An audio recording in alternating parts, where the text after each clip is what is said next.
no rain forecast, whatever.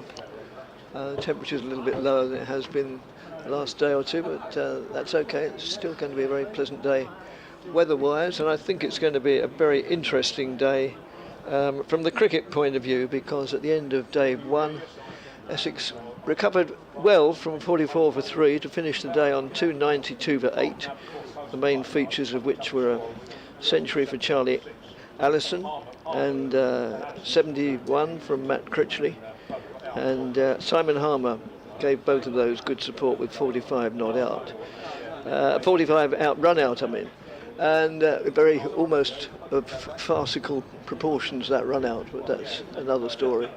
So my name is Dick Davies. Kevin James is just to my right, and we'll be joined later today by former West Indian batsman and Middlesex Roland Butcher, and it's going to be a spin attack starting anyway,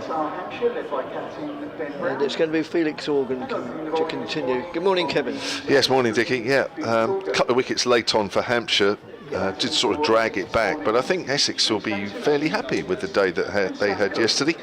By the way, happy World Whistleblowing Day, which it is today, recognising those people who speak up when something's not right. So if you spot something not right in the commentary today, please feel free. Oh. Thank you for that. As Organ moves in and bowls, and that's just played entirely defensively by Sam Cook. Neither batsman has opened his account. In fact, this is the first ball that Cook's faced. So realistically, we can't expect Essex to add too many this morning, although Shane Snater is quite capable and likes to put bat to ball with great purpose. And on your radio, the sound of Essex.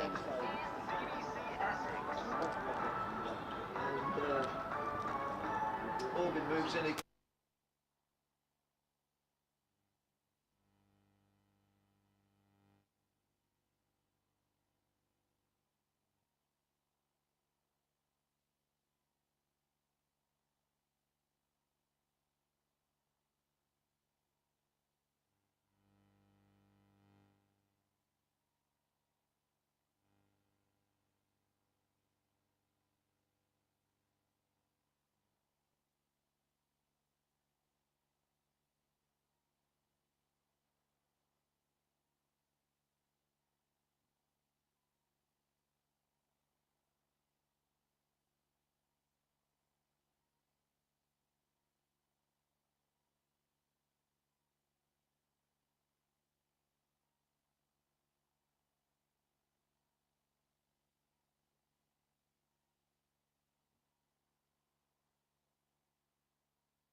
I'm okay. I can't hear you. You can't hear me? No. I'm just wondering if you need to turn yourself up a bit. Try that. Right, okay. There you are. You can hear me now. We can. Right, thank you. We lost you for a moment, Dickie, a bit worrying. Here's Kyle Abbott from the Graham Gooch end.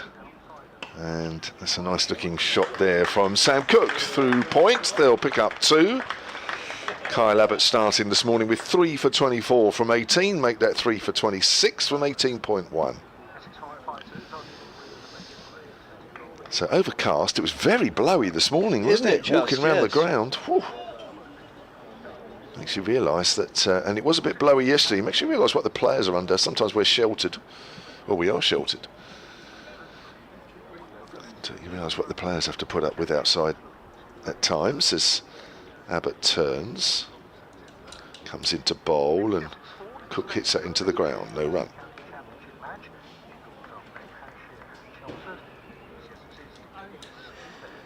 We've just had half a dozen deliveries or so, including the completion of last night's over, because a wicket fell to the last ball when Essex were 292 for 8. They've added 3 more onto that to take it 295 for 3, with Snater not out 10 and Cook not out 3. And Essex will be looking at, first of all, just to get up to another bonus point score of 300, and then just get as many as they can. You can't help but think that the main responsibility for that will lie on the shoulders of Shane Snater, and still padded up, no doubt. Oh, who's about to come to the wicket because Essex have lost the wicket, and so Mackenzie Jones is about to come to the crease to make his debut appearance for the Essex first 11. And so Essex have lost another wicket now, and they're 295 for 9. Well, I'd like to see that again. That looked a really good delivery. Not even playing a shot. Sam Cook out for 3. Kyle Abbott's picked up his 4th wicket. Here we go. If you're watching the live picture feed, oh yes, it's nipped back. It was a tight leave anyway. Yes, it was. Yeah, hit the top of off. So yeah, we don't really know much about Mackenzie Jones except that he's a Scotsman, 19 years of age, I think. Just look him up. Gets a good hand from the appreciative Essex crowd, and I suppose I'm more than a little biased, but I think Essex are a generous crowd, not just to their own team, but also to their opponents as well, especially in the Championship cricket. Of course, it might not apply so much in the shorter versions, but yeah, most county cricket, Championship cricket supporters come to watch good cricket. They want to see their side win, but they want to see their side win a good game of cricket.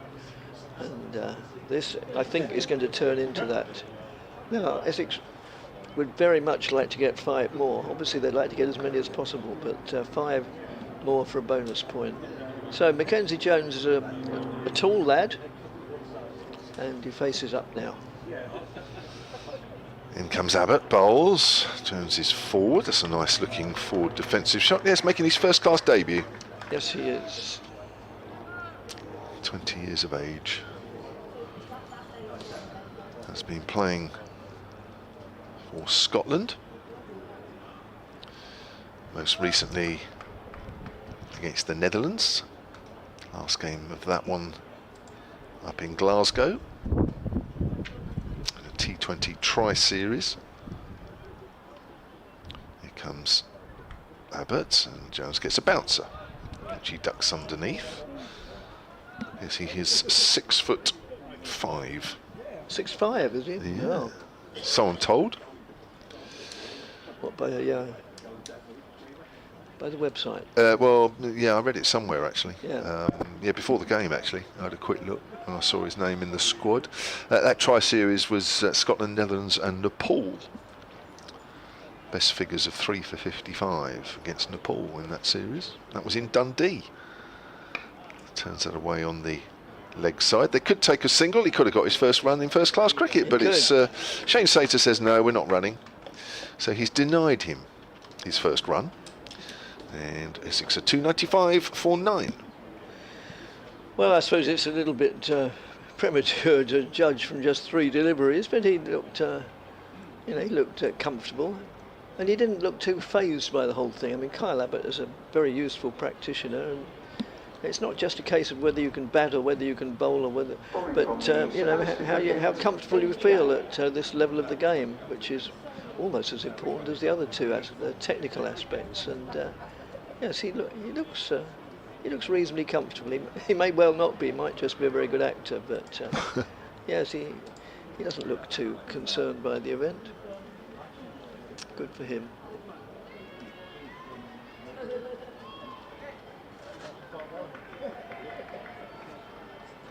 So yes, having completed that partial over from last night, then Felix Organ retires to make way for Eddie Jack, who this time yesterday was making the ball do all sorts of things from this end. As he moves in now, right arm over the wicket to Snater, who plays it out to long off. The very, very deep set field, as often happens under these circumstances. There are singles all over the place. there's a slip, and obviously there's the bowler and the keeper. But apart from that, the other 7 are in various different acreages of this. In fact, they're dotted more or less equally around the periphery of the ground.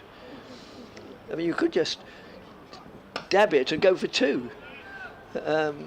I would have thought there. Well, no, I suppose the bowler could have come across and got it, but yeah, just a little dab square on the offside, and there could be 2 for the taking.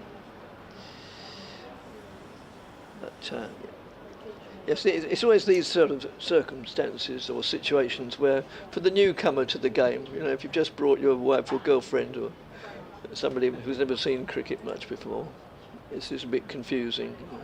You know, I thought you said the idea of the game was to score runs. Well, under most circumstances, but occasionally not. And so it goes on. So 3 over, halfway through the over. Slater standing there, bat raised, but now gets into his stance as Jack moves in and bowls. Chopped away out into the deep extra cover, and now, as is the custom, the fielders will move in to prevent the single off either of the last 2 deliveries. Although not all of them. The mid-on is coming in. In fact, he's going out into the... No. Just a quick word with the captain. No, they are staying put, except he's lost his hat.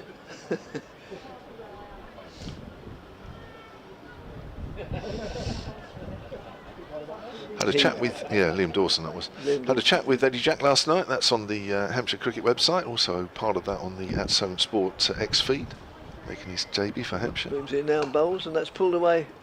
And they do go through for the single, as it's just pulled away to mid wicket. So 5 deliveries are gone, which means that Mackenzie Jones will just have 1 ball to survive. Takes guard from umpire Rob Bailey. Surveys the scene.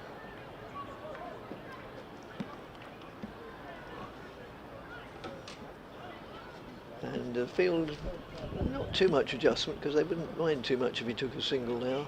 No, there is some adjustment. Indeed, the slip cordon is being strengthened considerably. I thought there were going to be 3 slips, but there's 2 and a gully, I suppose. Yes. Oh, the more he wanders in that direction, it's now more like 4th or 5th, 4th slip. So 1st, 2nd, and 4th slip. No, he's been told to go wider, go round to 5th or gully, or asked to, not told to. Further manipulation sees a helmet come on, so they're obviously going to put a man in short.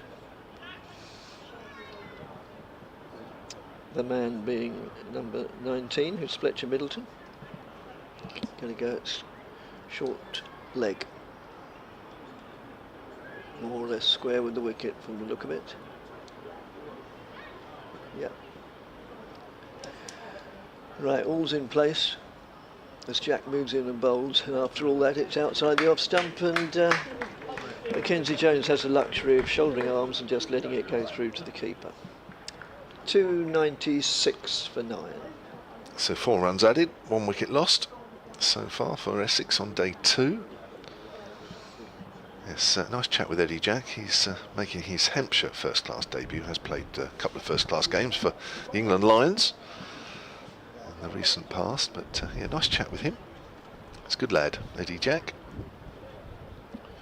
Yes, I spoke to Charlie Allison. I was pleasantly surprised that he was put forward for interview, because he'd only just come off the pitch, really, and I thought he'd either be in the shower or sitting in the corner of the dressing room nursing his misfortune. But no, he came straight out and was most charming. Yes, he's going to be a very, very good player in the He very is going near to be a very future, good player, if he's not already. Back-to-back hundreds. Here's Kyle Abbott looking for a 5th wicket of this innings. Snater goes for a huge heave, and it's gone up in the air. It's going to be caught at backward a point, and it is. What a super catch, James Fuller, running in from the boundary. and took it low down in the end. Didn't look as though he was going to get there. Snater goes. That is the end of the Essex first innings. They are bowled out for 296, which means they added just 4 runs for their last 2 wickets. Well, just watch this again. Snater steps away, has a huge heave. It's a high top edge, and Fuller taking a catch low down off the ground, two-handed as well. And the Essex innings comes to a most abrupt end. Yes, well, that was all a bit of an anticlimax, really. I think most supporters would have expected Essex at least to get up to the 300, but never mind, it's still a good recovery from 44 for 3. And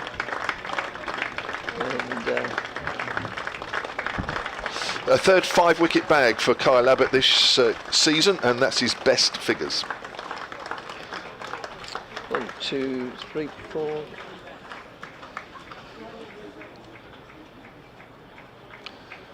So, not many balls this morning, actually. I'll try to count them up as we're going through the card. But Sam Cooke bowled by Abbott for 3, not playing a shot. Shane Snater, the last man out for Essex, leaving Mackenzie Jones. See, they should have taken the single, because Mackenzie Jones is left not out, still looking for his first class run, and he could have taken one. Yes. But they decided against it, and not out from 4 deliveries. So this morning we were 95.3 overs overnight, so we had 3 balls to finish that over. We had 6 balls and then another 6, so that's 12, that's 15, 16 balls this morning. Yes, and 2 wickets and 4 runs. So the ground staff are giving the wicket some tender loving care as much as they can within the regulations, which I won't elaborate on because I don't really know them. Well, they're very complicated, aren't they, as to what you can do when. You certainly can't mow it between innings, can you? No. That I do know. You can roll it. The side is about to bat has a choice of how they want it rolled, or even if they want it rolled, occasionally they'll say no, we're quite happy with it as it is. I can't imagine it's changed much since the start of play, but can they roll it overnight? I think there's only so many heavy rollers, Yes. isn't there? That, I mean, you're right, it changes, doesn't it, every It does, year or yes. two? It's one of the many aspects of cricket that are beyond the wit of human beings to comprehend. Well, certainly this one. Marking out the creases, and Stuart Kerrison, I think, is the longest serving of all the groundsmen at county grounds. Been here a phenomenal number of years. Came here in work experience initially, and loves his job. Super bloke as well, always willing to show people with the wicket, well, not always, not if the player's going on, but at any convenient time, and pass on a few tips on what he's learnt over the years.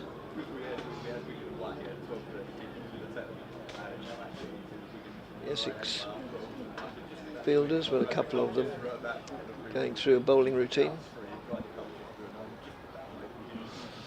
But Kyle Abbott this morning bowled 7 balls, 2 for 2. Yes, that's pretty useful. Finishing up with 5 for 26 from 19.1. A wicket apiece for Eddie Jack, James Fuller, Liam Dawson and Felix Organ. Just a couple of overs from off-spinner Tilak Varma, Hampshire's overseas player for the next 4 games. He was the only bowler that finished wicketless. 296 all out from 98.1 overs, with 12 extras. Yeah, Cook and Mackenzie are going through some bowling practice on an adjacent, well, not immediately adjacent strip. In fact, it's probably about 10 or a dozen strips away. Supervised by Chris Silverwood and a couple of others whom I cannot identify. Michael Pepper's also out there getting some keeping practice. And shortly the umpires will reappear. 10 minutes we have between innings for the benefit of the uninitiated. That's something I do know. And then the umpires will make their appearance, followed by the two teams. There's also a certain amount of time that the wicket can be mown, which is another fine detail that I couldn't regale you with, owing to total ignorance. But, it's a hefty piece of equipment. I can remember in my early days doing a game down at Portsmouth, thinking of Hampshire matches, and the roller they had there was as part of Hampshire's history. Yeah, it had a name, and I can't remember. Yes, it did. A Nickname, Old something, I think. Yeah.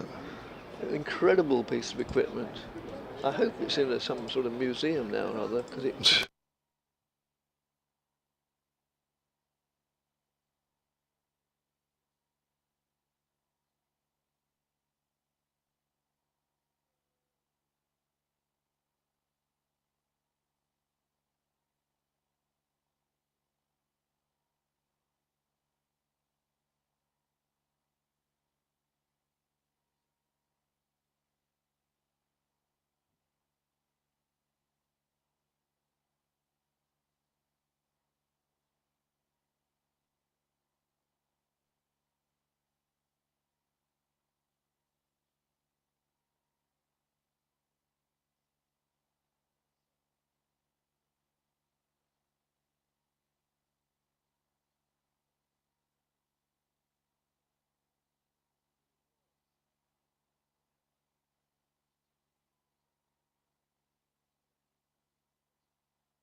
Sport wasn't that good, so they took the game to the supporters, which was a wonderful idea, and it worked for years and years. But now, with everybody, well, with almost everybody able to get from one place to another relatively easily, then yes, they are becoming a bit outdated, sadly so.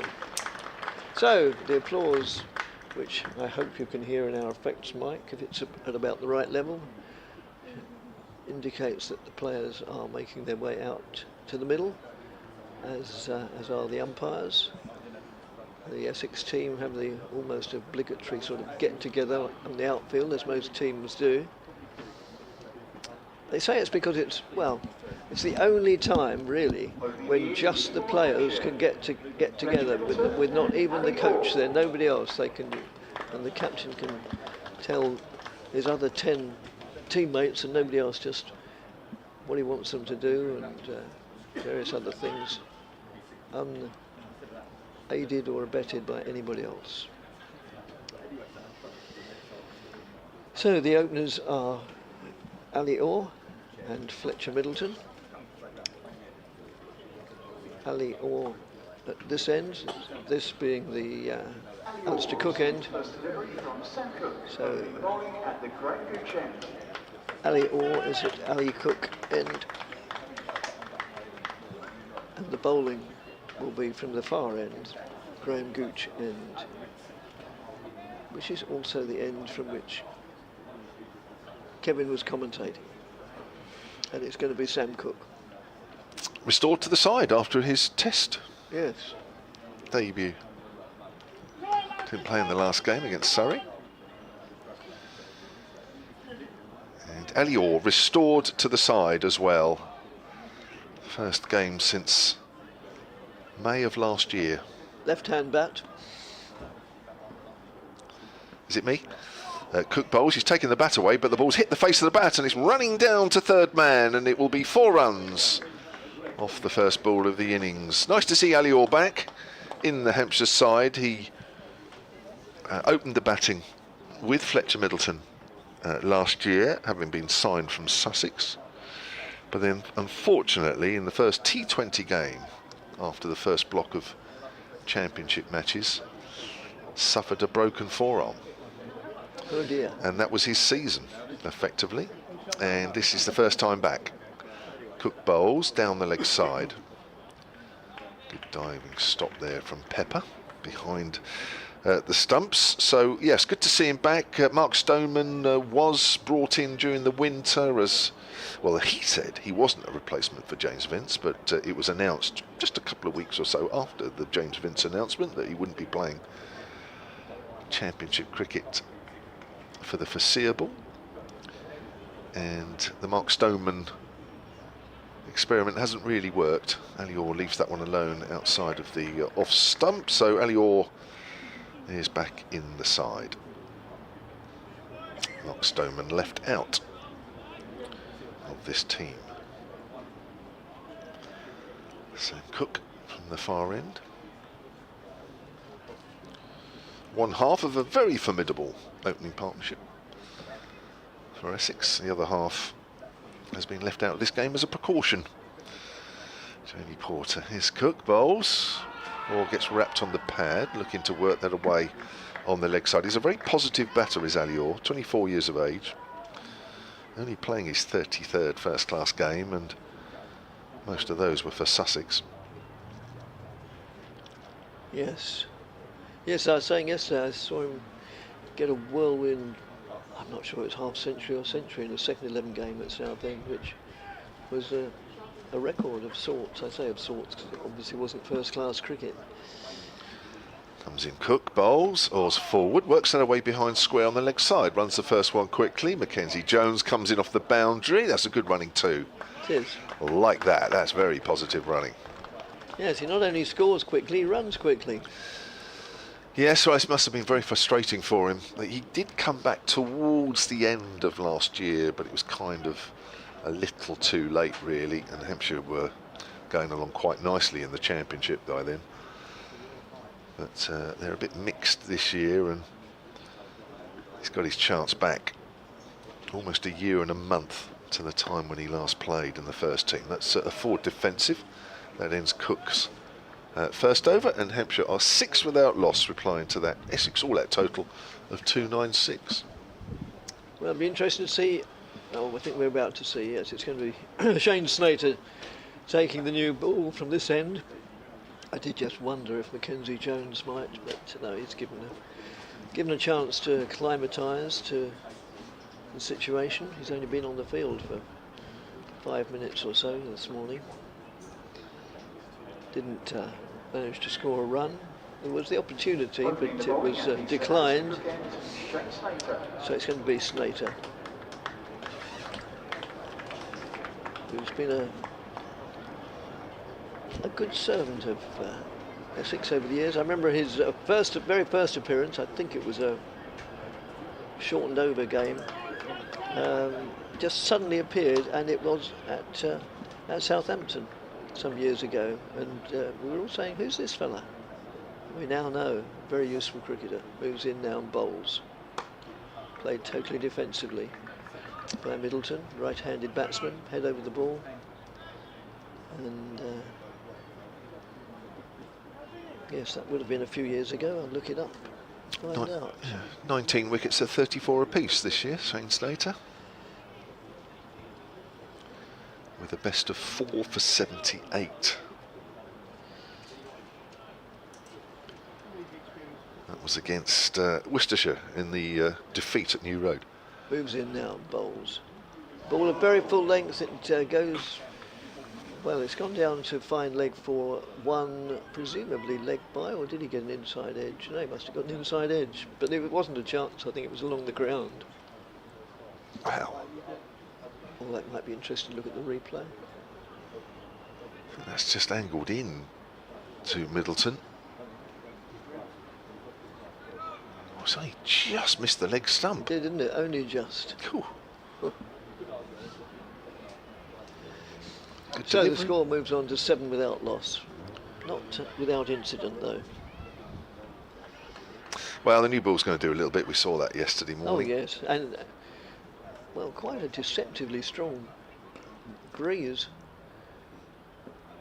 That's dabbed down just backward of square on the offside, no run taken. Yeah, quite a stiff breeze blowing from the pavilion towards the east side of the ground. Flags fluttering quite vibrantly over this ground. And Slater changes his line to bowl round the wicket to the left-handed Ali Orr. Moves in now. Bowls outside the off stump, goes through wicketkeeper Pepper, who in turn hands it on to the two South Africans, Dean Elgar and Simon Harmer, who are in the slips. Pulling rank there, aren't they? They're pulling rank. Yes.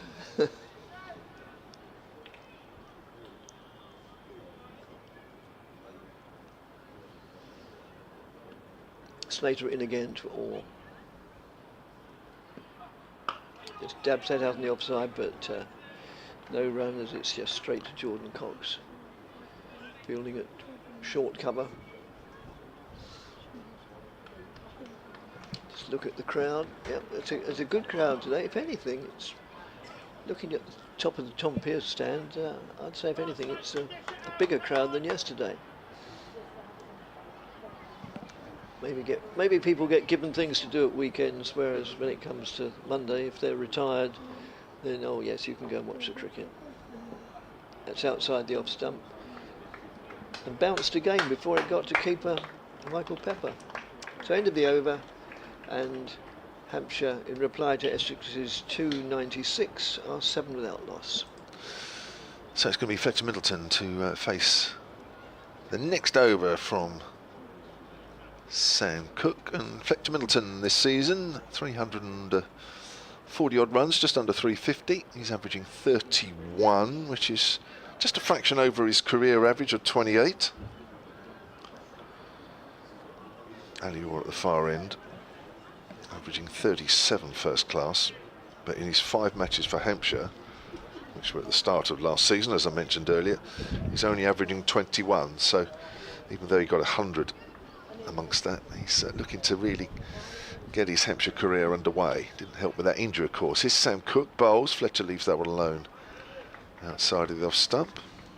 Those two in the slips are being joined by Paul Walter. That's slip number 3. Don't forget, you can get in touch with us, hampshirecricket@bbc.co.uk. That's the email that we're using for this game. It's the email that we will use from a Hampshire point of view moving forward. And as it's World Whistleblowing Day, don't forget, anything you want to call out on the commentary, we're happy to mention. That's outside the off stump, left alone. At the end of this over, I'll make way for Roland Butcher, who came into the box an hour ago famished. I hope he's found something to... He'll have found a burger. Will he? Yes. Yes. Yeah, he loves a burger, does Butch. But double cheese it would have been. Oh, he's in burger country here. Yeah, he is. Always loved a burger when he was playing. His cook at the top of his mark. He's going to kill me when he comes on. There's Cook. Fletcher drives through extra cover. Lovely shots. Probably B2. Nice strong shot off the front foot. Just a push shot though. And Hampshire move on to 9 without loss. Middleton on to 3. Remember, Essex bowled out this morning for 296. Only added 4 runs for their last 2 wickets. Jamie Cox it was diving that extra cover. Jordan Cox, I apologise. Here's Cook. Bowls again, left alone outside the off stump. Dies a bit as he goes through to Pepper. Still breezy today, the wind going right to left as it was yesterday. Umpire having a look at Sam Cook's follow through. Already first follow through mark down on the line of the pitch. There he is, the umpire walking back to his mark now. That's James Middlebrook at the far end. The near end as you're looking on the picture feed as Middleton works that away on the leg side. Nice looking shot. That should be 4 runs, short boundary side up the hill. Little too straight there from Cook. Well, it is a Kookaburra ball, which the resumption of the county championship, the ball is being used for about 4 rounds, I think, this year. That's a nice looking shot off his pads.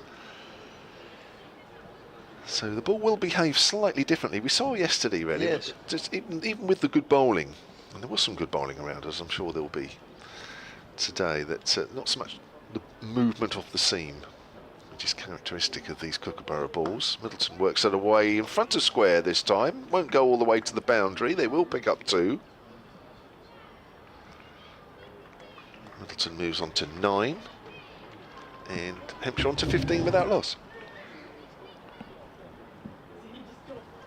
And that is the over, isn't it? Yes. Right, OK, I'll make way for the first time today. And a great pleasure to be joined by Roland Butcher.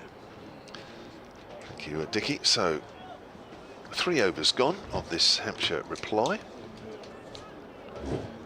Oh, he's obviously put on a bit of weight, Roland. He's making me...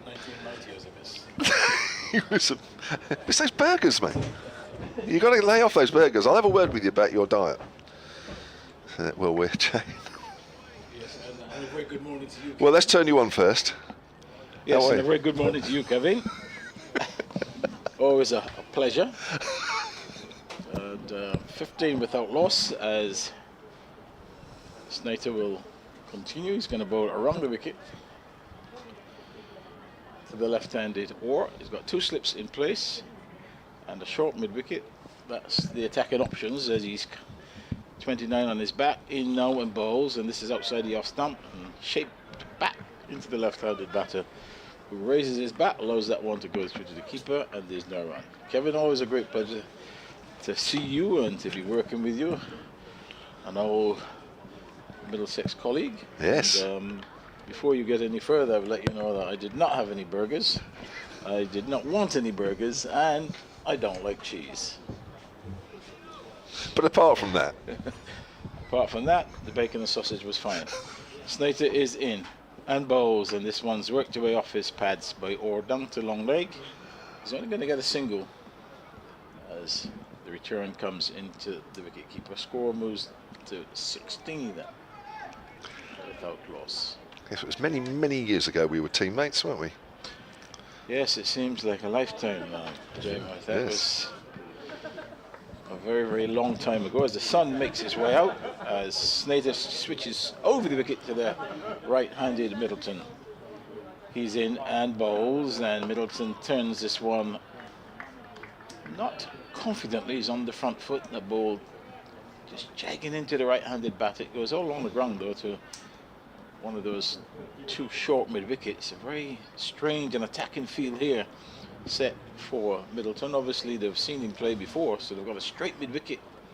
And fielder really between square leg and mid-wicket, all in catching positions. One probably 15 metres, another about 20. As Snater in and bowls, and he's working this one again off his legs, and it goes straight to that square of the two mid-wickets, and there is no run. Are you a fan of the Kookaburra ball in county cricket? As a batter, yes. I wish they had it when I was playing, but I don't think the bowlers enjoy it that much, simply because they don't get enough time to learn how to bowl with the Kookaburra. I mean, if they had obviously a long time, they would learn. Snater to Middleton bowls, and Middleton is forward and not confidently again. He's half forward. Ball ends up at cover point, and there's no run. Yeah, I think like anything else, you've got to do it over a long period of time. These players, we get a couple of games at the start of the season, a couple at the end with a Kookaburra, not enough to learn how to bowl with it. I mean, if you see the Australians, that's what they play with all the time. So Hazer would come in, so just shut their eyes, run in and bowl, and something happens. Snater is in and bowls, and this is edged away down to third man. He'll get a boundary here because there's no third man. Middleton on the front foot. Again, not confidently, but he gets the thick outer half of the bat, and the ball runs down to the third man boundary for 4. And that takes the score on to 20. That was the final delivery of that Snater over, and that one just played all along the ground. Very quick outfield, as we can see, Kevin, that the weather has been such of late that we're seeing some brown areas on the field, and that means obviously there's not a lot of grass there, so the ball runs off the surface quickly. So 20 without loss, Middleton 13 and Orr on 7. Yeah, and short boundary straight here as well, of course, which doesn't help. Here's Cook round the wicket, Orr is forward, trickles up to mid-on. Did you get big runs here? Can you remember any big innings here? No, I think my highest score here was 94, I think. That's a bit specific. Yeah, well, there weren't that many, so... They're not? I didn't really like playing here, actually. Did you not? No, I didn't. Did it not suit your game? The atmosphere here just didn't... It really probably didn't suit my temperament. I just felt a little different here. Okay, here's Cook. Orr's just pushing that length ball up to mid-off.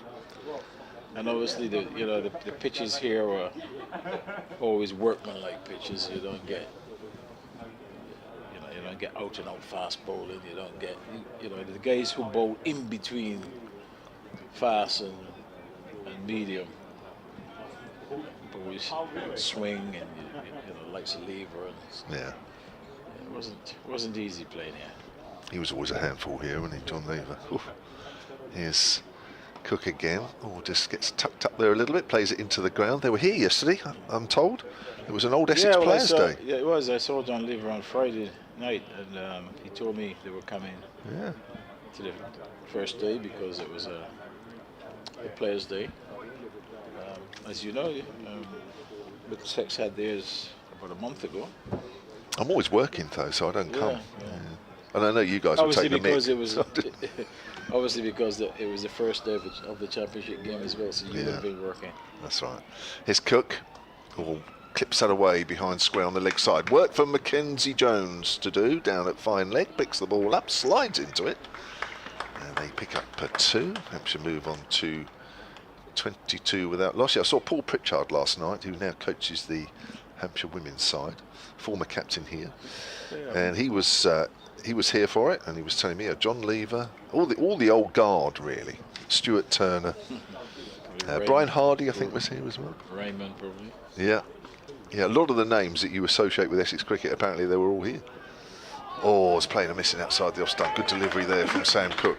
Probably the first one to really get excited about. Yeah, good delivery that. Just sliding across the left-hander. Brought him onto the front foot. I think he would be quite happy, the batter, to see that one go past the outside edge and not taken the edge. Yeah, it's just bounced and just straightened a fraction. From Cook, yeah, good delivery. Just pushing at that one, isn't he, a little bit? Cook again then from that Graham Gooch end. He was here as well yesterday. And he's playing a miss. I think he's playing a missing at that. I know he's pulling the bat away, but yeah, that's a good delivery. This is a good over. It was a good over from Sam Cook. None for 16 from 3, and Hampshire at 22 without loss. Yeah, I think that was a genuine player miss. That one perhaps a little bit closer to the off stump, but same result. Play and miss. But just getting back to what you were asking, Kev, as I said here, not very productive for me, but No. I did have much better. Did much better away from here, whether it was at Ilford or Lords against Essex there. Oh, okay. Yeah. Ilford pitch, because that used to turn a bit, didn't it, Ilford? But it was good for batting too. It was a nice dry pitch. Middleton is ready, and so is Snater. He's got 2 slips in place. The captain just making sure he gets his long leg in place. I can't believe he's going to bounce him. But what he has done is he's removed one of the short mid wickets, the straight of the 2, and he now goes into the gully as Snater is into Middleton and bowls, and he's forward and he's going to get a single. The ball goes exactly where the fielder was taken from, which was that forward square leg position, and he gets an easy single. Middleton goes to 14, score moves to 23 without loss. Yeah, Fletcher Middleton this season, he's been the one constant opening the batting. Mark Stoneman was up until this game. Ali Orr's got his chance again with Mark Stoneman not quite working up the order. Orr will take straight now as the field had changed, and that's deliveries squaring him up. Ball runs off the face of the bat, ends up at that backward point position. You can't run a single on that occasion. It's just coming gently forward as Snater has consistently bowled around the wicket to the left-hander, as we see quite often these days, where fast bowlers and medium pacers tend to change that angle to left-handers, and they like to go around the wicket. Snater once more in and bowls, and that's short of length, and he's onto the back foot and just gently prods it out to short extra cover. He can't score. Just to continue with this field, the offside field, there is a backward point, there's extra cover in the mid-off, so there's no third man. Runs in that area, also runs to the left of the backward point, and then on the onside, a pretty strong onside field. Short mid-wicket, catch in. Square leg, mid-on, and a long leg. Snater bowls, and that's, again, his feeling for that delivery. Not really sure where it's going to be, but he ends up just dropping the ball in front of him. It goes back along the pitch, and Snater does the fielding. You're right about Lords and Essex. 1975, you opened the batting with Mike Smith, got 53. Remember that? You probably don't remember. He scored so many runs, it was ridiculous. What year is that, Kevin? 75. I can hardly remember what happened last year. Well, that must have been your, even for you, that was early days, wasn't it? It was Snater bowls, and that's nicely played, but he won't get a run there. He will do, or he should have. There's a misfield, but I don't think Orr was looking, so he missed the opportunity to pick up a single there. The ball was gently pushed on the onside of the field. Here, you got 81 here in a match in 1981 in September. Batting at number 4. Oh, sorry, got 88. Yeah. Bold lever. Bold lever. Do you remember that? No. As this delivery from Snater is driving into the offside firmly, but nicely fielded at extra cover. That was the final delivery of Snater's over at the end of it. Score remains on 23 without loss. I reckon you would have played a booming drive and the ball would have swung in. Mr. Straight. But I think the 90 odd was in that was a John Player game. Hang on, let's have a That was look. a John Player, 94 I think. I can't see a 94 here. I can see an 86. Check that. Let's have a look. Let's have a look. It's got to be there, Kel. 1986. God, are you still playing then? Finished in 90, Kevin. Oh, did you? 86, Court Pritchard bowled Topley. Here's Sam Cook over the wicket. Forward is Middleton, called through for a quick single on the leg side by Ali Orr. I like the positive running already from Ali Orr this morning.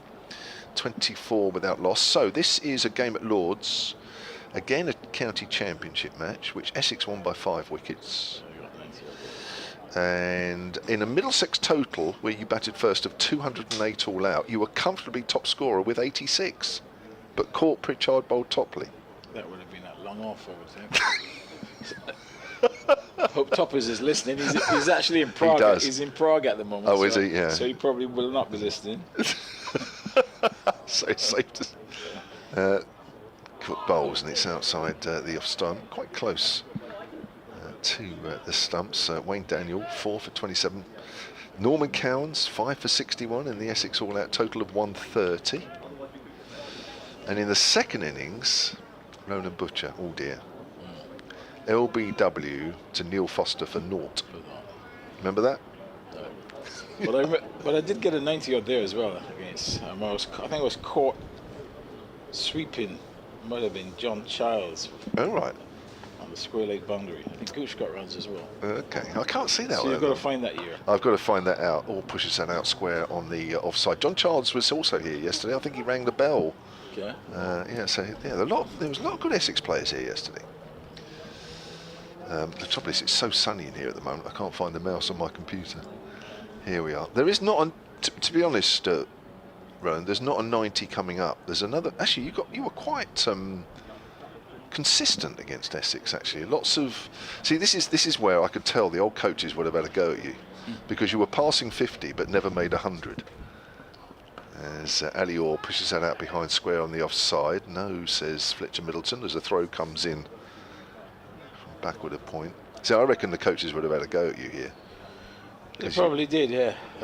Essex was, just that team couldn't get over that 3-figure number against them. No, you couldn't. Lots of scores in the 60s and 70s. Here's another one. Benson Hedges Cup. This was at Lords in 1988. Essex won that one by 5 wickets. As Cook comes in, or works that length ball to mid-wicket, and R.O. Butcher 75, top score in Middlesex's 236 for 9 at Lords. How are you out there? Court Pringle bowled Gooch. Where would that have been? Deep mid-wicket? Possibly. Possibly. Oh dear. The late and great Wolf Slack played. Actually, when you think of it, Cook bowls, Oars pushing forward. That's gone out to extra cover. End of the over. 24 without loss, with Middleton on 15 and Orr on 9. but maybe it wasn't deep mid-wicket, because I kind of Pringle was definitely not a boundary fielder. So I think he would have been at mid-on or somewhere, or mid-off, something like that. No, very consistent scoring. I saw this. Actually, I'll tell you why there's consistent scoring, because I put in a score range of greater than 50. Let me put in a score range of 0. You still haven't found my 290s. No, I haven't. Which is, but I don't know why. John Player League. Yeah, I know. Hang on, I'll If you try put and in find John it. Player League, Chelmsford, and Yeah, I'll find it. I found a 0 though. and the championship at Lords. I found a 0. You'll probably find a few notes. This was at Lords. Change in bowling as Jones will come into the attack. And he will be bowling to Middleton. 24 without loss in first delivery. It's a full toss. A high full toss. It's called a no ball as well. But he got away with that one. Surprise Middleton. Ended up hitting it straight to cover. There's no runs. So Jones has 2 slips in place and a fairly close gully. He's really close there. Then he's got a cover point, extra cover and mid-off. That's the offside field. And then the 3 fielders on the leg side. He's got Snate up mid-on, a mid-wicket, and a long leg. He's in now and bowls, and that keeps it a little bit low. But it's well played and well watched by Middleton as he goes forward and then slightly back and defends the ball up on the onside. Snater comes across, does the fielding. 25th. 26 without loss. This guy gets a bit of bounce from time to time. He's very tall, and he's 6'5". He uses his height as well. Yeah, he's a big lad. Fortunately, looking at this pitch and with this Kookaburra ball, he could be hard work for him. He's in now and bowls, and that's effort delivery, but it doesn't bounce. Middleton gets onto the back foot again. Slater comes into play at mid-on. So you're talking about a John Player Sunday League game, aren't you? Yeah. I think so. Right. Now this one at Lords, 1974. It's obviously not the one because you got naught. Yeah. You were bowled David Ackfield. That's a weird. What have you done there? Rarity. Ackers. Actually, he picked up a few wickets in that. 3 for 20. Jones now trying to break this partnership in now. Bowls, and Middleton allows that one to go through outside the off stump. Ball keeps a little low, taken by the keeper. No run. Still can't find this 100, Roland. 190, 94. 90, is it? 94. 88 I mentioned. Or maybe was that a John Player as well? The 80. The 88. The 88 was an 83. You were also out to David Ackfield there. Caught Norbert Phillip. Was that fine leg? Probably on the sweep, I would imagine, as Jones to Middleton bowls, and that's nicely played off the back foot, and he will get himself a boundary as he gets on top of a shortish delivery and just punches it past the cover point fielder and into the boundary for 4. No third man in place. So the ball just runs down the hill, he gets a boundary, score goes to 30 without loss. Seriously, Roland, I'm looking at virtually all your innings now, and I can't see 100 in there. I can see a couple of 80s, few 80s. Well, you won't see 100 because I don't think I scored 100 against Essex. No, you didn't. Let's pick out another one. I'm loving this. 19, Jones in bowls, Middleton drives, he's going to get 4, as that's badly missed there by the mid-off fielder coming around to his left. Really, it was a regulation piece of fielding, and the bowler should be extremely disappointed with his colleague on this occasion. Really, it was a push drive, it was nicely timed, but really got his feet all over the place there, Kevin James. Yeah. Tom Wesley. The result was 4. Score goes to 34 without loss. Back-to-back boundaries. Yeah, captain not setting a very good example there. Not at all. As Jones is in once more in bowls, and Middleton is forward. This time much more solidly in defence. Ball ends up at extra cover. Final delivery of the over. Middleton stays on 23. Hampshire, the 34 without loss. You're dreading me coming out with this. Right, this is a John Player Sunday League game in August 1979 here. Every time I look up, Essex have beaten Middlesex. Essex have won this one by 99. And they got 189 for 5. Roland Butcher coming in at number 4. Bold Stuart Turner naught. Good. Sorry, mate. I told you this wasn't my best ground. I'm just backing you up there. Let's find the most bizarre dismissal if I can find one. Here we are. Right, so Sam Cook's continuing from the Grand Gooch end. None for 17. Or pushes that length ball out into the covers. There's no run. Right, let's see. I can tell you the most bizarre dismissal. My most bizarre dismissal. I was caught. I can't remember who took the catch at extra cover of Derek Underwood. I smashed it through the offside. Yeah. The bat pad on the offside jumped up. Cook bowls or flicks that away. It was bowled. Caught. No, it's caught. Sorry, is he caught mid-wicket? Yeah. Wow, that ball flew.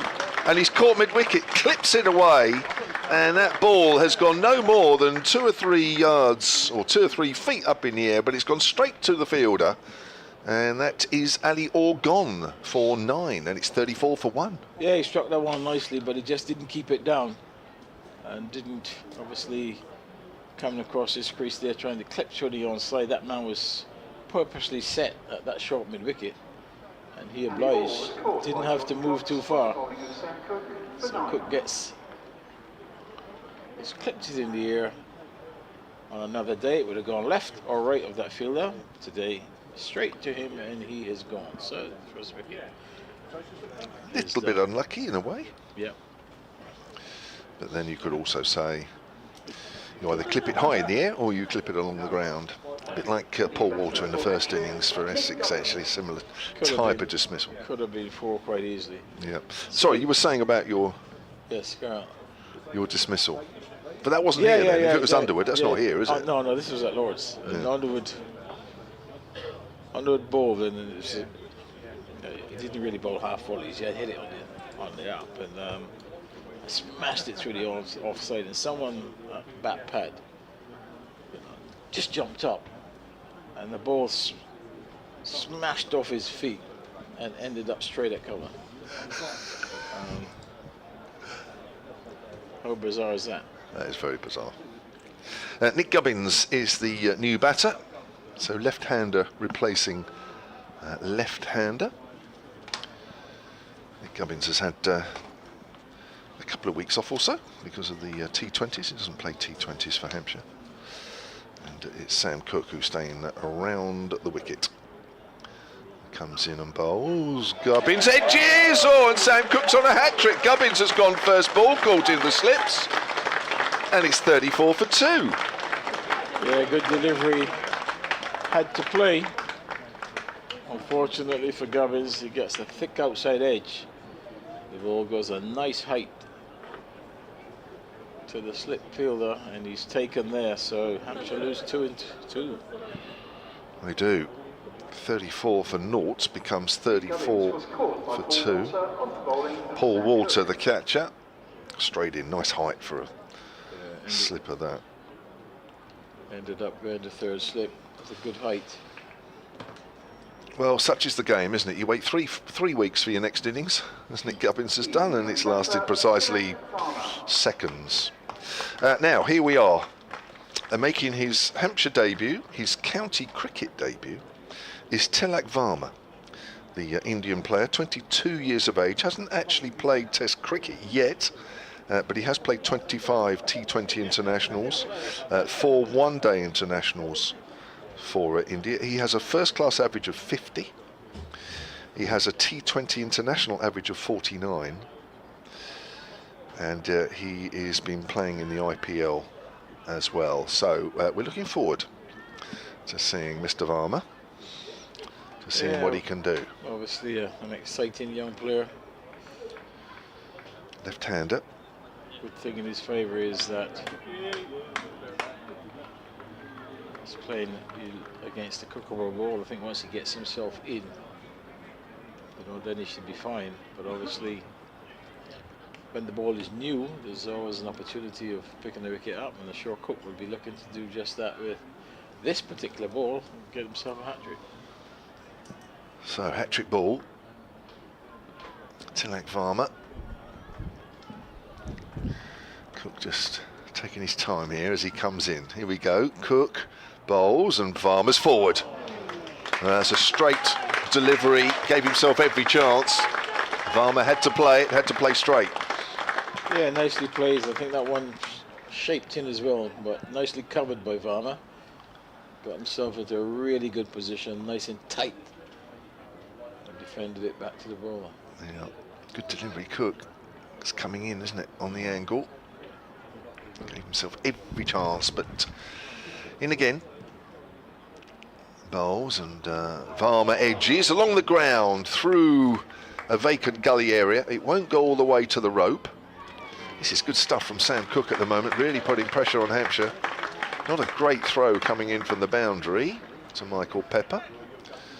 And Varma is off the mark. His first runs in English county cricket. He's around for 4 games. Probably won't remember his first scoring shot in a few years to come. Probably not the most memorable. Well, he will do if he adds another 98 to this. Then he'll most definitely remember that. That too was a vital part of it. It was. Here's Cook again, bowls. Varma gets another good length ball in behind that one. Good over from Sam Cook. 2 wickets in it. And Hampshire are 36 for 2, replying to that Essex all-out total of 296. Right, I'm trying to find your most bizarre dismissal against Essex. Now, I'm guessing anybody that's out to Mike McAvoy. Would that be a fair assumption to say that would be a bizarre dismissal? Caught Stuart Turner in a championship game at Lord's. Couldn't have been anything in the game, was it? It was a second innings, so you're probably right. Out for 4. The game was a draw. Yeah. You obviously lost concentration a bit. Oh boy. But Jones has the ball in his hand. In now and bowls, and that's allowed to go through outside the off stump by Middleton. Just watchful. Ball again, keeping fairly low, keeper taking it probably around knee height. Score stays on 36 for 2, virtue of that double strike by Cook in his last over. So Varma, the new batter, on 2 and Middleton on 23. It's 36 for 2 as the sun disappears for a while, and it's typical Essex day. I can remember this now as Jones bowls, and that's driven firmly into the onside, but he won't beat mid wicket there. The ball quite nicely timed as it came into the right-handed batter, and there is no run. 36 for 2. We're in the 10th over of this innings. The sun trying to break through once more as Essex trying to claw their way back into this game. Sorry, Hampshire trying to claw their way back into this game after good bowling display this morning as Jones in bowls. Wilson drives, doesn't quite time that one. It's a foolish delivery, but it ends up straight to the fielder at mid-off. He does the fielding, and there is no run. The ball just pitched up and just pushed gently into the offside. So the fielder there is Tom Wesley at mid-off.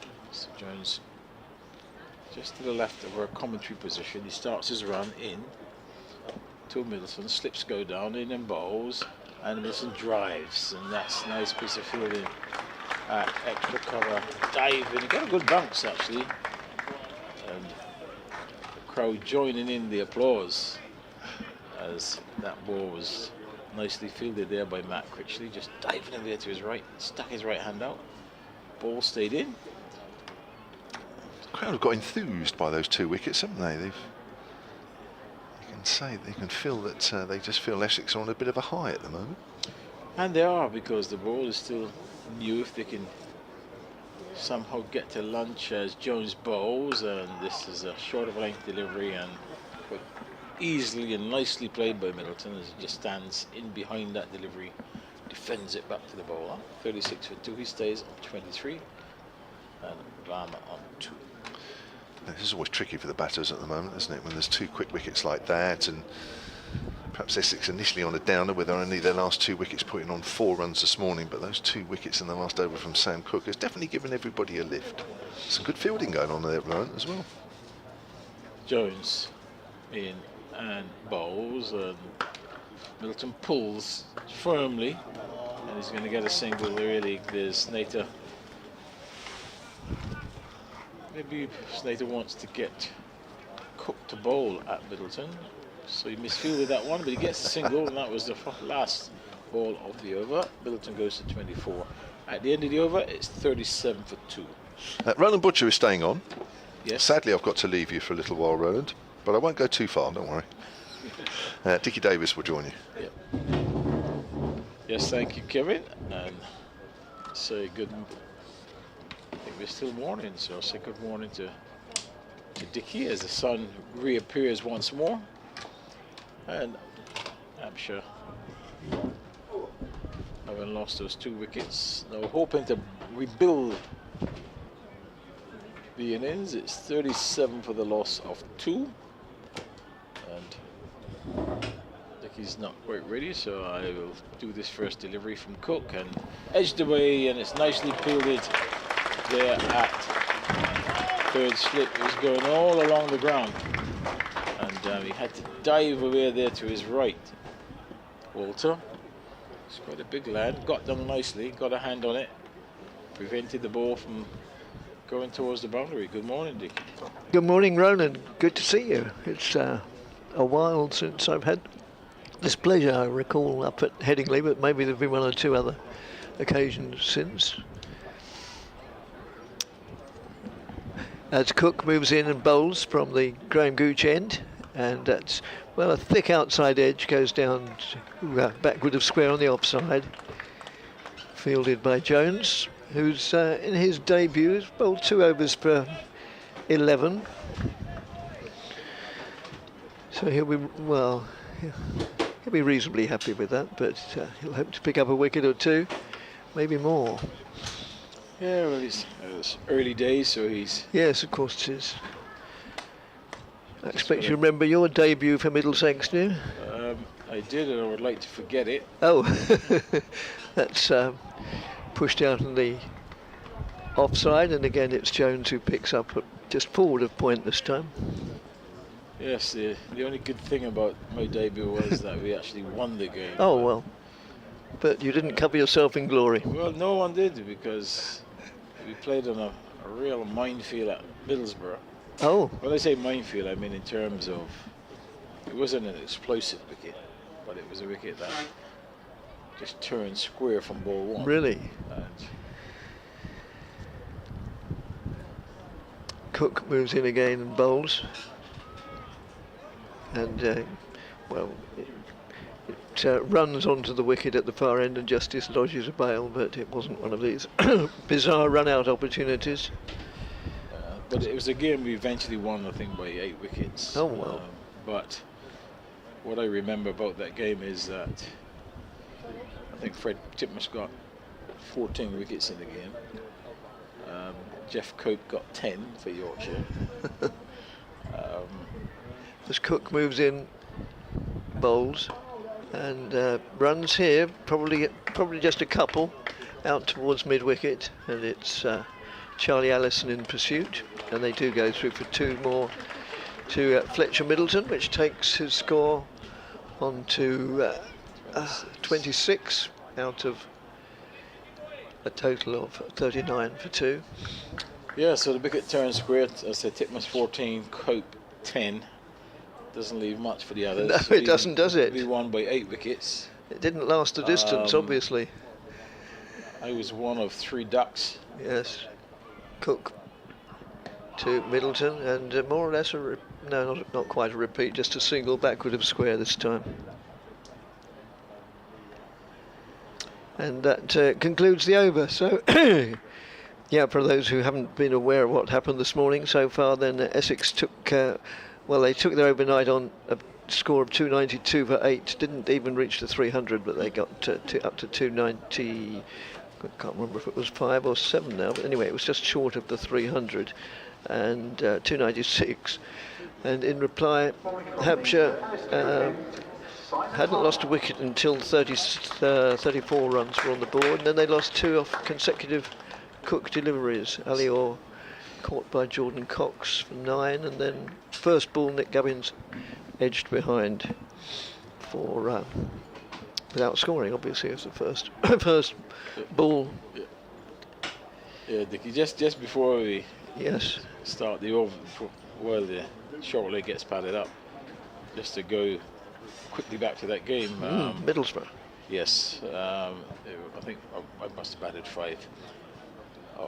So it was Butcher 0 at 5, I think Gomes 0 at 6, Murray 0 at 7. So we had 3 knots in a row.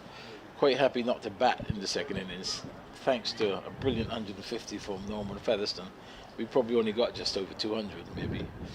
So Harmer comes into the attack, and he will be bowling to Middleton, and he's got a slip and a forward short leg.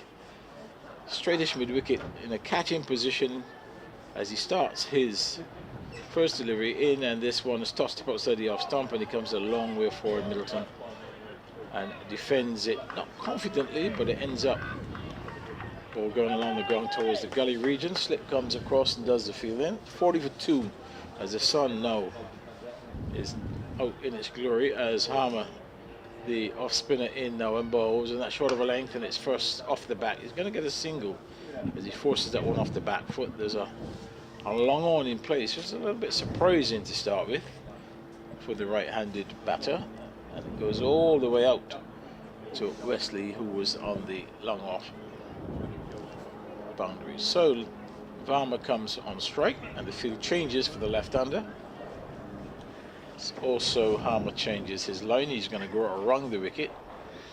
He's got a slip and a forward short leg. He's got a short extra cover, backward point, and he's got a long off, sort of 3/4 of the way back to the boundary, as he's coming around the wicket to Varma in now and bowls, and Varma's turning this one into the onside and will get an easy single as it goes to the left of fielder there at Midorn, picks up an easy single, so he moves to 3.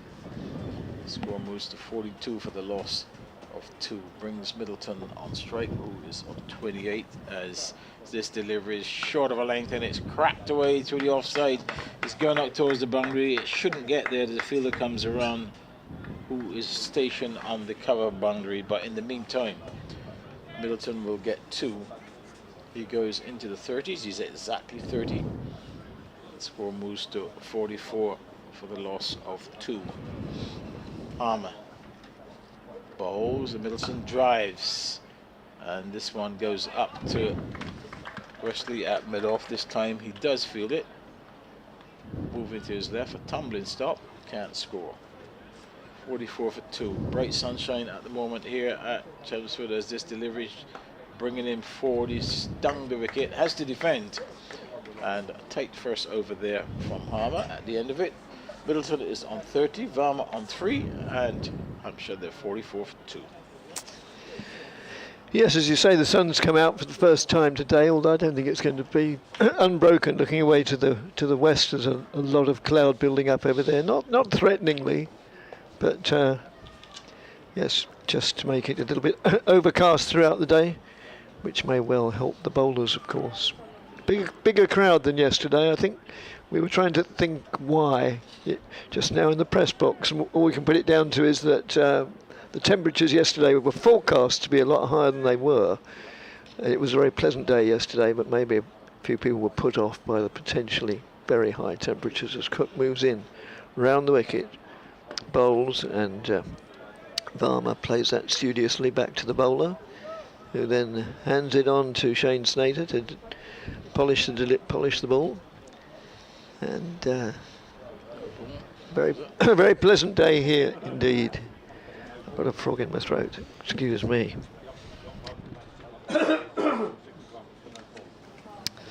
Hopefully that's better, as Cook turns again, moves in past James Middlebrook, the umpire, and that's just played solidly, trickles out on the onside, and it's picked up by Shane Snater.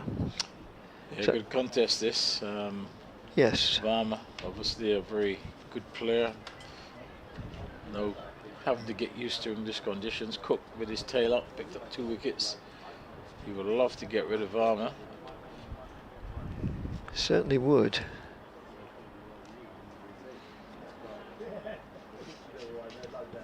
Cook moves in now, bowls to Varma, who again plays solidly, correctly, head over the ball. It trickles out on the offside, picked up by Matt Critchley. Obviously Essex supporters hope that Cook won't join the list of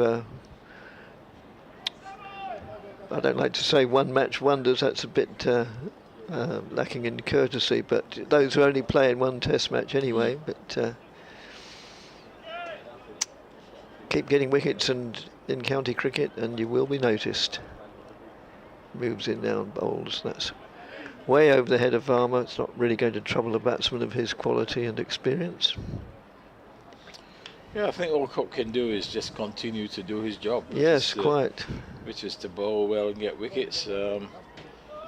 Everything else will fall into play once he keeps doing that. He'll be always in the frame. His name will be mentioned. It won't be mentioned if he's not getting any wickets. So Well, no. that's all he's got to concentrate on. Cook moves in again and bowls.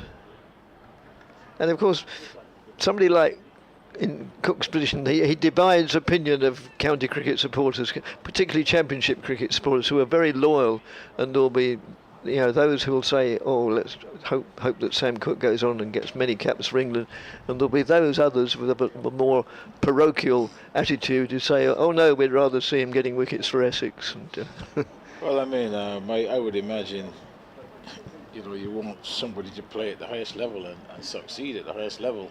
well, you would think so, wouldn't you? It's not always the case. And, anyway, irrespective of what the supporters with their respective views want or don't want, it's not going to make any difference. It's ultimately going to be down to Cook himself and the selectors. The end of the over, maiden over, and Hampshire are 44 for 2. Yeah, good tight over there by Cook. And nicely played by Varma.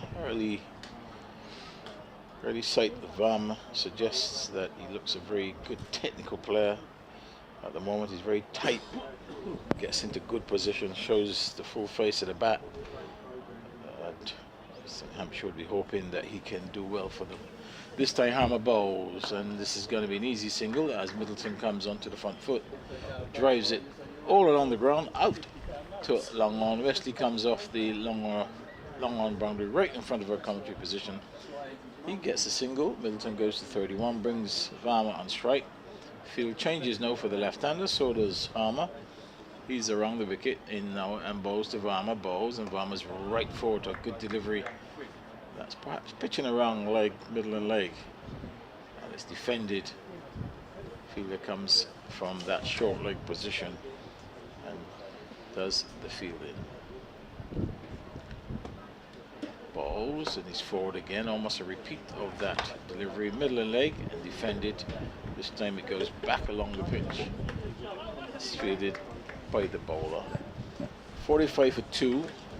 The sun goes in, the wind as a third delivery brings him onto the front foot, Varma, and defends back to the bowler. So Hammer trying to use this breeze now. The breeze has picked up considerably in the last couple of minutes. The sun has disappeared as Varma bowls, and Varma drives in the air, but he gets it wide of extra cover. But Wesley on the long off fielder has time to come around to his right. The result of that is that we'll just get the single. So Varma goes to 4, brings Middleton back on strike. He's on 31. Field changes once more, but still slip and a 4 short leg in place. And this delivery, he has to defend a quicker, flatter delivery. I thought he was through. Defended nicely by Middleton. Over completed at the end of over number 14. Hampshire, they're 46 for 2. Now, I'm sure you won't mind me raising the subject, Roland, of one tome called Breaking Barriers. Yes. Which you've just... Well, it doesn't seem to be universally published. I'll tell you what. Last week I went down to into my local branch of a big chain of bookshops, probably the only chain of bookshops left in the country now, beginning with W. And it wasn't there. It wasn't there, and they went on their computer. Very helpful, mainly, well, possibly because the shop was deserted. I think they were glad to have something to do. Sadly, people don't seem to go into bookshops as much as they do. And she said, "Well, I'm sorry, no, we can get it for you, but it's not on our basic stock list." I need to speak to... yes, you do. Would it be in the Essex shop around the corner? Well, I would hope so, but I did write to a number of the counties. As Snater now taking over the attack from the far end, and that's just played quietly out for a single, just fractionally behind square on the onside, and it's fielded by Cox. Now, you call it Breaking Barriers. Is this a book that you've been, or an aspect of cricket, or your experiences in cricket that you've been waiting a long time to write? I can't say I've been waiting a long. Well, in actual fact, I mean, I've never really. I didn't give it any thought actually. No. You know, it just when I decided last winter as Snater moves in over the wicket to the right. Oh, it drops just short of Harmer in the slips, so it wasn't a chance, and the fielding was completed by 64 out, so that Dean Elgar, yes, one Yes. South African and another. Good delivery that. It was. Just took the outside edge, but because of the lowness of this pitch, that one didn't carry to the second slip. Snater turns from the far end. Bowls again, and Middleton goes forward solidly, just pushes it out on the offside. Yes, breaking barriers, yes, so it... It's once we decided last mid-October to do it, then we looked for names, and that's what we came up with. Yes. So it then really, that's what it says. Well, yeah, it's presumably about a West Indian breaking into English cricket. And many other barriers, even barriers back in the Caribbean as Oh, well. really? And that's just played defensively. Yeah. So it's... But the journey, really, there was lots of barriers broken along the way, so That's it really chronicles a lot of those barriers. And That's interesting that, you Yeah. know, because one thing's obviously the barrier I mentioned, but Yeah. what sort of barriers in the West Indies, or we got to buy it to find out? I mean, I can give you some examples, but there are, if you did buy it, you would get the full story. But, Yes, okay. No, we won't. But there's one or two that I can talk about. I'd love you to. Snater moves in again and bowls, and that's just pushed out in the offside. No addition to the score. I mean, one was obviously being the first directed sport at university, really trying to build a culture of student-athlete sport and education. So that was a barrier that had been there for hundreds of years. Really? Where, Caribbean people think that when you go to university, that's the only thing that matters is a degree, nothing else. Snater in again to Middleton. Middleton plays it solidly, but only out to mid-on. No addition to the score of 47 for 2 as the over reaches its conclusion, with Varma not out 5 and Middleton not out 31. Yeah, so we had to break barriers there in getting the university and the public to understand that sport and education can work simultaneously, and you can attain high levels at both. So that was one. Obviously, then the creation of the combined campuses and colleges team to then break into first-class cricket. We stop now as Harmer into Varma, and he's forward. Oh, The ball goes past the outside edge, and it's nicely taken there. A bit of bounce as well to the spinner. it was. As Varma was a long way forward, but didn't get an edge on that one. A lot of anticipation there by the close fielders. Harmer in, bowls. Varma's onto the back foot. There's a chance of a run up here, but Snater hesitantly coming in there from that cover point position. There was hesitation between the two batters, but the result is that they get the single. Score goes to 48 for the loss of 2 with that. Varma, he goes to 6. Middleton comes on straight to face Harmer, bowls, and he's done the pitch using his feet. And then when he gets there, just defends into the offside. Yeah, so in Barbados there were lots of barriers to be broken. Had to break even with the West Indies. So it really chronicles all of those. Yes.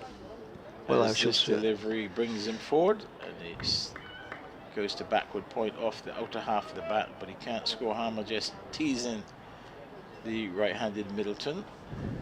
He's really got a big gap between backward point and mid-off, but he's got cover on the boundary, so this delivery is short of a length, and he's onto the back foot.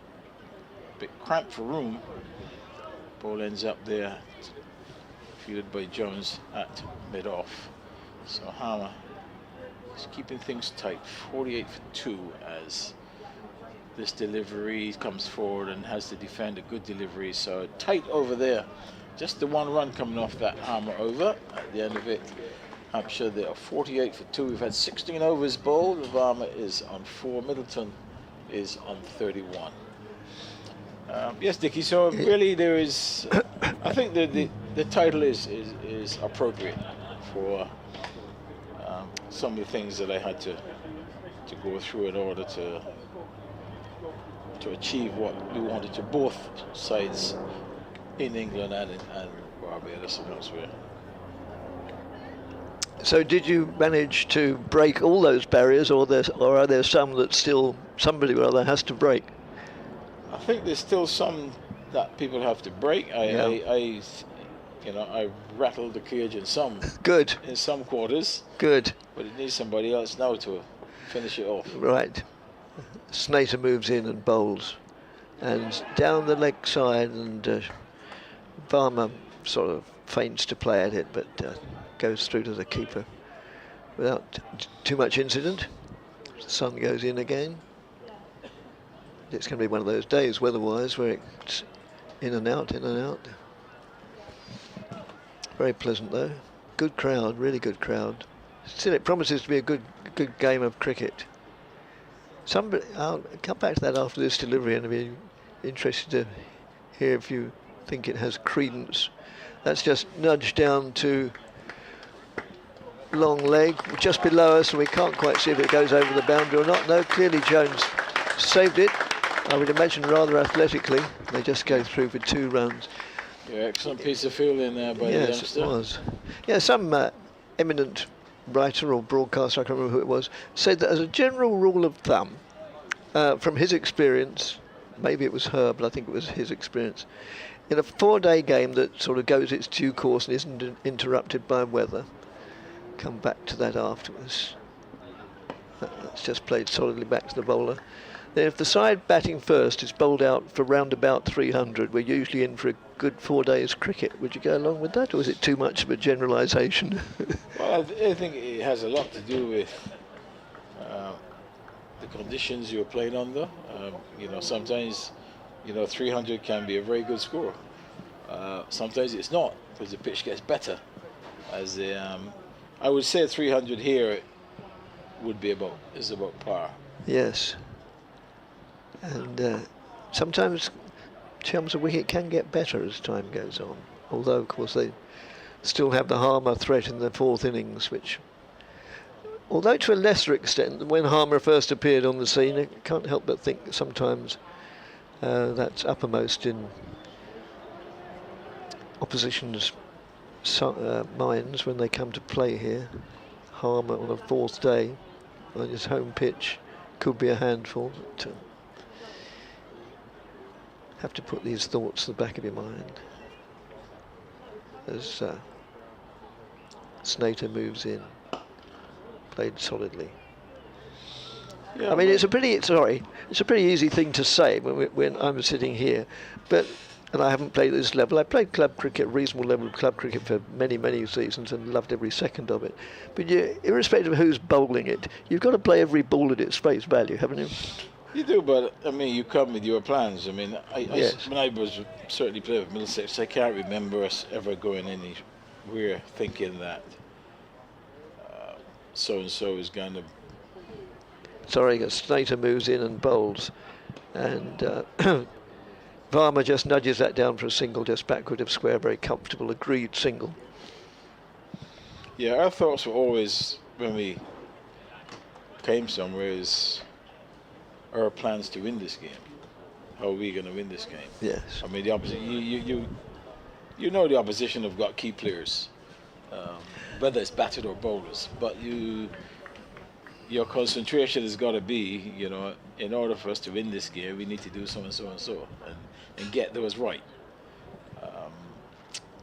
Some teams, as you said, come thinking, well, Harmer on the last day.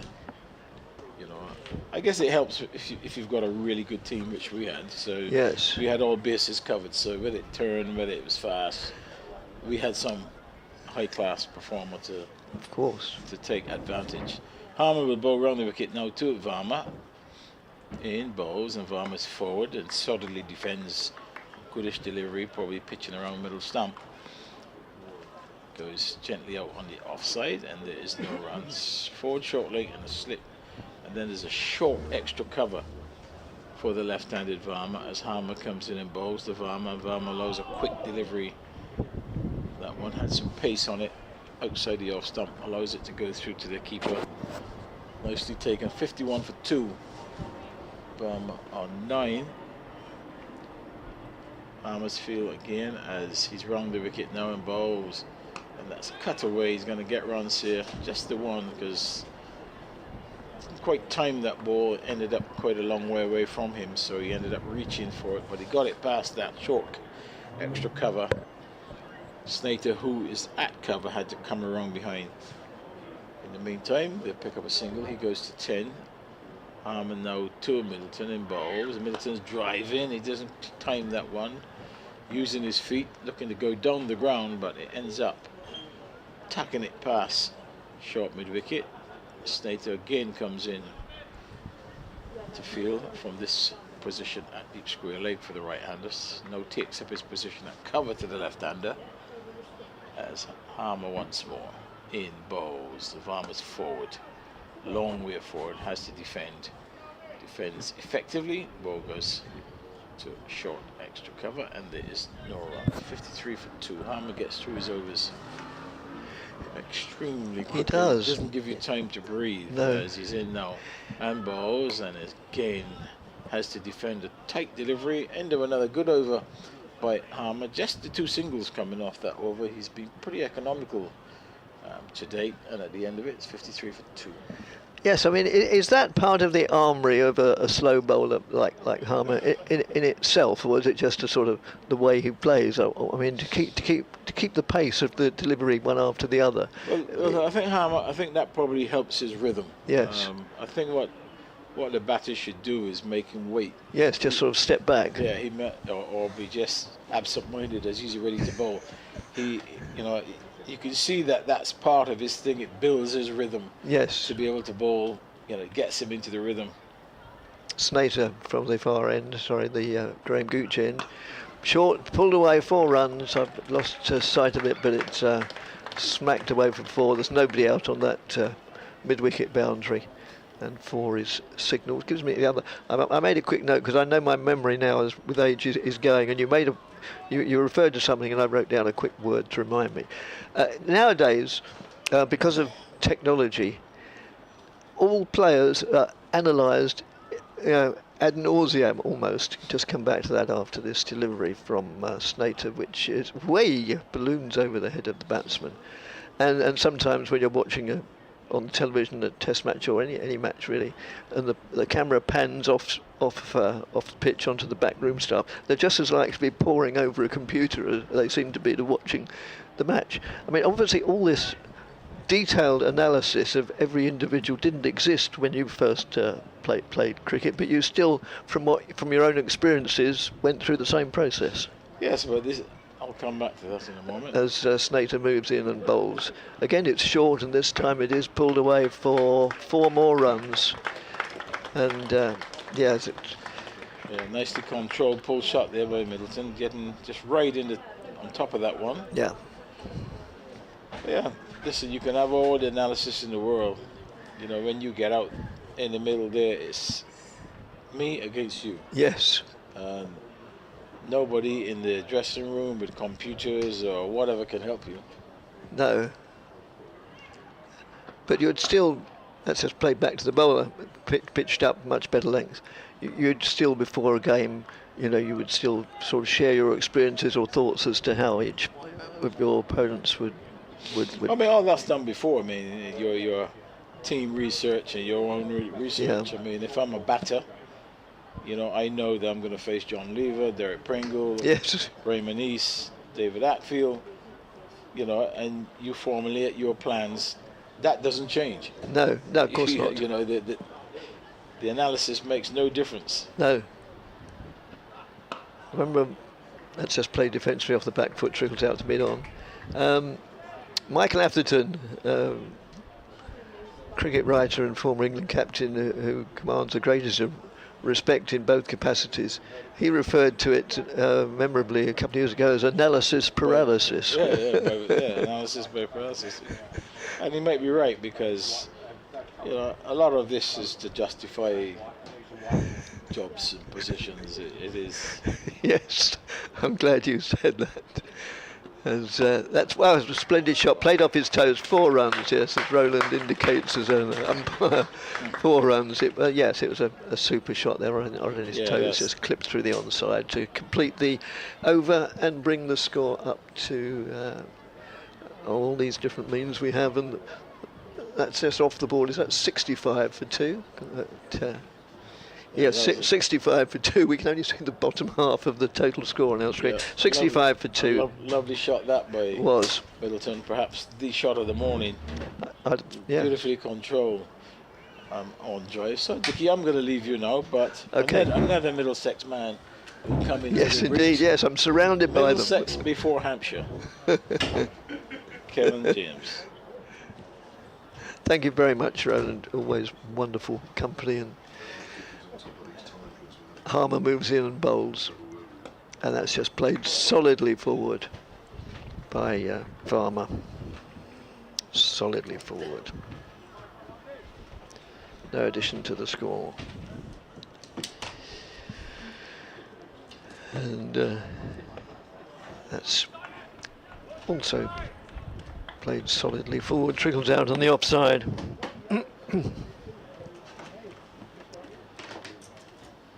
And Kevin, as if to prove that this game is dominated by analysis and computerization, brings his laptop with him and plugs it in. And good job he does. I never remember to bring mine, or maybe I deliberately forget. Surely not. It's just an extra layer of work, isn't it, really, Dickie? To be honest, I'd feel a bit naked without it, that's the only thing. Right, well, we wouldn't want that. Let's just pushes that through a little bit, but it's played out on the offside. Yeah, we'll leave that one there. We'll just park that one. But it sort of helps that if I don't make a very good point, then if I look something up, it'll help. Yes, quite. Oh, yes, I'm not. It's far be it from me to criticise. As I say, I'm very glad you did. You do, because you can clarify something. Yeah. It was nice to clarify that Roland didn't get 100 against Essex, even though he's claiming he did. Harmer moves in again and bowls. And somewhat circumspectly, Varma pushes forward. I mean, it was confident enough in the end, but yes, Harmer is commanding great respect from all the batsmen. End of the over. 65 for 2. Farmer has 10 to his name, Middleton 44, and we've got 20 minutes before lunch. Yes, well, I've never known a time when I've seen Simon Harmer bowl that he hasn't commanded respect, really. Right. Okay, well, well, I mean, obviously I've seen him bowl more than you, but sometimes, especially in T20, he just gets, well, I mean, I suppose it touches on almost what we were saying a little while ago. You know, you can overdo that, can't you? You've still got to play every delivery as it comes. Sure. Here's Snater. Forward is Fletcher Middleton as it goes out to backward a point. Yeah, well, T20 is a different animal, isn't it? But yes. In terms of championship cricket here, especially here, Simon Harmer has had a bit of a hold over Hampshire. Yes. As I'm sure he has most teams. Just having a look what he's done. What's he done this year, Harmer? 25 wickets at 28. Hasn't got a fifer. Snater, no. That's what, just... Oh, was it you? Sorry. Oh, you're right. I beg your pardon. That's all right. It's 4 runs through mid-wicket, though. We can see that, and that's a nicely timed shot by Fletcher Middleton. A length ball there from Snater. Middleton does play that shot well through mid-wicket. Bowler bowls a straight ball, and you think, well, that's okay. Middleton whips it away. No, only 2 Essex bowlers have got 5 wicket hauls in the championship. Snater right arm over bowls, just a little bit more pushed over to the offside. Middleton pushes it into the covers. Just 2 bowlers have got 5 wickets in an innings in championship matches this season, neither of whom is playing in this match. Jamie Porter would be one. Yes. Let me guess the other one without looking it up. The other one that's not playing in this game would be... Actually, I can't think. Go on. Well, nor could he. Rajitha. Yes, it's Your right. Sri Lankan bowler. Yes. Yeah, who's finished his stint. Yes. Was he a good bowler? Did he look the part? I've never really seen him bowl. Right. Oh dear, okay. that's putting me on the spot, isn't it? Right, okay. Obviously, Hope his agent's not listening. 69 for 2. Middleton gets a length ball that's played up towards mid-off. He seemed to me, and to be honest, I haven't watched Essex this season as much as I normally do. He seemed to me to have good days and bad days. I suppose everybody does, but yeah, and obviously when he got his 5-wicket haul, I can't remember who that was against, was a good day. He did seem, at times it seemed to me, could be a little bit profligate. Okay. The last game against Surrey at the Oval, 5 Yes, for 87. I mean, sorry. Yeah, we just might be backed up by the figures, actually. Snater bowls, that's whipped through mid-wicket, and this could be the runs that brings Fletcher Middleton his half-century. Indeed it is, as it goes over the rope, and Middleton moves on to 52, a second half-century for Fletcher Middleton in 2025.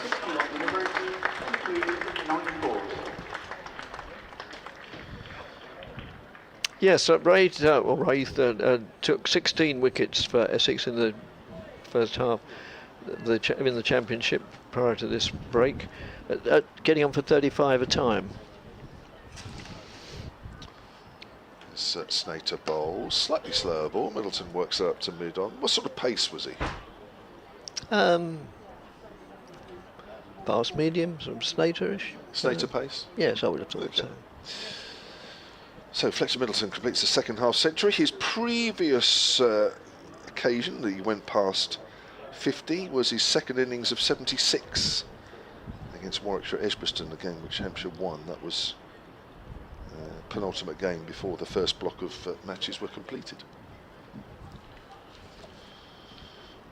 Yeah, I suppose you're looking for your overseas bowler to maybe bowl a little bit quicker than that, if I'm honest, without being unkind. And maybe to have a slightly better average than 35. So, unsurprisingly, Harmer's still in the attack, which he'll obviously, well, maybe not obviously, but likely to be up until lunch in a quarter of an hour's time. Moves in now round the wicket, gives it plenty of air, and played solidly and defensively by Varma, who has 10 to his name. Tilak Varma. And Harmer again. And this time's off a thick outside edge, but all along the floor, and just goes into the slips. Fielded by Cox. It's just been the odd one that's turned for Harmer. Oh, one lifted as well, quite a lot. Again, moves in, bowls, pushes out on the offside. Fielded by Dean Elgar at short cover.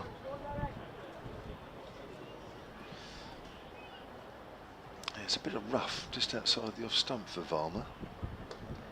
Yes. Let's just nudge into the onside, but into the ground first, no chance.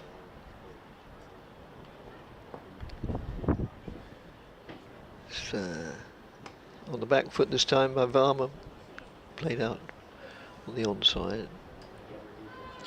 He's such an interesting bowler to watch. He is, isn't he? I love Yes. watching him bowl. Just the little variations, slight, silly, a bit more air, then a little bit quicker. Yeah, that one's just played defensively, giving it a bit more air. And yes, I mean they're canny individuals, slow bowlers, aren't they? And they bowl to a longer term plan than trying to necessarily get a wicket every delivery. They're teasing the batsman into giving his or her wicket away. Yes, it's a very skillful art, which is why most of the best spin bowlers Well, I've been in the game a few years. You don't find, there are going to be exceptions, but you don't find too many really good spinners in their early 20s. I always think with Harmer that he makes spin bowling look really easy. Yes. It's almost as if you think, I can bowl spin. Yes. You know, some guys just make things look so simple. Yes. And for me, he just makes spin bowling look ridiculously easy. Do you know he's 2 wickets short of 500 for Essex? I didn't, is the answer, but no, that's a very interesting statistic. Well, I didn't know that until I've just looked it up. No, well, exactly. That's why you're worth your weight in gold. Well, it's very nice of you to say so. I hasten to add, I exaggerate to make the point. Well, he's playing his 112th first-class match for Essex today, or this game. Yes. And he's 2 wickets short of 500. As Matt Critchley comes into the attack. So we've got some leg spin now from the Graham Gooch end, bowling to Middleton, who's on the back foot. Well, that bounced a little bit. Played it well, kept it down. It's running down towards us at third man, and they've completed 2. And Middleton moves on to 54. So that's one to take note of. Surely, with the amount of wickets that Simon Harmer picks up on a regular basis, he will pass 500 in this game.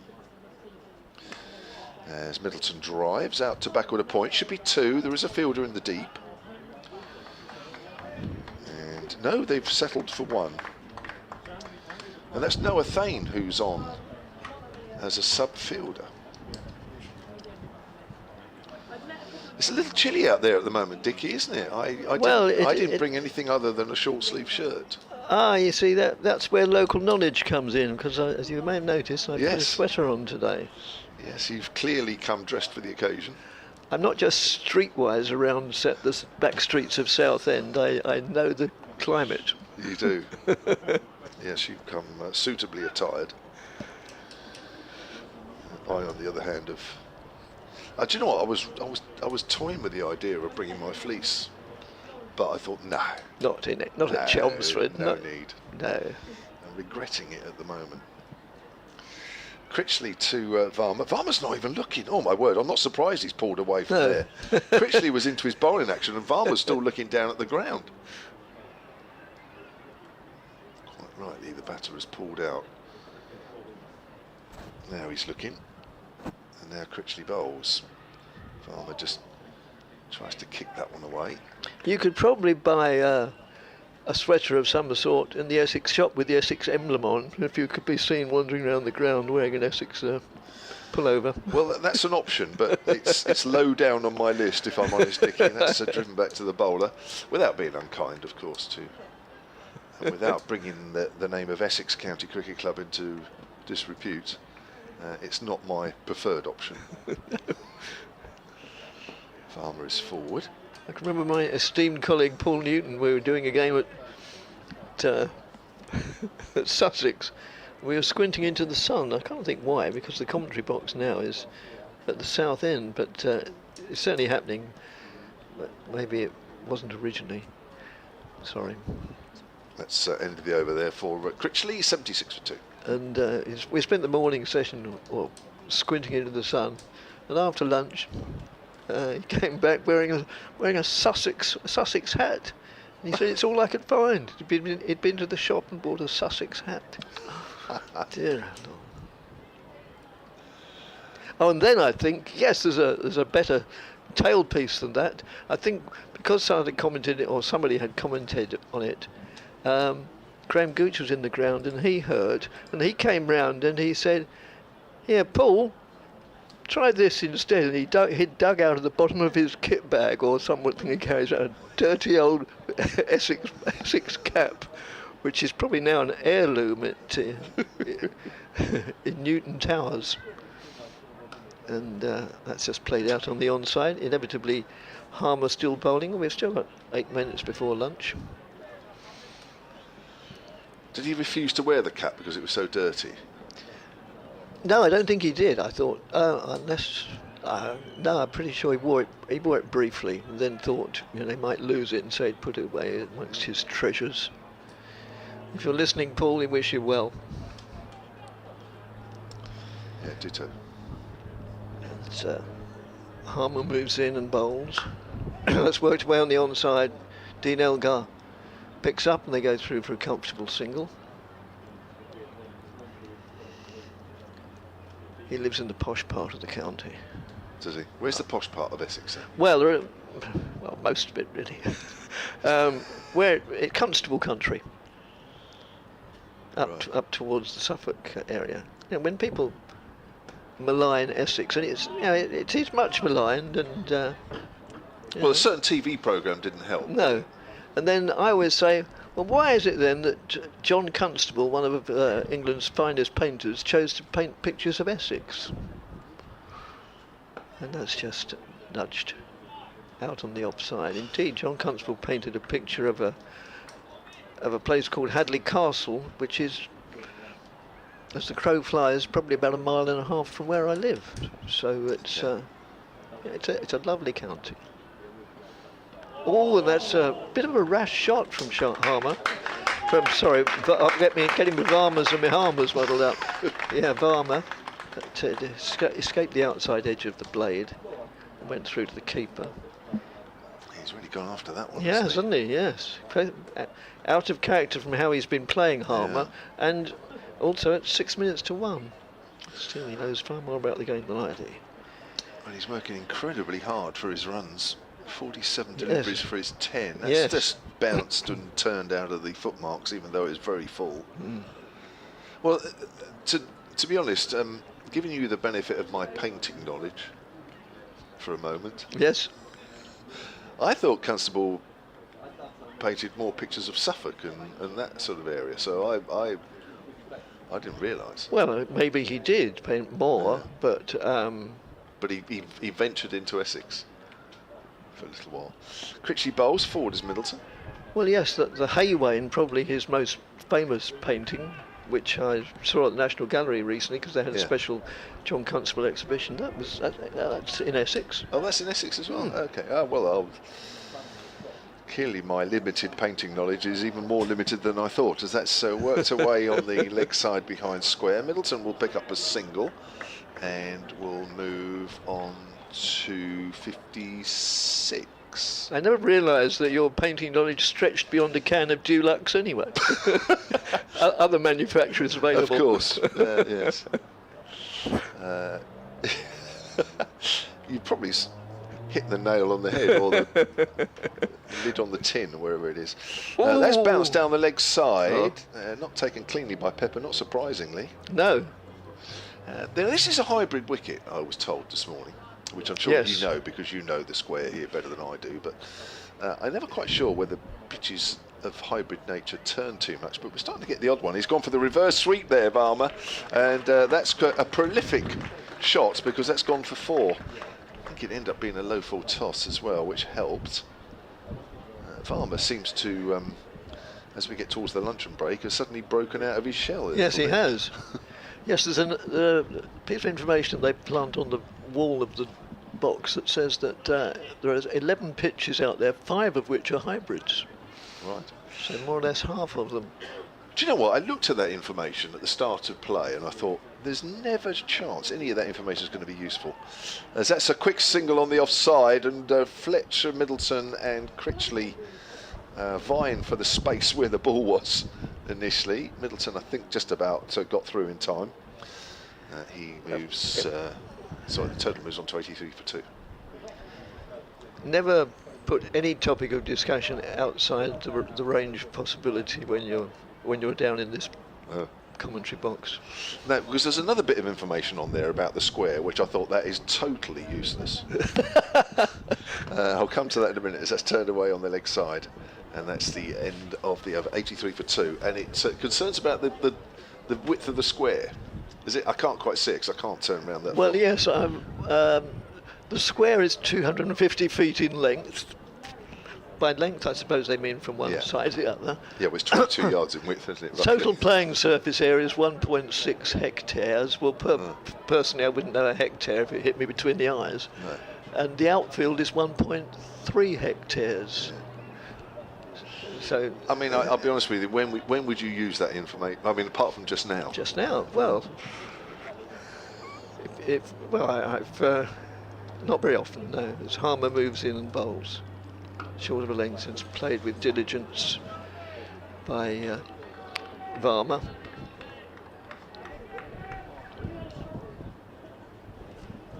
Almost. Well, I was going to say it probably will be the last over before lunch. Yes, even the Harmer can't get one in, but that quickly. That's just played out on the offside. And hopefully, if he looks like he might do, Varma might just That's right. walk down yes. the wicket a couple of times. Hopefully. All my bootlaces come undone. Yes. Surprise. And that's just played out on the onside as well. So I'll stay on air because I do a 1 o'clock update, but other than that, then we'll be on air again at about 20 to 1 or just before, 20 to 2 even, as Harmer moves in and bowls to Varma. Whoa, short of a length, pulled away for 4, cracked through mid-wicket down towards the scoreboard.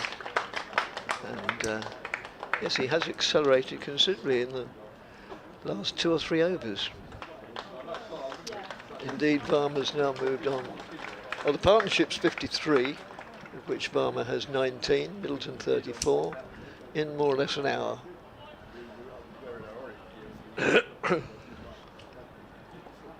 Harmer in again, gives it a little bit more air, and that's just pushed out back with the square on the offside. They scamper through for a single as it's fielded by Mackenzie Jones, the debutante.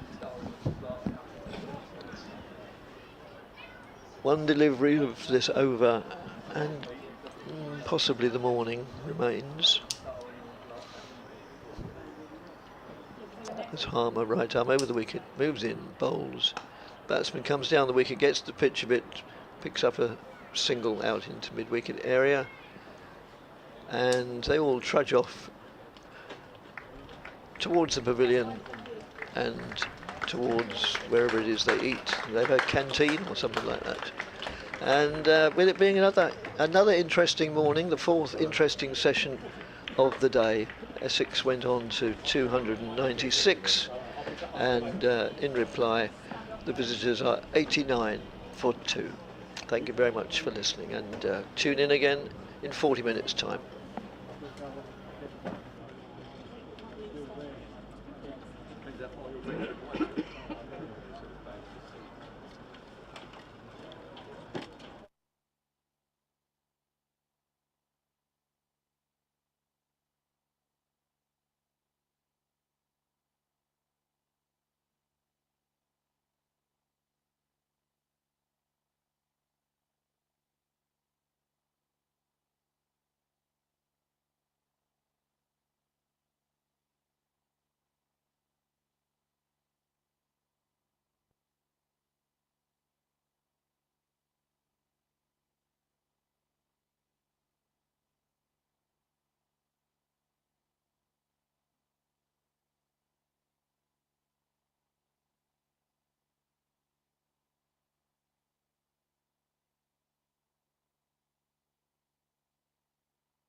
Put it up, is it? Here's Harmer round the wicket. Farmer's well forward. And that will be the end of the over. Yeah, see that scoreboard hasn't moved at all on the live picture feed, does it? It should be 93 for 2. Yeah. Is that right? Or even Should more be than 60 to Middleton. Yeah, the scoreboards, as you said, and just as we speak about it, the sun comes out in all its glory. So beautiful. Chelmsford unpredictability continues. Well, it's so blowy, isn't it? That the clouds are just going over us at a few rates of knots from right to left as we look, which was the same wind direction as yesterday. So at the moment, Cook with the sun on his back comes in to Middleton and bowls, and a short delivery of Middleton's with this one dunked to long leg. He's only going to get a single. As there's a fielder station in that position. Return is into the keeper, so he moves on to 61 with that pull shot. Brings Verma on strike. Total means on to 96 for 2. Hampshire having dismissed Essex this morning, getting rid of those last few batters. Now making a good effort with the bat, lost a couple of wickets, 2 in 2, and then now this partnership pulling things around. So in a bright sunshine, Cook comes around the wicket to Varma and bowls, and Varma has to defend a good delivery, which he does quite nicely, gets right in behind the line of that delivery and plays the ball right in front of him. He looks a good player, Kevin. He does, doesn't he, really? He's I like batters when when you play a defensive shot and the ball literally doesn't go anywhere. That is a proper defensive shot, isn't it? Yeah, you don't really want to see defensive shots being pushed out in front of you. Yeah, he looks a very good player. Got time. Waits for Cook now in Cook bowls, and he's tapped up a little there, but he just works it into the onside. Goes straight to mid wicket. Do you know who he reminds me of? A little bit. And I saw this guy for the first time playing for Surrey a couple of seasons ago. Sai Siddharthan. You don't know who I'm Sangakkara? talking- Not Sangakkara, no, Siddharthan. He's playing for Indian. at the Sorry, moment. right, the Ulster. Yeah, the left-hander. Yeah, he waits once more for Cook. The sun disappears, bowls, and he has to defend a good delivery again. This one on or about the off stump, and he gets again in behind it, having to defend. I think the feature of his innings so far, it hasn't been a long innings, but it has been. I think a couple of balls he would have faced 10 overs, but one thing that has struck me is that defensively he looks solid, he looks good. Yeah, he does, yeah. Which means he has a platform really to go on once he really gets in. He waits now for Cook, who's in now and bowls, and it's a good delivery, brings him onto the front foot. Ball slides off the outer half of the bat, goes out to extra cover, and there's no run. Yeah, he's playing in the current Test match, May 30 in the second innings for India. But yeah, I saw him for the first time playing for Surrey back end of 2 years ago. Just looked a proper batter. It was either defensive or it was a crisp shot. There was kind of nothing in between, really. But, the feature of these current young Indian batsmen, I'll come to that in a second as we wait for Cook, is in now, bowls, and Sabansa Varma just ducks under that one. It's a harmless delivery, far too short, goes through to the keeper, over completed, 96 for 2. Just before you come in, Kev, point I was making was that I think if you look around at a lot of these India young batsmen, now one thing you do note about them is that technically they're very, very sound. If you think of Jaswal, you think of Gill, now you think of people like Varma, etc. They look. So there must be something in their cricket or their development that develops that sort of technique, because they do look solid on front foot, on the back foot defensively. We all know they can play shots, but Here's Harmer to Middleton, who uses his feet, drives that into the ground. I thought they're claiming the catch, but not. No, he's got to go. Caught it short mid-on, And that's the first wicket after lunch, and Middleton goes for 61. Yeah, my first impression too also was that was driven into the ground. But obviously, the field inside didn't think so. They were very confident right from the off. And let's see if the replay gives us anything different here. But what we can tell you is it's a very sharp catch. Not very far from the bat. So Middleton has to go. He'll be very disappointed. He did all the hard work, really. Fletcher Middleton was caught by Paul Walter off the bowling side. Paul Walter with a catch, good catch as well. So Fletcher Middleton goes, and Simon Harmer takes his 499th wicket for Essex in the championship. Who's going to be his 500th? Well, yes. Would you want to be that man? Ideally not. Ben Brown is the new batter for Hampshire, the captain. Good sharp catch that. Wasn't it? 61 Middleton made. Second highest score of the season.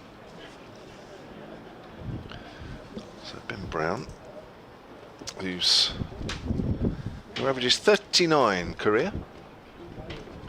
It's not bad for a keeper. Currently this season, Ben Brown is averaging 60. So he's having a good year as captain. All those worries about a captain and your batting form goes down, his has gone up. He's going to be facing Simon Harmer with two men around the bat, and Walter has gone even straighter. Brown is forward, plays it to Walter.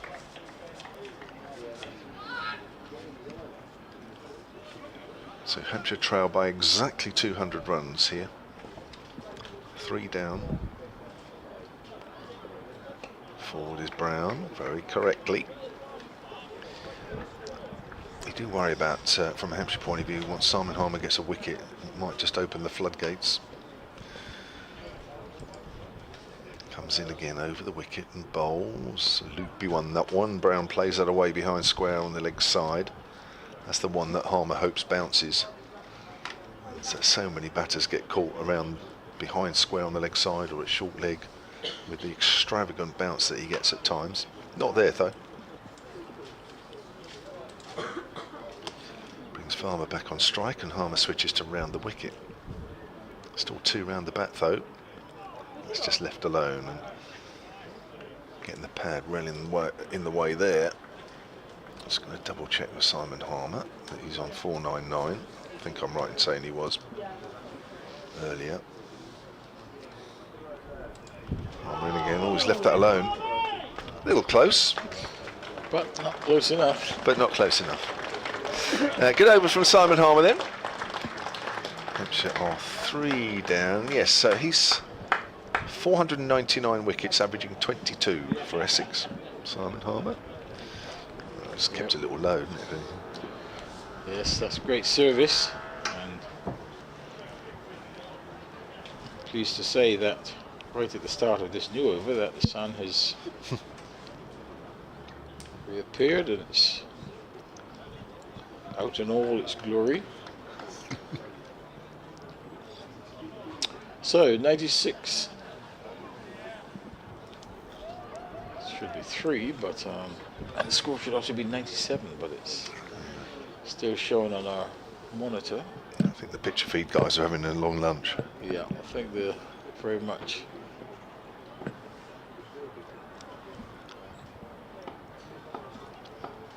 They're obviously enjoying the chorizo and chicken paella too much. And it's also shown that Middleton's facing, but this delivery is defended solidly back along the pitch by Brown as he gets in behind that shortish delivery. Just pushes it back along the pitch. Cook now has figures. He's got 2 for 24. He's in his 10th over, so he's putting a good shift along with Harmer. So those two really the wicket takers, as Cook to Brown bowls, and Brown's nicely off the back foot to a slightly short of length delivery and just punches it out to extra cover. Can't score, it goes straight to Jordan Cox, who is in that position there at extra cover. So 97 for the loss of 3. And spoke to sun. The sun has disappeared once more. I think it's going to be like this all day, Brooks. It's very windy. See some of the players now with their hands in their pockets.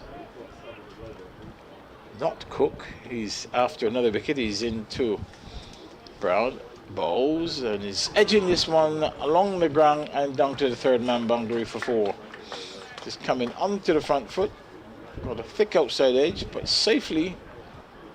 There is no third slip in place, no gully. Wouldn't have carried anywhere. And it went all along and down to the boundary. The 100 comes up for Hampshire. That ball just rolling gently into the boundary. So it's now 100 for the loss of 3. Good length, isn't it? That's the length of bowl here. Just Yes, bring the batters forward. to a new batter as well. Yeah. Cook once more. Bowls, and Brown has to defend a short of a length delivery that's coming back into the right-hander, and he does well. Just plays it gently into the onside. And there's no run. Varma on the other end, he's on 24. And I wish they would get rid of this stat here that we're seeing. So Varma's on 24, Brown is on 5 at the moment. As Cook to Brown in bowls, and Brown is forward and defends up to mid-on, just showing full face of the bat, and there's no run. For Brown there's 2 slips, and that short mid-wicket that they've employed for Cook for most of the time against the right-handers. Very close mid-wicket, just for the clip in the ear. And it certainly worked today with the wicket of Orr, as Cook in now past the umpire, bowls to Brown. He strikes him on the pad. Stifle appeal, but clearly going down the leg side. And end of another good over there by Cook. Apart from that edge boundary, the rest of the over was a pretty challenging one. Just keeps banging it out, doesn't he, on that short of a length. Making the batters play. Yeah, when you look at Cook, you just wonder whether he's going to be an outstanding first-class bowler, or can he step up to the next level with the same sort of intensity and performance. But I guess unless he gets a run, you'll never know. Yeah, I mean, he didn't quite hit the mark, did he, against Zimbabwe in that one test he played. Here's Harmer. On the back foot there is Varma. 1 for 72 and none for 47 against Zimbabwe. Yeah, but it's, a one-off game could go either way, couldn't it? You could perform, and that could fool you as well. Yeah, well, 1 or 2 did, but in Ollie Pope's case, it certainly did work. That's pushed back to the bowler. Yeah, but I mean, Ollie Pope has had form. He scored runs before. He's got 500-600s before. It's a slightly different situation. True. Varma bowls well forward is Varma, smothering that full delivery. Yeah, Varma's quite happy to just defend Harmer, as this is a test of patience, and Harmer's trying to test his patience. Comes in again round the wicket and bowls, and just jags down on that one a little. That's a length ball. He's playing it from the crease. Yeah, it was quicker, flatter. Harmer thought he was through, but Varma very watchful and playing very straight as well. He's got good temperament, hasn't he? For a man that plays a lot in the IPL as well. Oh, that's bounced and turned. Past the shoulder of the bat as well. That's a beautiful delivery. Yeah, that's a lovely delivery. Bowl slow as well. Probably would have turned from around middle and leg. Genuinely beating the left-handed Varma. Too well beat his defences. Varma bowls. Varma's on the back foot, just lets the ball hit the bat and just angles it through the gully area. End of the over. Harmer once more looking as though a wicket isn't too far away. 101 for 3. Then Hampshire trail by 195 on the first innings. Yeah, and Brown was just very watchful against. You could see against the spin that he's a good player against the spin as well. You can see that patience at no stage as he look as if he's agitated. Ball went past the outside edge. Didn't really make any difference at all. He just continues. So one thing we do know for sure is that he's got a very good temperament and lots of patience. And as you know, to be a top line batter, those are two qualities that are desired. Right now, Ben Brown has got to take on Cook, who is in now and bowls, and he's stroking this one nicely off the back foot.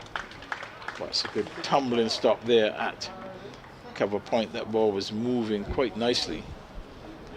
Jones in that unaccustomed position there at cover point. It used to be, Kevin, it used to be a specialist position, that point area.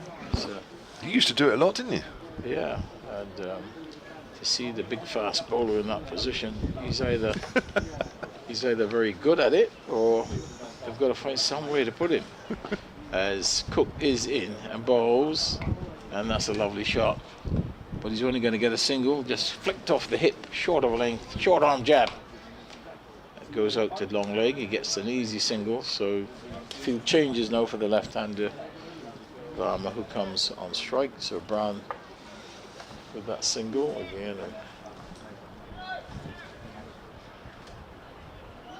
Umpires are trying to get the attention of someone. I guess the ground staff, and it looks as if there's a problem with the pop increase. Yeah, the old foothold, isn't it? Looks like he's hitting the side of a bit of a crater, which is never ideal. Yep, so obviously they're going to perhaps just come and flatten that out a bit. Right.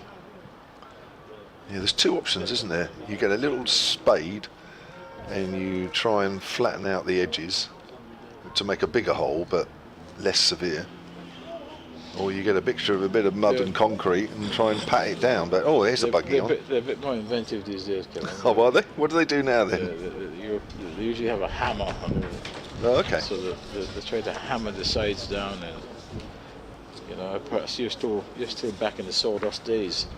I think those days are gone now.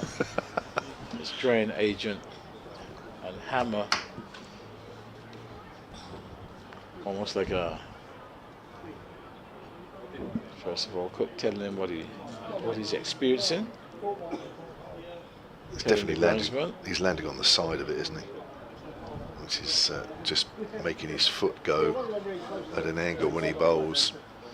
There's the shovel. I'm sure the groundsman's probably suggesting to him, well, get a bit closer or a bit wider. Well, yes. If you keep running in the same hole. Just watching here. If you keep running in the same hole, that's the flick off the hip. Clearly didn't look happy. Just watching the replay of the last delivery. Clearly didn't look happy with where his foot was landing.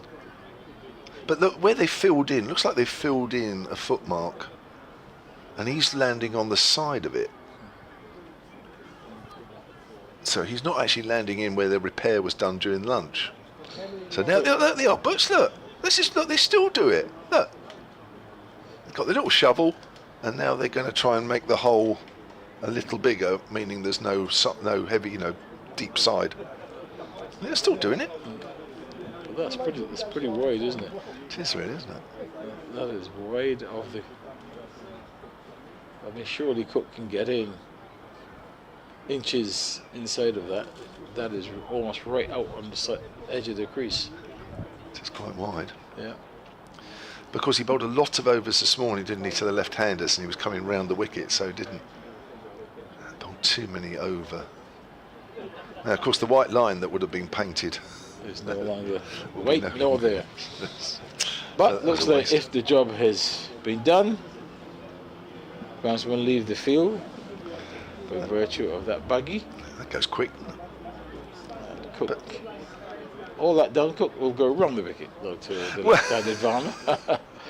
He's in now, and bowls to Varma, and Varma's forward. Again, nicely in position and a solid defensive shot. Cook in his follow-through does the field. I was going to say he bowled the majority of his overs this morning to the left-handers, but of course Nick Gubbins only lasted one ball, so he didn't have to bowl too much at him. But Ali Orr for his 9, and then Varma, of course. Well, right now he's going to try and breach the defence of the stubborn Varma. He's rung the wicket, 2 slips in place, bowls, and again he brings him onto the front foot. This time the ball comes back at the left hand arm with a solid defensive shot. Cook does the fielding. Yeah, 4 games Varma is with Hampshire. He was brought over by Hampshire's new owners, or they got involved in getting him over, GMR Group.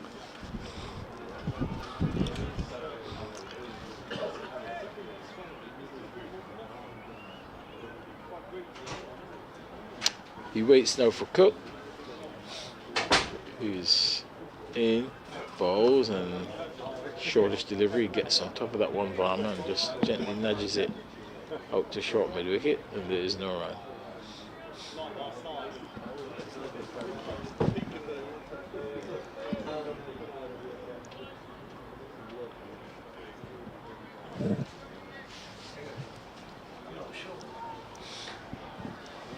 Varma is on 24. He's faced some 74 deliveries.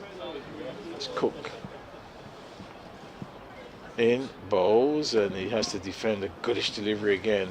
Coming across his stumps, plays it to short mid wicket, where it is fielded there at that short mid wicket position by Walter. That was the final delivery of the over for Cook. He now has figures of 2 for 29, and that's the end of the over. Score now, that's 100, and can't see the score from here, Kevin, but 102, is it? Yeah, 102. 102 for the loss of 3. So I will take my leave, and to join you, Kevin, it will be Dickie Davis. Thank you, Butch. Simon Harmer then. They've got an extra man. Oh no, they haven't. No, it was the keeper putting a helmet on. I thought they was bringing in an extra man around the corner, but they're staying with just the one at short leg, slip in, and the man on the straight drive, which is Paul Walter. Sorry, I keep forgetting how much bigger Butch is than he used to when he used to play. I have to keep getting my chair in a little closer to the counter when he walks past. I know he doesn't mind me saying that. He actually didn't hear me on that occasion. That's turned away behind square. Quick single. Brown will move on to 7. Hampshire move on to 103 for 3. Trailed by 193 on the first innings.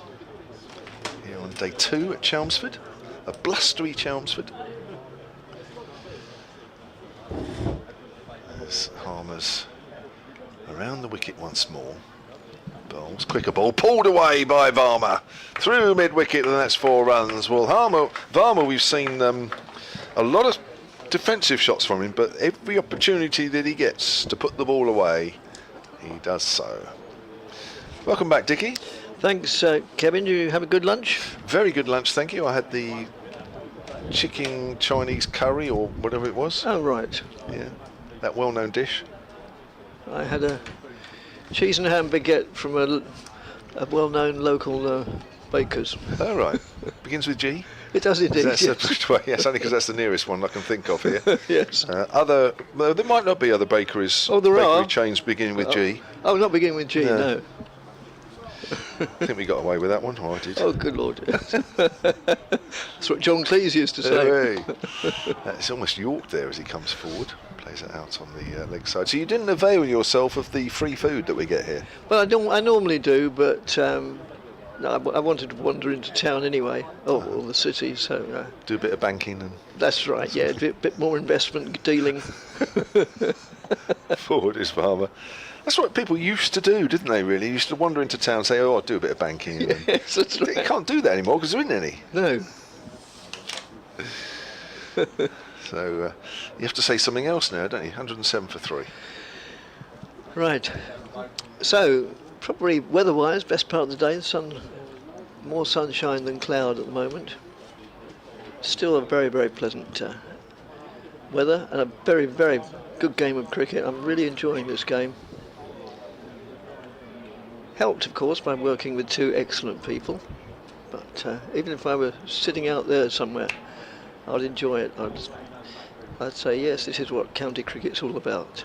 It's very kind of you, Dickie. Oh, it's the three, it's a team. Exactly.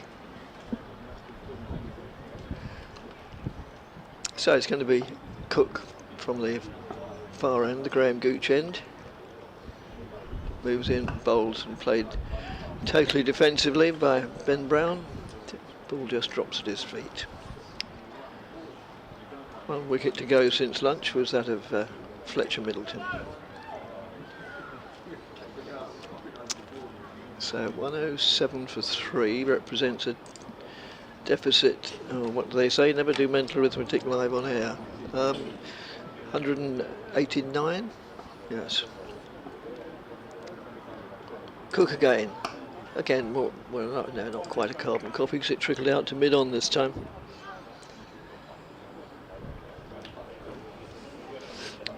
You remember our email yesterday of the couple that were on the M25? Yes. Making their way up here. I saw Wendy, that stopped me at lunch break, said it took them 6 hours. 6 hours up from Southampton? Yeah, but I don't think they were coming directly here. Oh, right. Oh, I see, going by Edinburgh. Well, yes, I suppose. I mean, that would be all right then, wouldn't it? Yes, it'd be an excellent journey.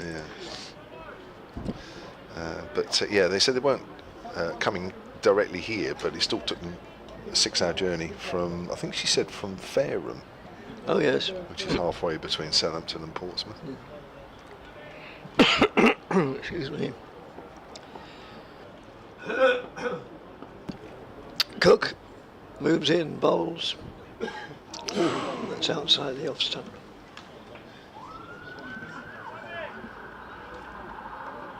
Kept a little low as well, didn't It it? did, yes. Oh dear. I wonder if we've got any bottles of water. No, we haven't. I might at the end of the over just pop next door and get a bottle of water it's out the fine. fridge if you can. Yeah, I can hold it. Yeah. Look after the shop. I think Mr. Butcher would love one as well, because he was asking me at lunchtime about some water. Right. I said you'd know where they were. Yeah. In the well-equipped fridge next door. That's just played backward point. They've got all mod cons next door in the press box, and we have none. In fact, the story will probably seep through because they love taking the mickey out of me next door. Do they? They've got this new piece of kit at the back, and they used to have an old-fashioned drinks machine in the same position, and that's just played defensively. And then we got this newfangled thing, you see. So I was looking at it up and down, back and front, and I said, so I'd got a cup. I said, so where do you put the mug? And they said, you don't put it anywhere. It's an air conditioning unit. I was convinced it was a drinks machine. Boom. Oh, well, Dickie. Oh dear. Now, I've got a couple of emails to get through here. hampshirecricket@bbc.co.uk is the email address we're using for the whole game. Yes. And also, as I've mentioned before, for Hampshire supporters and fans, it will be the email that we will use moving forward, not the old one. Here's Simon Harmer. Farmer is forward. He's asking for a quick single and duly obliged by Ben Brown because the fielder is just a little deep at Shane Snater. That's good running, actually. This one's from Chris and Annie, who are still baking by the pool. They emailed yesterday. They're in Rhodes. But it's not quite as windy as here. We're getting some good weather, but it's just a little breezy. An intriguing game of cricket. That's exactly what you said earlier. Yeah. Dickie, they've nicked your phrase. So it's turned away behind square on the leg side. Single to Ben Brown. Takes the total on to 109 for 3. The moaners will say that Ali Orr has failed. Just for the record, he What did made he get? 9. 9. Yeah. I say we must give him a chance. Yeah, I agree. I don't think he's in for just one game, so I think he will. He was a major signing, but just hasn't had the chance to play regularly, be it injury or non-selection. That's right. We think of running the 50-over side through August could do in the world of good. What's your view, says Chris Anani. Well, I agree with everything you just said there, as that's pushed out on the Oh, what a hero. offside. Thank you very much. Brennan Butcher is in with the Brilliant. water. He's brought me some as well, thank you. It's very kind of him, isn't it? He's a changed man since he played for Middlesex. Here's Harmer. It's pushed out square on the offside.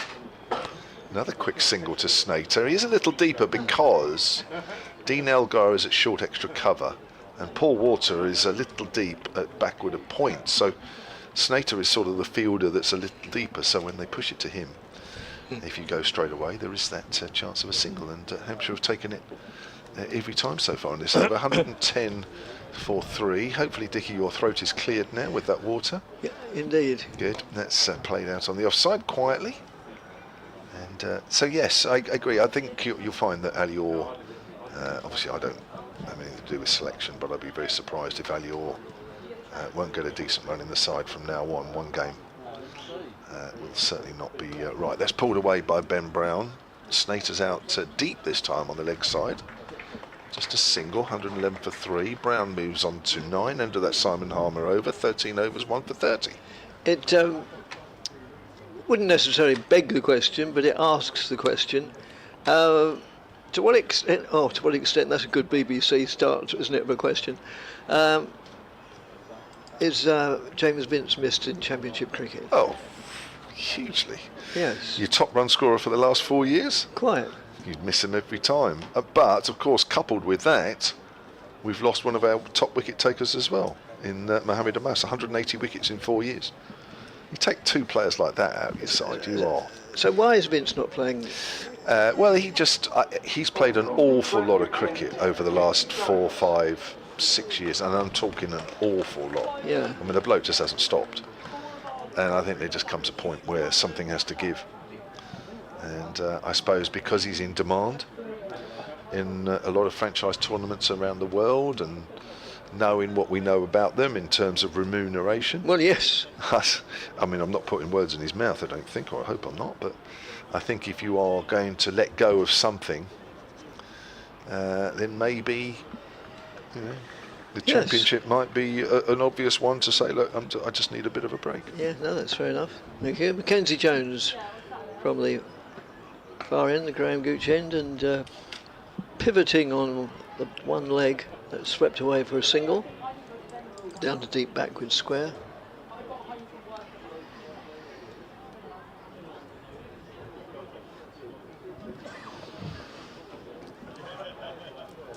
No, I mean, it's a totally, well, it's a different game from in numerous respects from what it was years ago, and yeah, as with almost all jobs really, and you know, we're inclined to big up professional sport, not just cricket, but it's, you know, it's just a way of earning a living that people happen to be good at, and in any form of employment, you want a deal that suits you best, don't you, really? As that's just played defensively, trickles out on the onside. Yeah, I mean, listen, that's been in demand in franchise cricket and various tournaments. I'm talking major tournaments as well, not some of these little ones that have sprung up. No, quite. Of which there are a few of those as well. But you know, you can, of course, you can earn some decent money now, and why shouldn't you? I mean, you just never know. You know, you're one major injury away from finishing your career. Exactly. Yes. Yeah. And that could come at absolutely any time. Yes.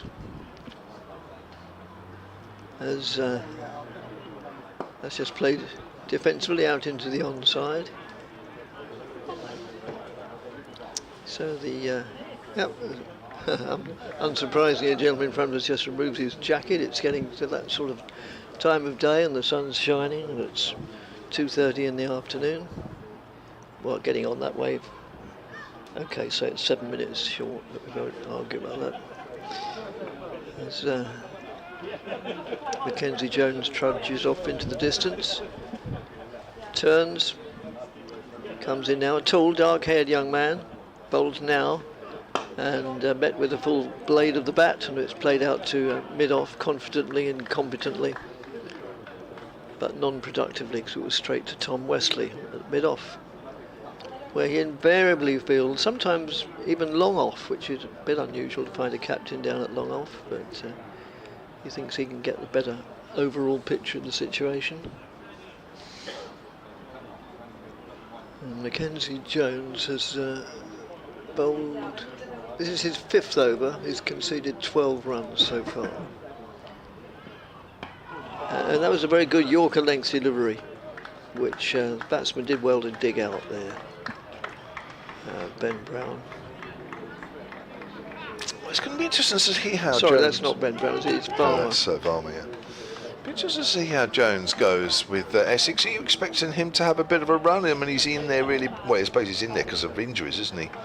And with Jamie Porter being rested rather than being injured, I suppose the minute that Jamie Porter's considered fit again, he's back in. Yes, I think...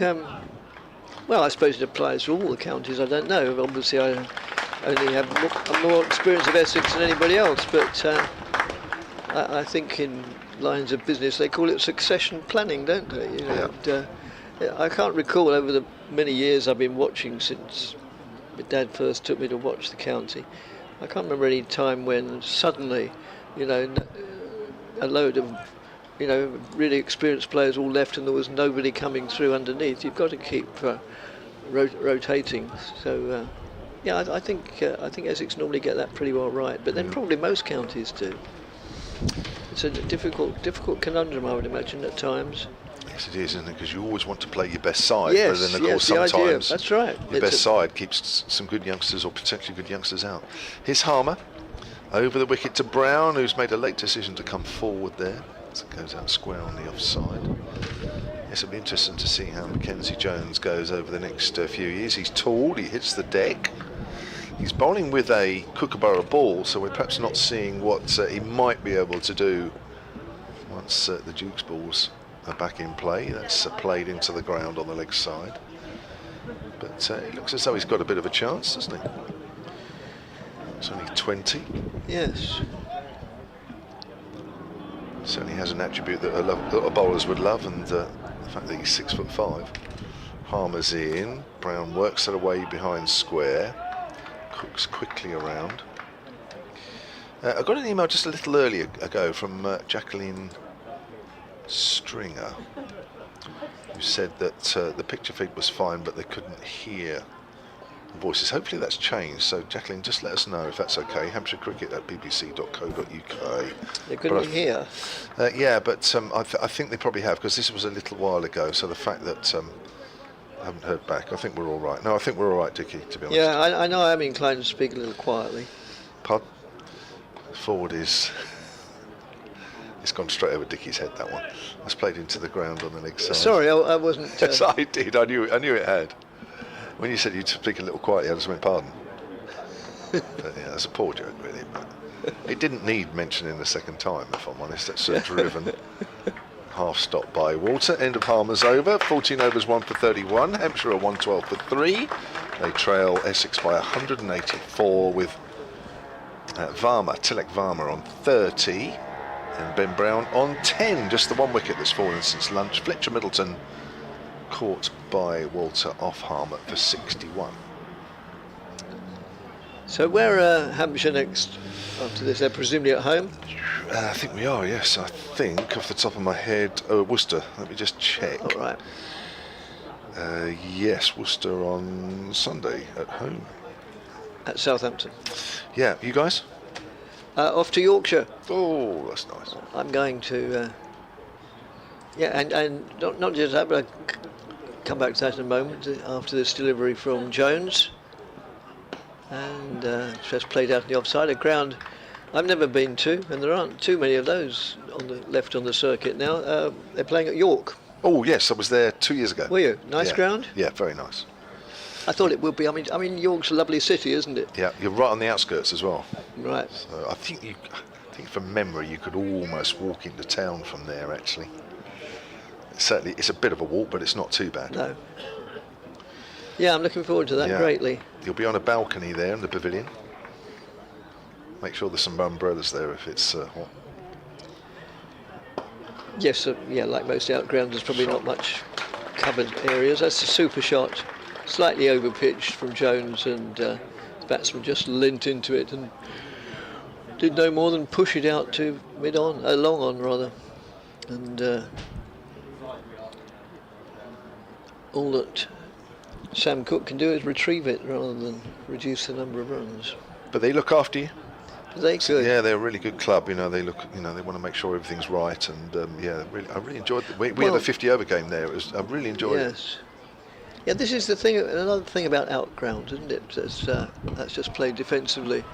Yeah, because it's a big day for the local club, and as soon as they know they're going to get this fixture, they put so much into it. I can remember one of the best days ever of doing this job was against Worcestershire, but it was at Kidderminster, and you know, it was a wonderful atmosphere. You know, the teas were superb, made and laid out by the players and their partners of the local Kidderminster Cricket Club, and yeah, it was just a perfect few days. It's just played out defensively. Yeah, you get good weather. Of course, it always helps with outgrounds.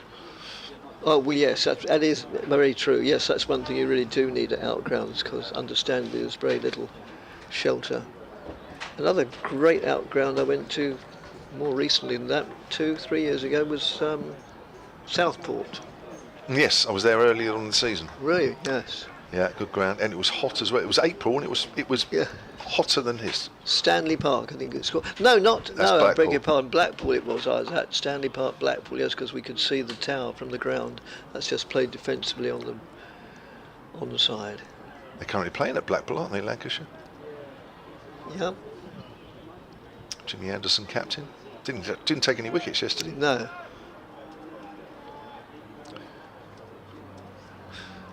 Now, Mr. Varma, we're sort of getting used to how he plays. He's got 34 not out, but 5 boundaries in that. So 20 of that 34 has come in boundaries. So if you actually take away 5 balls, 85 balls, he's hit 14 off 85.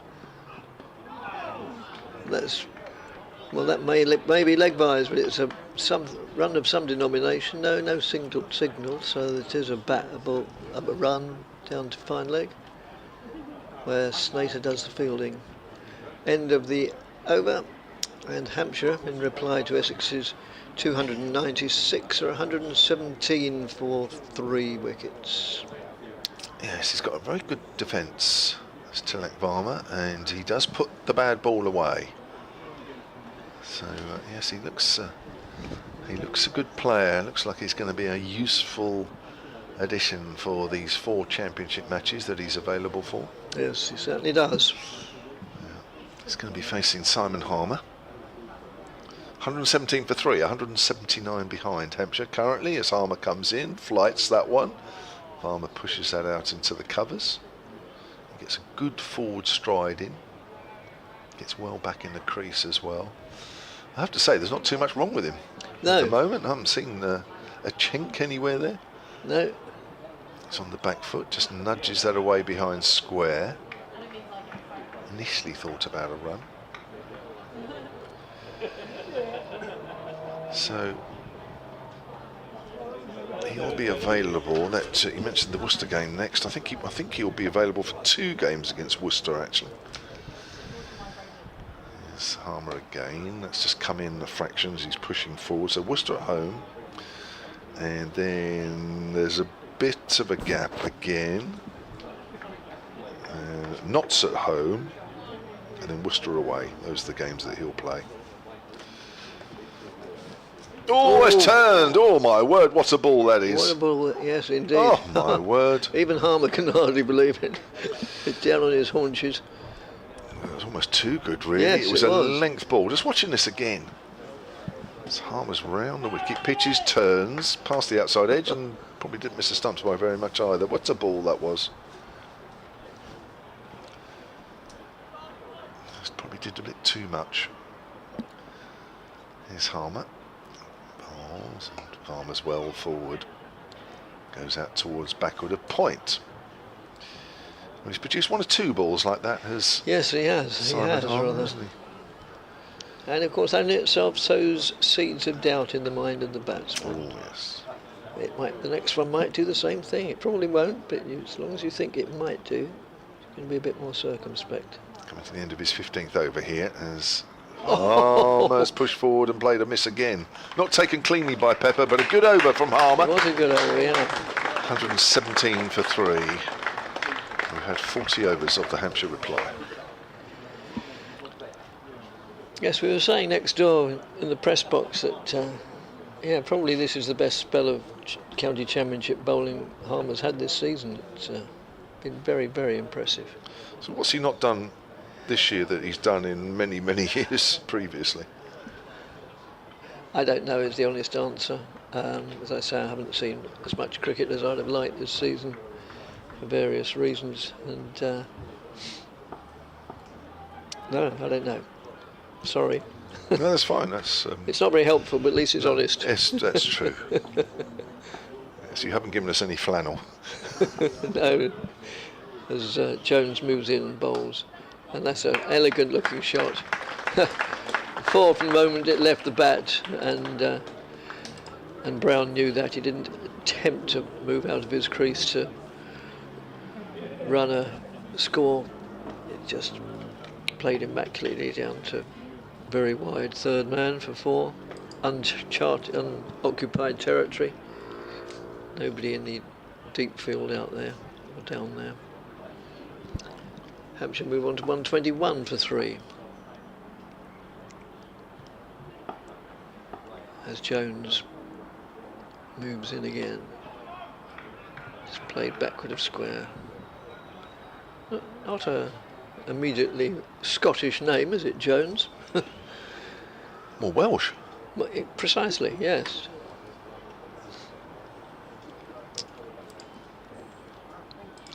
But Mackenzie, the Mac business does suggest Celtic origins.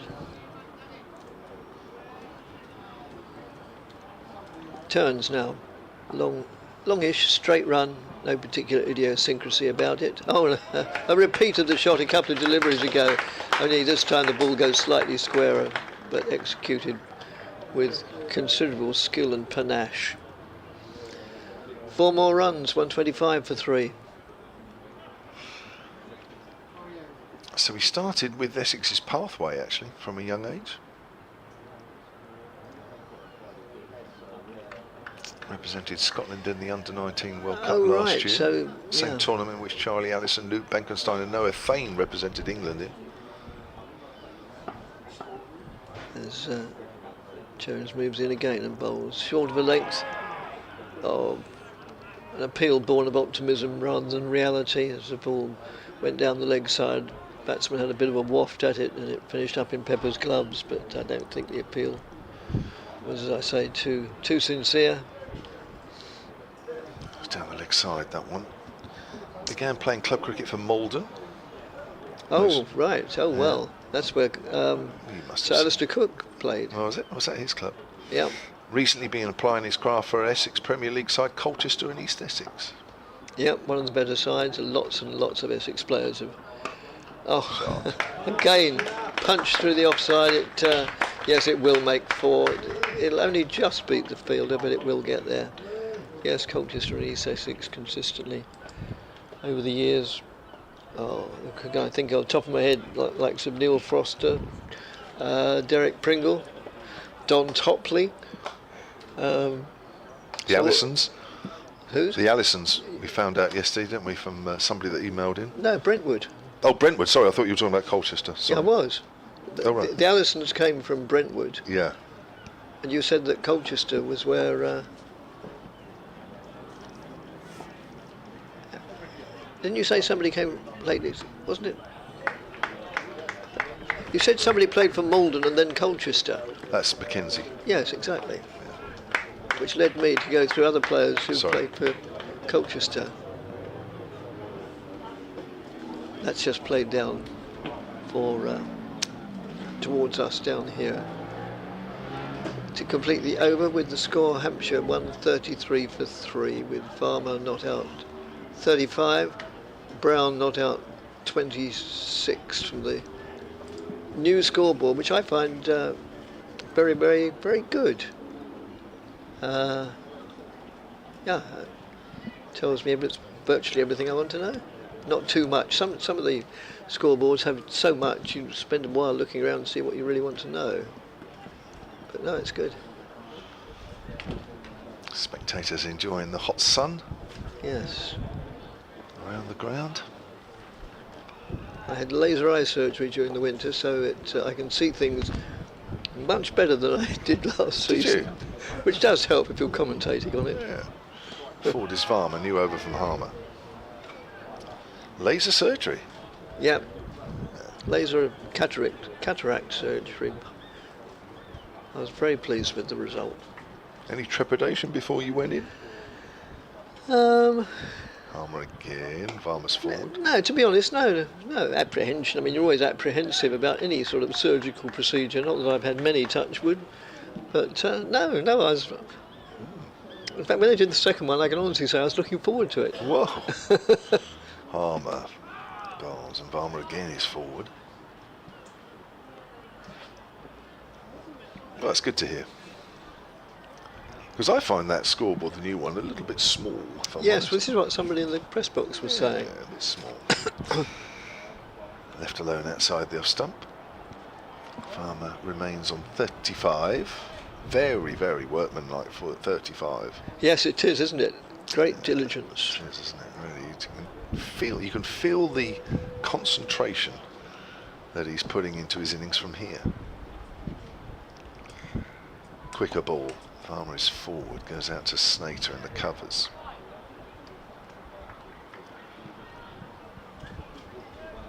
So 133 for 3. Harmer looking for his 500th first class wicket for Essex. He's on 499. Brings a man over from the leg side onto the offside.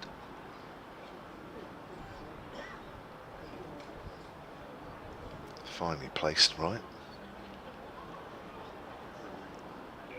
Harmer's in. Oh, that's bounced. Another one. Turned. You could see the Yeah, puff of no. dust there. Yes. Farmer, I think, to his credit, didn't chase it, but that's a good ball anyway. And Harmer is just producing one or two more of those deliveries. Yes, and this is in the first innings. So, well, Just watching it now, and it just catches one of the follow-through footmarks of the bowler. I have to say, the second footmark of the bowler there, just outside the left-hander's off stump, looks pretty close actually. It's obviously okay, but it just catches the edge, turns and bounces. well, you're going to see another player running through that area now as tall Paul Walter takes up the cudgels of the attack. Now, my final word about laser eye surgery, Yes. for anybody thinking about it, you don't feel a thing, you just experience as they got your head clamped to make sure it doesn't move, and that they, do the what they want to do on your eye, not on your left ear or something like that. It's instead of any feeling of pain or sensation at all, there's just this mother and father of all brilliant laser light shows going on, very close range, with lights going, different colours going in all directions. It's absolutely brilliant, which is why I was looking forward to the second one. So you keep your head still, but is it tempting to move your eye around? No, they can't. It's impossible. They lock that into position. Okay. Don't ask me how, but they do. And that's swung away, short of the legs down to long leg in front of the scoreboard. In fact, the preparation, the process they go through to make sure it's impossible, not just for your head not to move, but your eyeball not to move, takes much longer than the procedure itself. Okay. Without any word of exaggeration whatsoever. Anyway, enough of that. And I wouldn't say necessarily I recommend it. All I'll say is, from my experience, it was very good, but you never know. Not everybody has similar experiences. As tall Paul Walter moves in, left arm over the wicket, bowls. The ball played back to him by Varma. And he trudges. Paul Walter always trudges back to his mark. He makes it look really hard work. He doesn't. He looks like he's bowled about 30 overs That's on the it. trot. Yes. Looks like he's just staggered off the 6:18 from Liverpool Street, having spent a day in town and commuted home. As that's just worked away down to fine leg, fielded by Shane Snater. He's an effective partnership breaker, though, isn't he? He is very. Well, and it's different because he brings it down from such a height. He's not just tall, nearer 7 feet than 6, but got quite a high action. Not particularly fast, but poses a few different problems, or can do. He's a good option to have. Yes.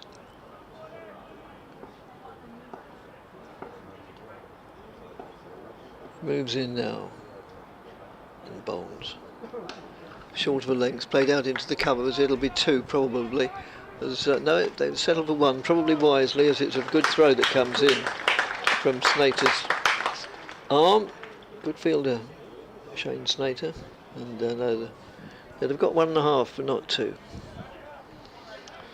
A little bit of width on that one. Yes. No swing at all for Walter out there. Not expecting these Duke balls to do much now. 136 for 3. Duke, it's Kookaburra. Yes. Short of a length outside the off stump, allowed to pass by to Michael Pepper, who just has the company of Dean Elgar in the slips, and beyond at first slip, and then Matt Critchley. Oh no, it's not. It's Simon Harmer at third. There's a bit of a gap there, so the 2 South Africans in those positions. As Walter moves in and bowls, and it's just played out on the onside, fielded by Charlie Allison at short mid-wicket. End of the over, Hampshire. After Essex made 296, Hampshire 136 for 3 wickets. Trail by 160. 48 overs remaining in the day. Where are we time-wise? 10 to, almost 10 to 3. I'm not sure we're going to get tea in at the prescribed time. We weren't far off yesterday. Yes. We had 2 spinners operating for a little while yesterday, didn't we? We've had a bit of Critchley, actually. We've had a bit of Critchley. The scoreboard's gone off in our commentary box. I think that's easily rectified. If I can find the didgeridoo. Here it is. Harmer's forward, Brown pushes forward, takes the bottom hand off the bat as he does so. Yep. Is that on a timer, that screen? I think there? so. Yeah, it says initialising with a Z, which irritates me. There it is.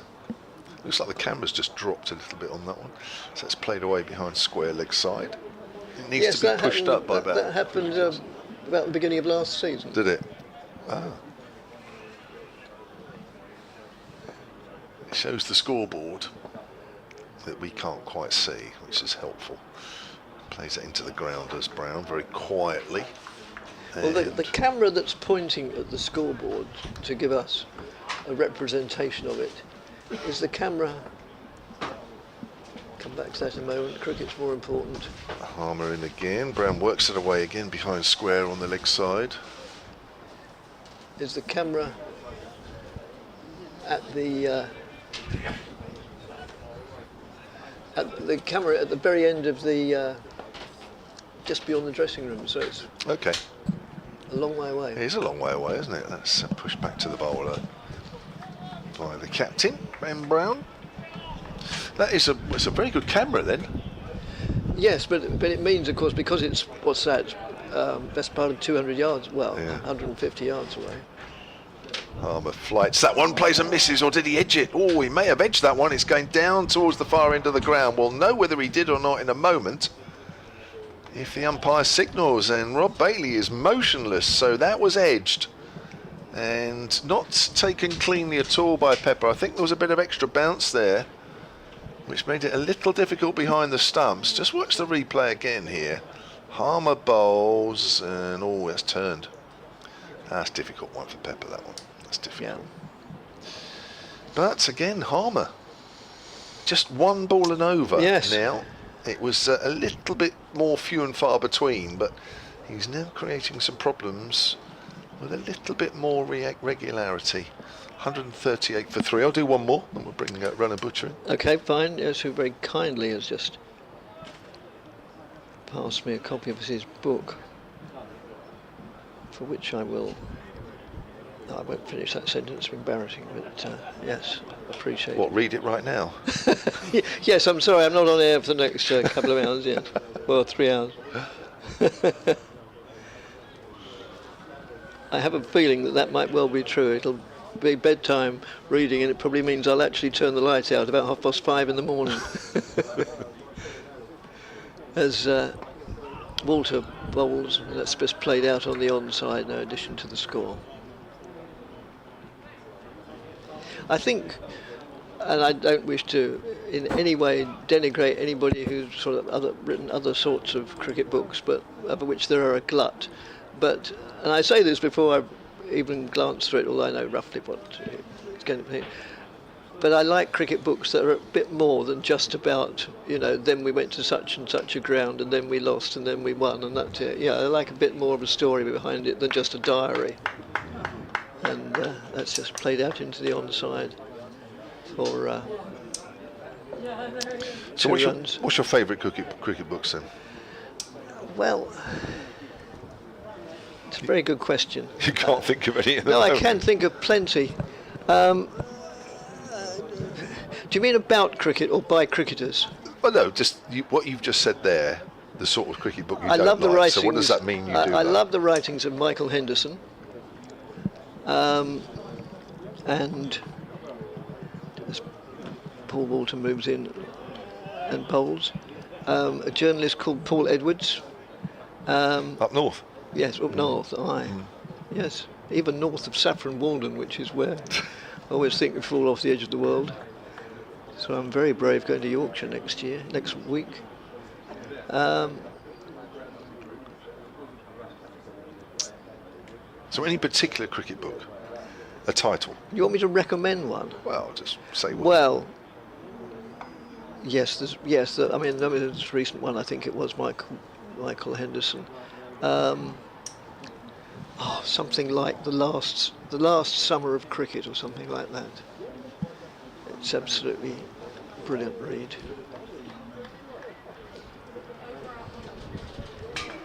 And there are one or two that come to mind that never got past about page 28, which I won't obviously detail.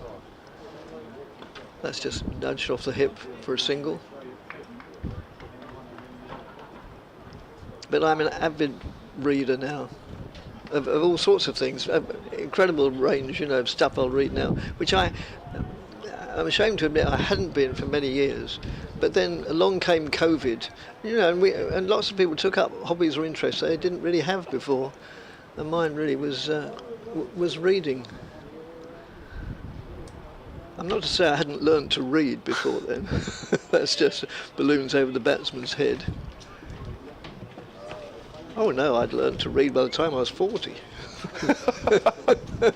Not to understand it, of course. But and end of the over, 140 for 3.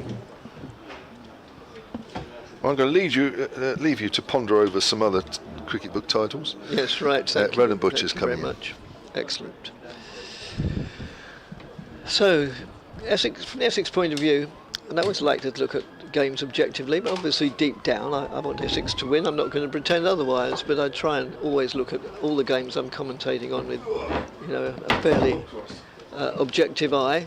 Yeah, Essex really could do with a wicket at the moment, 140 for 3, but on the other hand the cricket has been quite enthralling, and the battle between Harmer and the Hampshire batsman has been, well, edge of the seat sort of stuff. It really is enthralling enthralling piece of cricket, the like of which, I don't want to in any way denigrate other versions of the game, because without the other versions we wouldn't have the pleasure of watching county championship cricket. But I think the sort of battle that comes when Harmer is trying to winkle out a batsman over a number of overs is the essence of the game. Moves in now, bowls, and just played defensively by Brown. They're treating Harmer with the utmost respect, as well they may.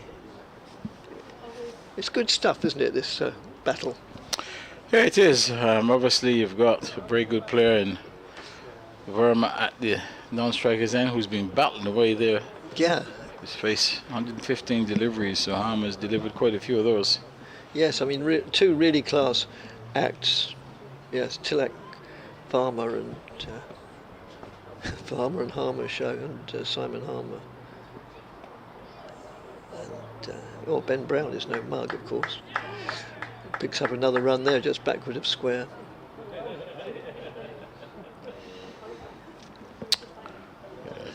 Tight single there. Bit of hesitation, but yes, it was, wasn't it? But Varma was always comfortable in the end. Comfortable in this getting through.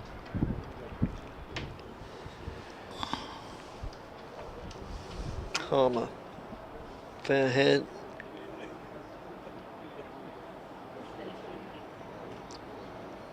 Moves in, bowls. Short bit length. Oh, and the first really false shot where bat's actually laid on ball, and it gets a top edge, goes for 4.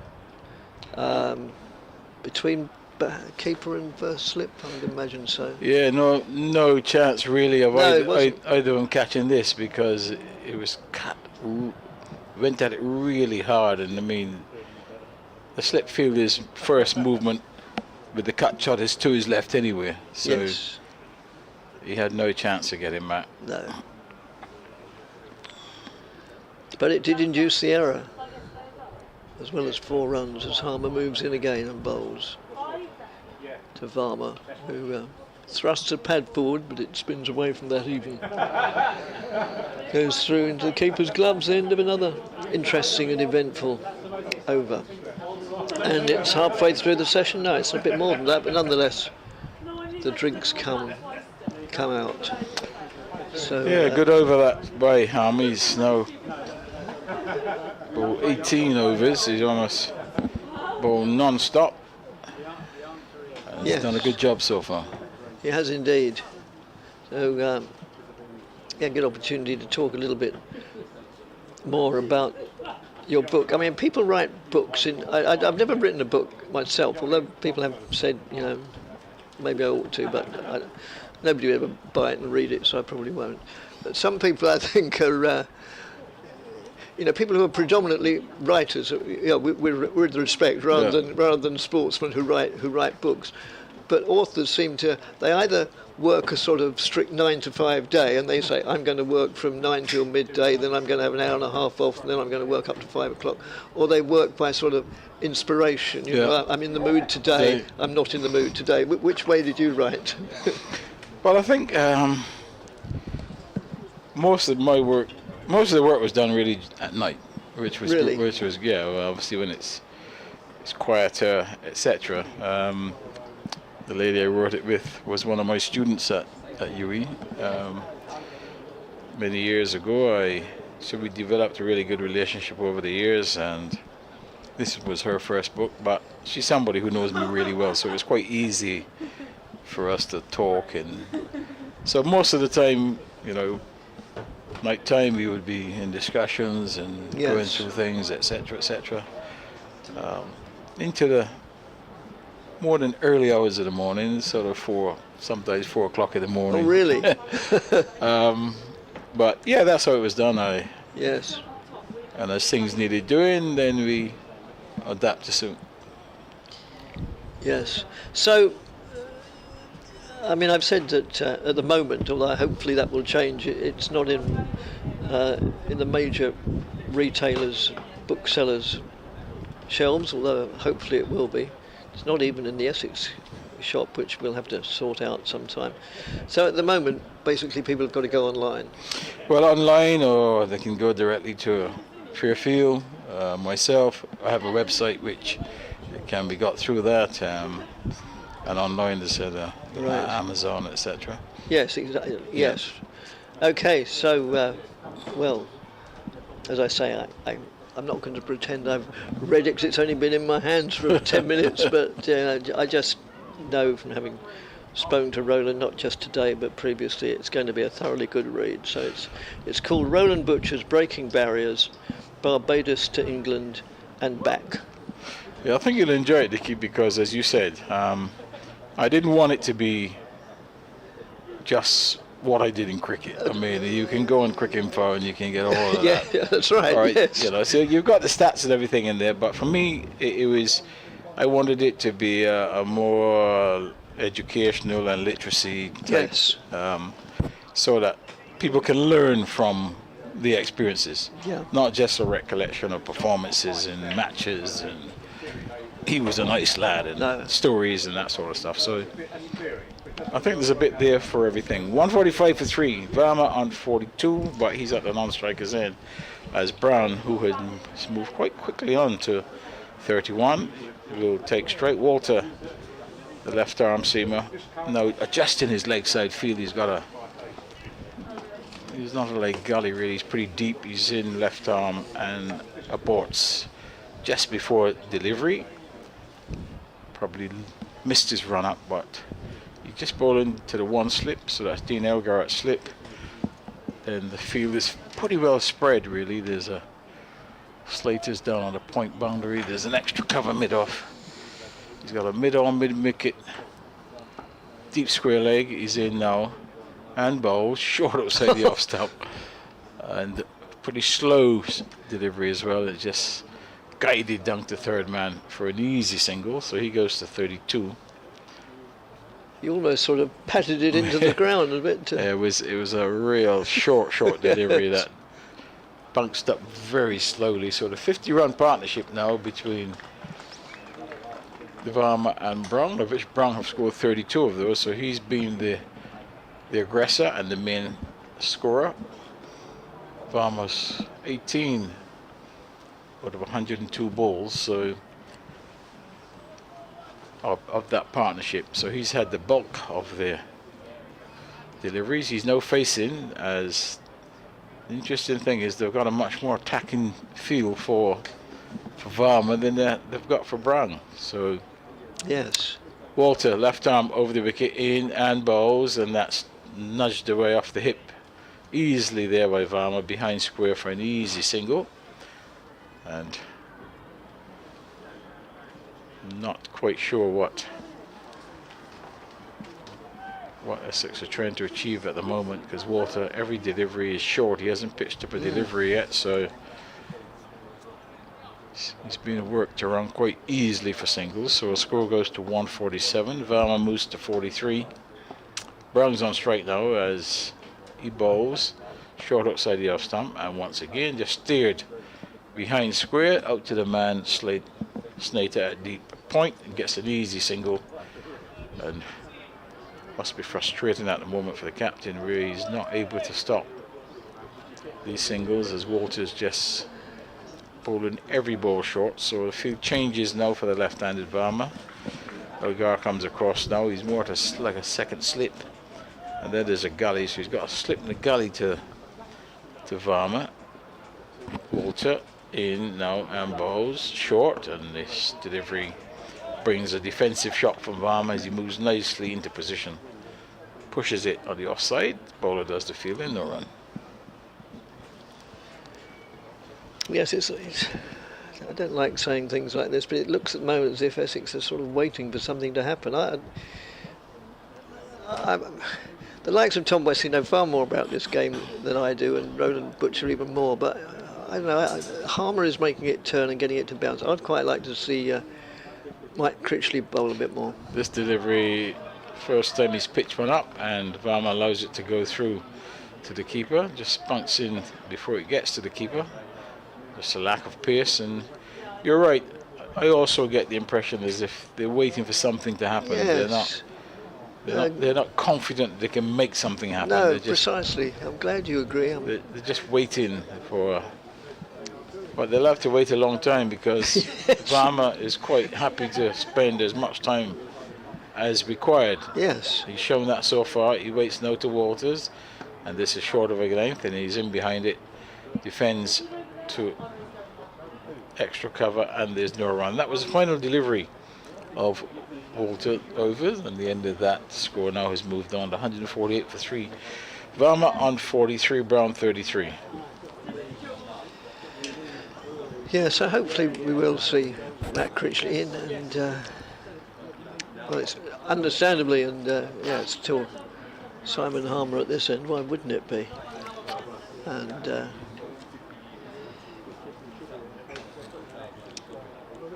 oh, Jordan Cox just comes up and makes a suggestion to Tom Westley. We'll never know what that is, of course. What goes on out there stays out there. It's none of our business.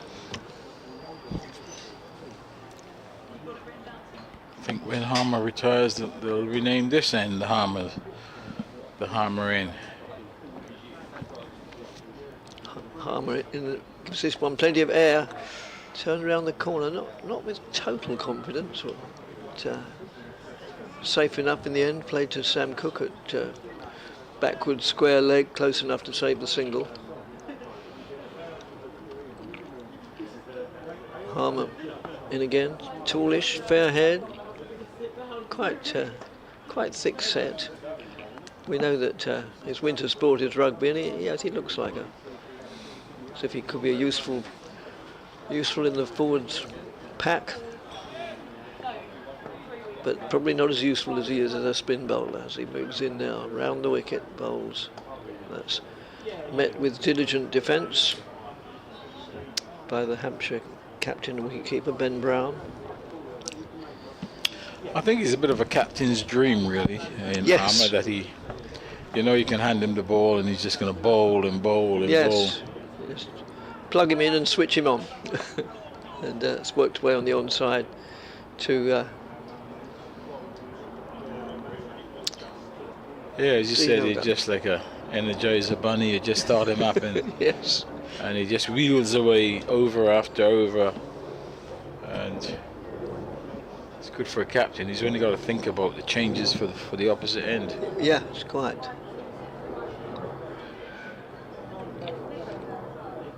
Yeah, it's a wonderful asset.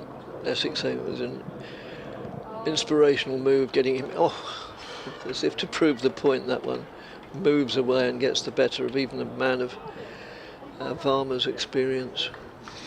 Yeah, that was beautifully bowled, just slightly slower. Just drag the length back, turn and bounce.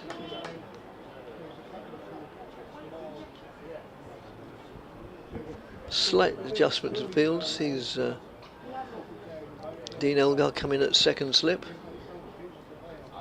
and Charlie Allison close in on the off, just in front of square. But that's Varma smothers the spin there, getting forward to the pitch of it, and it's the end of the over. Yeah, just a single coming off that over. Another tight over by the off spinner Harmer. He's got 1 for 39 of 19, so he's really put in a shift there. And Yes, he is.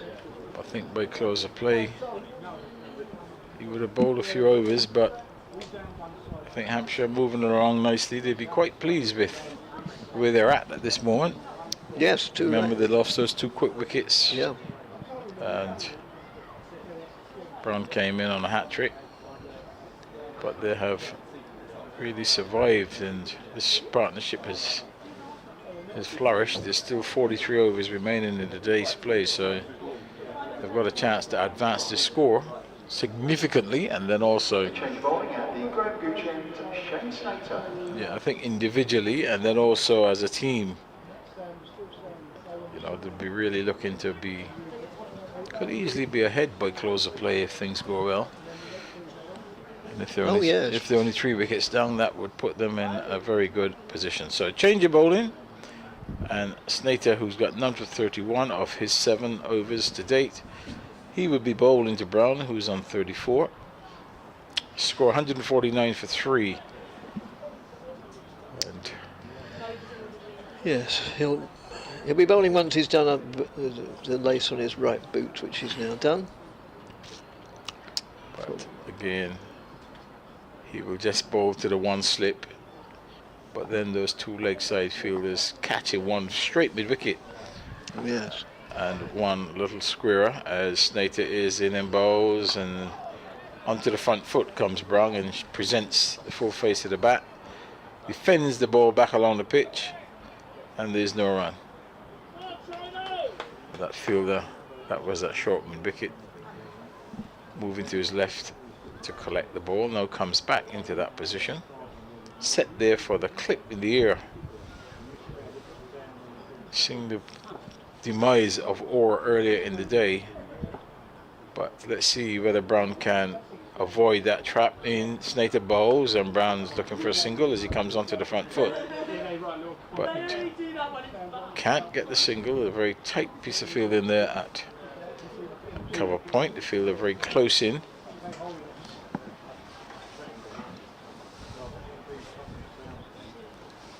Good recovery by Hampshire.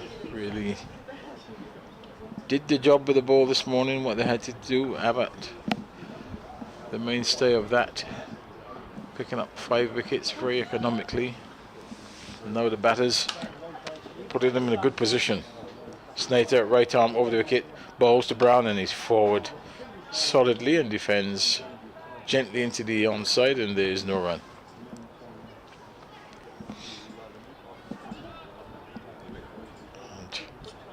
We know the ground bathed in sunshine, Dickie. It's now a lovely It is, isn't it? time Beautiful. of the day. Caribbean weather? Close to. Except perhaps a little bit more breeze here, but it is quite warm out. Lots of spectators enjoying the afternoon as Snater bowls, and Brown is guiding this one handsomely down to the 3rd man boundary for 4. That's a lovely shot, just using the pace of that delivery, just guiding it. There is no 3rd man in place, and once it passed the inner ring, the ball was into the boundary for 4. So the 150 comes up for Hampshire, and that was a lovely shot, just really waiting on it, Brown, and just guiding it for 4. That's made an adjustment now to the field as the lone slip has gone now into gully, so there's no slips in place. Snater to Brown in bowls, and Brown has to defend a good delivery on or about middle and leg, and he just gently nudges it into the onside. It ends up at square leg, and there's no run. So you're talking about the weather and Caribbean. Do you follow cricket and therefore the sunshine 12 months of the year? Well, I'm fortunate in that sense that I can do that now, Dickie. Yeah, well, yes. Since retiring in 2019, late 2019, we wait for Snater into Brown and bowls, and Brown is flicking this one off his hip quite handsomely, but he's only going to get a single because the 2 men stationed in the deep on the leg side. That one's fielded there at fine leg by Jones. Return comes in, but he gets a single. He'll maintain the stroke for the start of the next over. He moves to 39, Vam on 43. It's 154 for 3. And before you continue, Dickie, yes, as I said, having retired at the end of 2019 from work from university, where I was 15 years, obviously COVID interrupted things for a couple of years, but following COVID, I have been fortunate to be able to come and spend the summers in the UK doing the BBC commentary, and then the commentary back in the Caribbean during their winter periods for both first class and international cricket. So apart from playing, I'm doing the next best thing. Well, yes. Yeah, sounds a pretty good life to me. Well, Critchley has come on to bowl, but well, to my surprise, he's come on instead of Harmer. I thought they'd be bowling in tandem, but no, he's coming on from the same end. And I mean, you've been over here a lot of the summers. I mean, going slightly off the cricket. haven't had many better summers over here, have we? Oh well, I mean the start of this one has been sensational. Yeah. But I think if you think last year wasn't good, but the year before that was excellent. Yes, that's right. Yeah. As that's short of a length, play down the offside rather.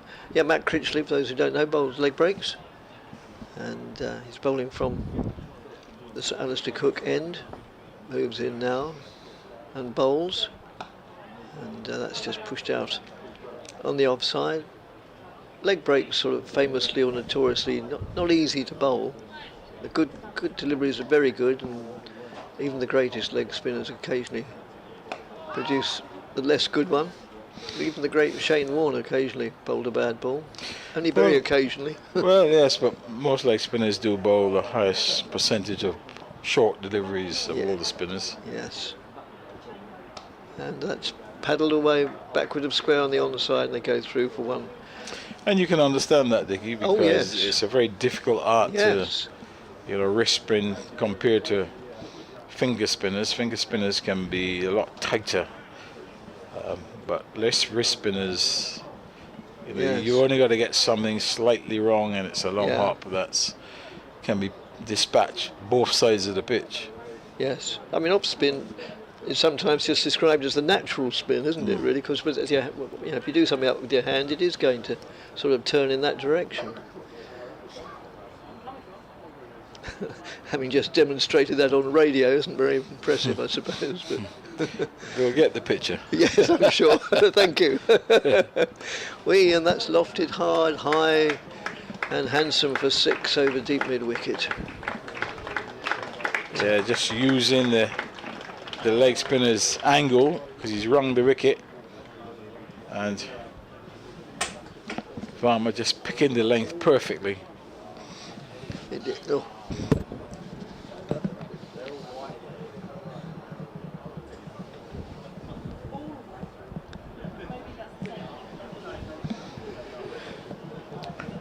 So I think they've lost the ball. Moves to 49. Yes, occupational hazard here at the small ground. They get through quite a lot of cricket balls.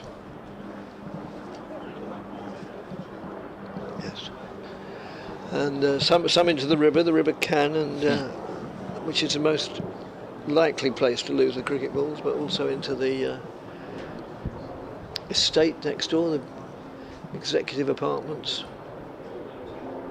In fact, in almost every direction apart from Pavilion, it's possible that many a ball has been lost straight as we look at it beyond the Graham Gooch end, which is short, where the Hayes Close is. A long time looking for a ball that is how many overs old? About 50, 49.5.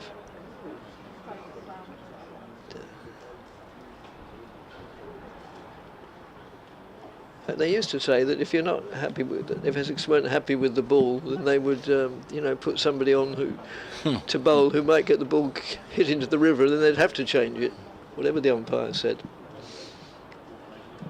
Maybe an element of truth in that. Perhaps it's worth 6 runs to get a change of ball. As Critchley moves in round the wicket now, bowls. Varma goes forward, gets to the pitch fit end of the over, and Hampshire 161 for 3 in reply to Essex's 296, so 135 in arrears. With, as Roland said, 40, how many overs to go?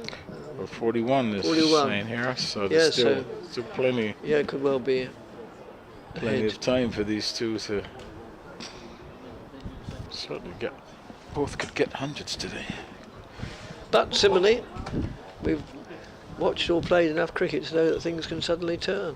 And, Essex get a couple of quick wickets now, and who knows? Yep, so Snater will start a new over, so that galley fielder has been taken out and put on the third man boundary, but the leg side has been reinforced as Snater is in now and bowls, and this just coming onto the back foot and guiding that one down to third man. Armour does the fielding. An easy single to Brown. He goes to 41. Just comes to Varma, comes on strike now, just one short of his half century so far. He's occupied the crease for 125 deliveries, so I think he should be used to the pace of the pitch and the bowlers and the variations, and he's well set. So adjustments being made again to the field. Obviously they're much more attacking against Varma, obviously believing that that's the wicket that is more important than Brown, or maybe Brown is, they're quite happy that Brown will just nudge the single. Slip in the gully as he's round the wickets now. Snater in and bowls, and this one brings the bat of Varma onto the front foot, plays it from off the leg up gently up towards mid-on. Fielder comes in from that straightish mid-wicket position, does the tidying up. Score remains on 162 for 3. And Varma just looking for this single now for his half century. He's really held the innings together. Good technique, good temperament. Waits for Snater now in bowls. And he has to defend, and this chance to run up here. Oh. And he misses. And that really could easily seen the demise of Brown. Should have been a run out there. Instead of throwing overarm, he went for the underarm throw. It went way, way, way high and wide of the stump.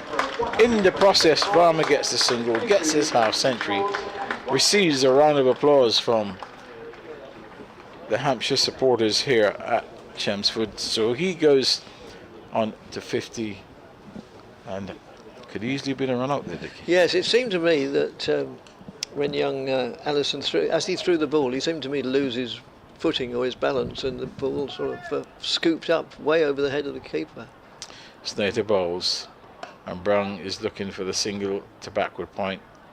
Can't get it. The ball just runs gently out towards that position, and it's fielded at point. So Snater now, he's got none for 38. He's in his 9th over, and bowling in bright sunshine here at Chelmsford. Yes, I mean, that was unfortunate. I mean, if well, so many ifs in cricket, so many ifs in life. But yes, if that had hit the stumps, I'm sure that the batsman would have been found well short. Snater in bowls. Brown drives fluently, but it goes straight to mid-on. No run. That's pitched up delivery, and just look at this leg side field here for Snater. He's got a mid-on. He's got a straight mid-wicket.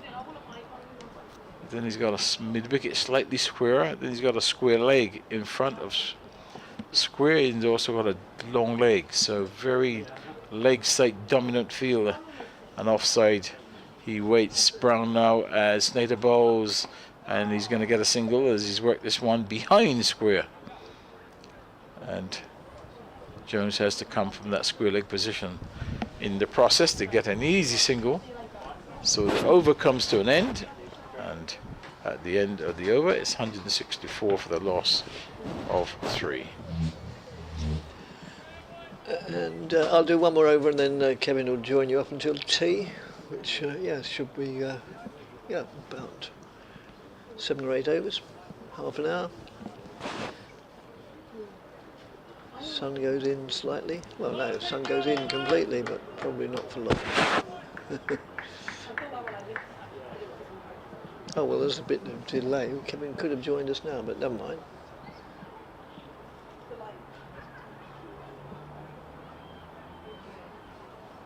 Nobody in a great hurry to do anything. It's reflection on the weather, please, probably. So Critchley's moving in now, bowling to Brown, who chops that away. well. Isn't that so typical of cricket, really? I mean, not the best ball that Critchley will ever bowl. Both the batsmen seem totally in command.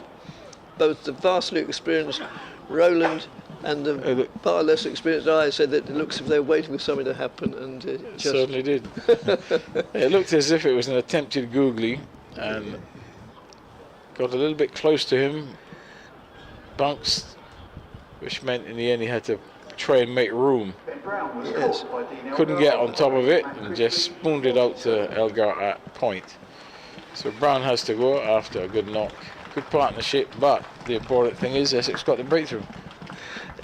Isn't that just one of the wonderful things about cricket? There's Simon Harmer, who's been plying all his incredible skills for over after over, and then Critchley comes on, and in his second over, I think it is, having been hit for 6 in his first, picks up a wicket. That's why we just love this game. What sort of reason? I think Critchley's probably had a quick word with Harman and say, all you've got to do is bowl a long hop outside the off stump and you'd get a wicket too. Yes. There's no point in beating the bat with those perfect deliveries. Yes, as I said, a funny game, this cricket. Yes. When I played club cricket, I was very good at bowling long hops outside the off stump. Treated with as much disrespect as they deserved. Right, so that sees Liam Dawson come to the crease. And the visitors still 132 in arrears as Critchley moves in and bowls. And on a length just met with a dead bat. No addition to the score.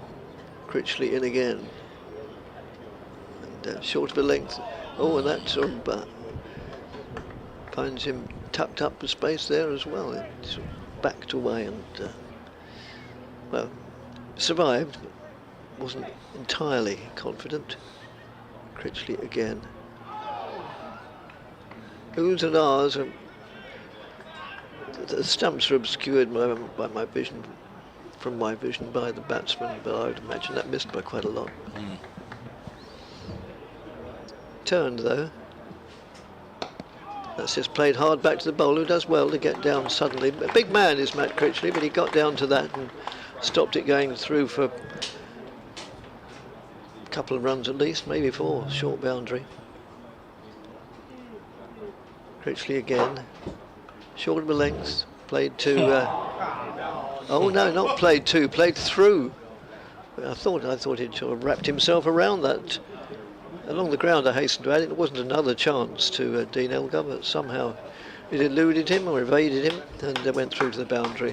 So an eventful over, as so often happens. There's always something happening when there's a leggy bowling, and Hampshire are 168 for 4, and I'll make way for Kevin James. Yes, that final delivery was cut back with a point. Looked as it went straight to Dean Elgar. Somehow he managed to miss it. The result was a boundary. So 168 for 4. Dawson gets off the mark with that boundary. Varma is on 50. It's 168 for 4. 39 overs still remaining in the day's play as Kevin James wrecks the commentary box. We wait now for Snater in now, bowls of Varma's forward, having to defend a goodish length delivery, which he pushes back along the pitch. And Snater does the fielding, and Kevin's not ready yet, but what I will say is good afternoon to you, Kevin. Hello. And I'm sure the bill will be sent to Hampshire. Oh dear. It should have been just a step past you, sit down and quietly introduce myself, but it's been anything but. Snater in bowls, and that's good delivery again, and brings Rama onto the front foot, and he defends on the onside. There's no run. 168 for 4. I am so loving Varma. Yep. I've watched our batting this year go up and down like a yo-yo, and he brings a lot of calm and stability to an order, doesn't he? Yeah, you can see he's a very technical player, and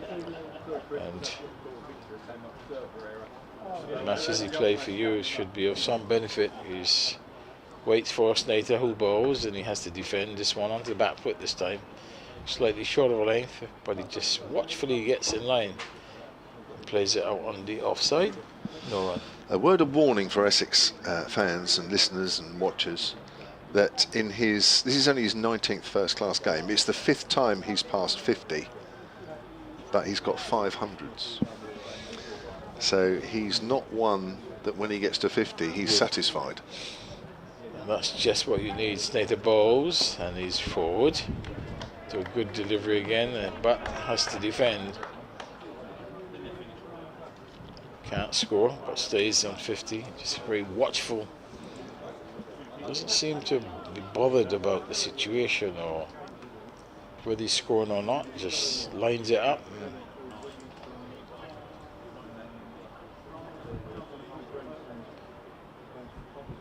He waits now for the right-handed Snater who's round the wicket and bowls, and he's working this one into the onside from about probably middle and leg. Goes straight to mid-wicket. Can't score again. Snater just drying things up in this over.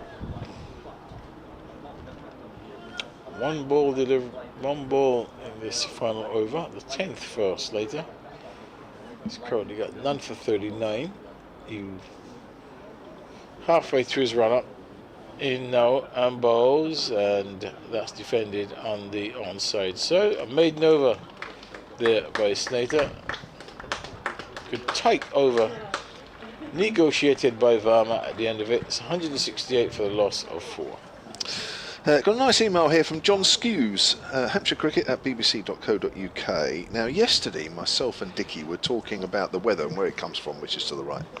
And he said it comes over Writtle Agricultural College. And John says, for a long time, he says, I'm a long-time Hampshire supporter who lives a few miles from Chelmsford. Yesterday I heard you talking about Writtle Agricultural College and whether Writtle was in or outside the boundary of Chelmsford. What was not mentioned was the sports ground of the college, where, after a lifetime of playing cricket, golf and table tennis, I joined Chelmsford Croquet Club 15 years ago. That could be a sport for you. Croquet, I can see you playing that. Yes, the sport is a bit slower. Well, but she's, you know, it's been a while since he played. But a great game played on 2 very good lawns as Harmer, sorry, it's Critchley, isn't it? Bowling our commentary end. Bowling to Dawson. Oh, it is Harmer. Apologies, it's turned away on the onside. Sadly, I am too old to now play competitively, but for a retired cricketer, the ideal game in which to see out his days. Yeah, but you've got to take this seriously. I'm enjoying the struggle between Harmer and Tilak, just hoping for a finish as close as and exciting as last year. Yes, it was a great game here. In fact, it was 2 years ago, actually. So it's pushed out on the offside and there's no run. Thanks once more for the excellent commentaries and the chat that you have with the other cricketers. Sorry, but I cannot stand the 20-over game and the spurious excitement that it engenders. But yes, the money coming into the game keeps the game as played this week alive. Thank you for that. As Harmer comes in and bowls, Dawson just plays that into the ground. Yes, Hampshire won here 2 years ago by 3 wickets, and it was Dawson and Vince that set up their chase. 267 for 7. Dawson hit 100. That's pushed out on the offside, and there is no run. So croquet, Roland, what are you thinking? I hope you enjoy it. Have you ever played it? Not really. No, not really. So you have sort of dabbled. Harmer, flights it. That's a sweep shot. Hits short leg. You've dabbled in it. Yeah, but listen, I think probably on tour somewhere, just when there was not much else to do. But obviously, you need a skill to do it. But yeah. Dawson on the back foot, steers that out to point. Do you know any of the rules? None whatsoever. Right. You and me both then. What I do know is that Harmer maintains the stinginess he's had all day, but that maiden just having replaced Critchley, who got the all-important wicket. The breakthrough they wanted, just to bring the off-spinner back on again, and business as usual, tight. Yeah. Sun reappears again, and it's nice and sunny. Changing ends to bowl at the Grand Championship. Are there any croquet clubs in Barbados? Not that I'm aware of. I mean, you never know. They may be on a plantation or something, but I'm not aware. I mean, I'm sure somebody will probably call in from Barbados now and say, "What's he talking about? That we have got a federation and X amount of teams." But I would have to speak under correction. But as I said, I am not aware. But what I do know is that there's a change in bowling. So Critchley has switched ends, and he will now try to weave his magic from the ground gooch in. And facing him is Tilak Varma, 50 not out. He's met with a slip and a forward short leg to the leg spinner. As Critchley is in, and this first delivery brings him onto the front foot to a nicely flighted delivery, and he just defends it back to the bowler. There's no run. Gets a nice bit of applause from his short leg fielder, who has a backward point to go with the slip, as this delivery is forward and he has to defend another tight ball. That very watchful of him as he goes onto the front foot. There's a cover point on the boundary, no extra cover, wideish mid off, so just allowing the easy single on the offside, and this one is worked into the onside, but well fielded at forward short leg. As one of those fielders on the leg side, I would imagine there's a forward short leg, there's a short fine leg as this delivery is forward. He's looking for the single there, just looking to run it into the vacant extra cover position, but the ball comes into him and just ends up just in front of him, so he couldn't score. 168 for 4 as Critchley bowls, and this is a good delivery and comes forward. That ball not far away from the short leg fielder, but safe enough. It was going to ground, but it was a good delivery. Varma was right forward. Critchley bowls, and that's a good delivery, and it has to defend, and it's an excellent over there by the makeshift leg spinner, who really troubled Varma in that over. Didn't look comfortable, but he was still hanging in there. Varma made an over. At the end of it, he remains on 50. Varma. Dawson 4, 168 for 4. Not too long till tea now. 4 overs. Not enough time for you to learn the rules of croquet, Kevin. No, well, I was looking up. I couldn't find any clubs in Barbados. You were right. Okay, well, I'm safe then for the time being. Yeah. Well, it doesn't mean there isn't any, but I just couldn't find any for now. Yes. I know you're dreading your phone going off at the tea break. Roland, we're here.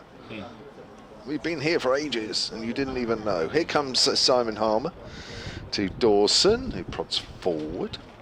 So Harmer is into his 21st over, 1 for 39. Yeah. Everybody's played him with complete respect. He's got 1 or 2 balls to turn, but just the 1 wicket to show for it so far as he comes in and bowls, flighted. Dawson drives, not timed. Goes to Walter on the drive, straight on the leg side. Saying earlier that Harmer just makes spin bowling look ridiculously easy. He's got such an easy action. Different paces. There was a quicker one, and Dawson just pushes that into the ground. Still waiting for his 500th Essex first class wicket. Simon Harmer. His 499th was Fletcher Middleton just after lunch, as that's pushed back by Dawson. And there is no run. So 168 for 4. Hampshire trail by 128. Still 2 men around the bat for Harmer. That's been pretty much standard fare throughout his various spells. As Dawson's on the back foot, finds the gap just in front of point. Just pick up a single. Moves on to 5. 169 for 4 are Hampshire now. Yeah, Dawson not trying to hit that one hard, just really gave himself a little bit of room and just timed it nicely. It's not ideally an area you want to be looking hitting off spinners through, is it? Not ideally. Not that square. No. So you have to take a bit of care. Varma, who's 50 not out from 139 deliveries. Palmer bowls to him. It's full. And Farmer pushes that out quietly on the offside. So 21 overs for Harmer, 1 for 40. We have 3 overs until tea, 169 for 4.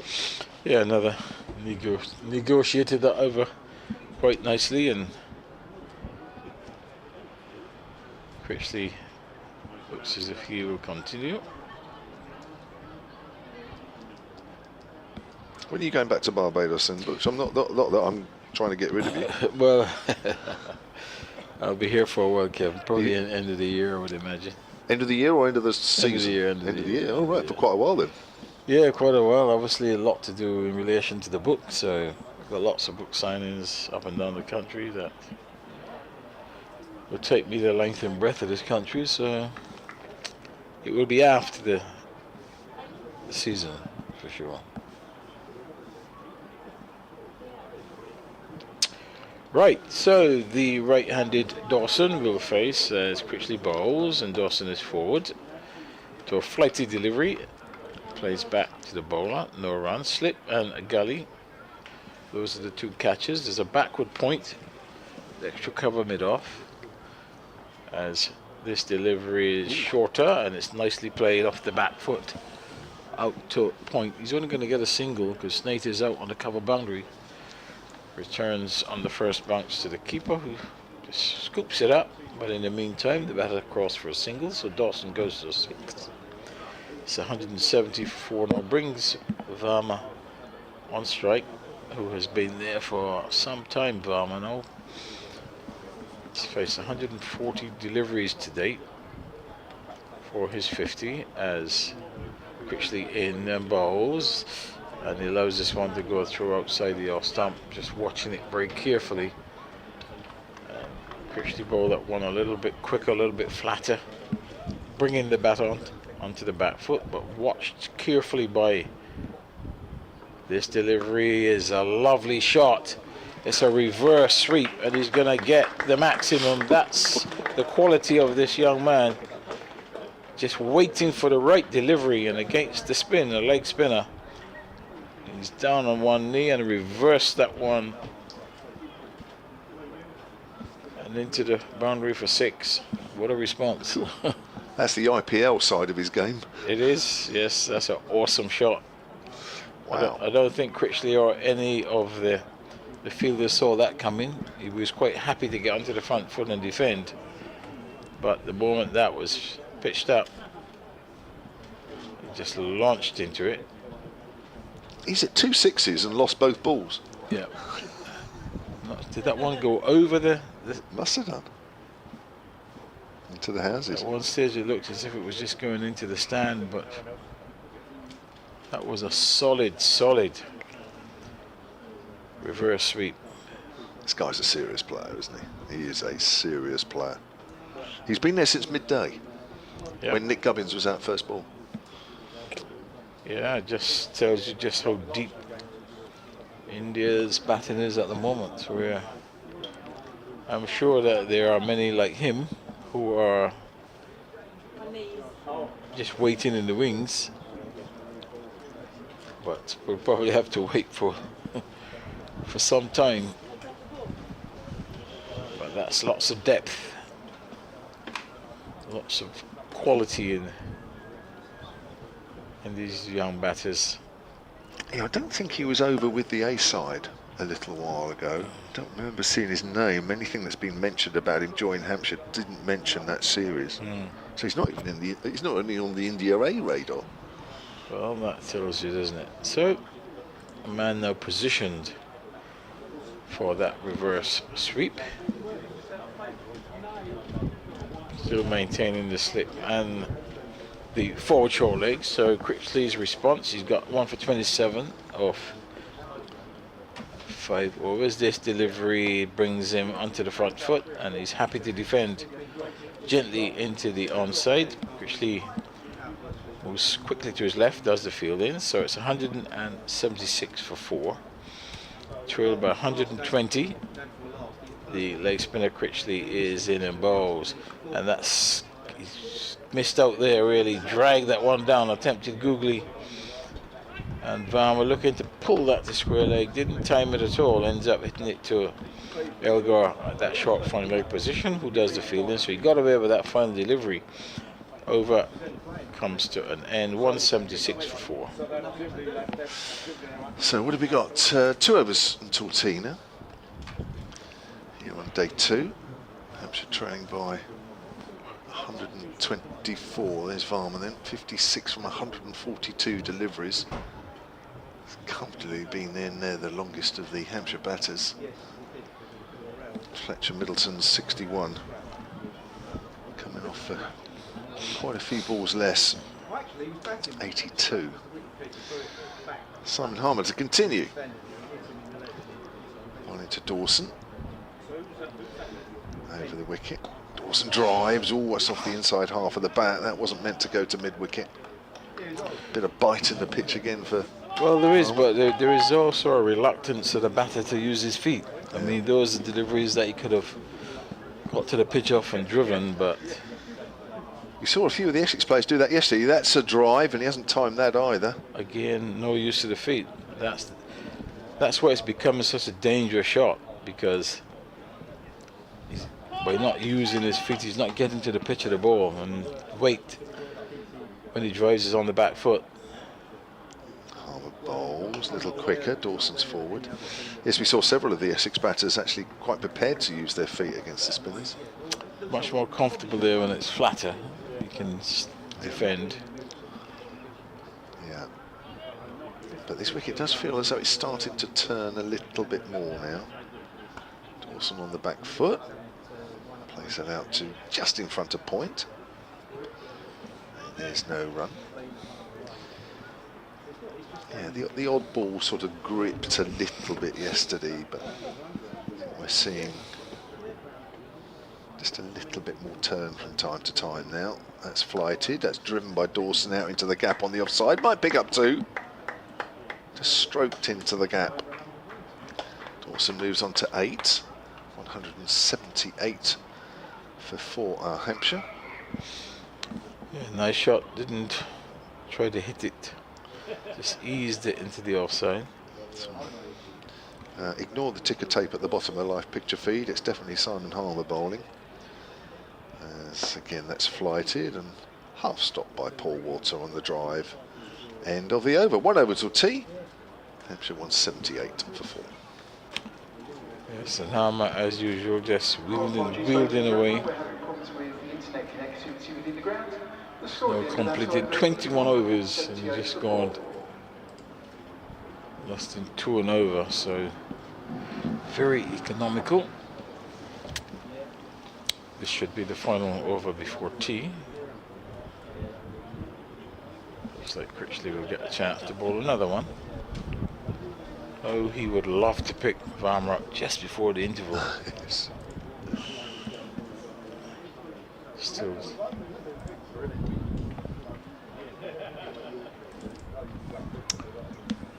Field has been set, but on goes deeper as Critchley is in bowls and Varma drives back along the pitch. Critchley does the fielding, no run, so the long on is 3/4 of the way back to the boundary.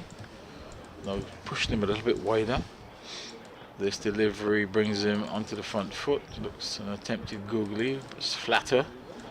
Gets the right sort of respect from Varma as he comes onto the front foot and just defends.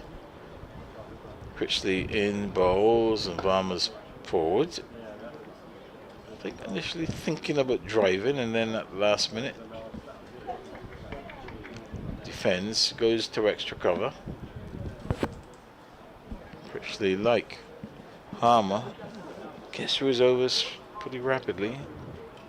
This one would have been finished if it wasn't for what's taking place now, which is a field change, and also he's moving from over the wicket to round the wicket.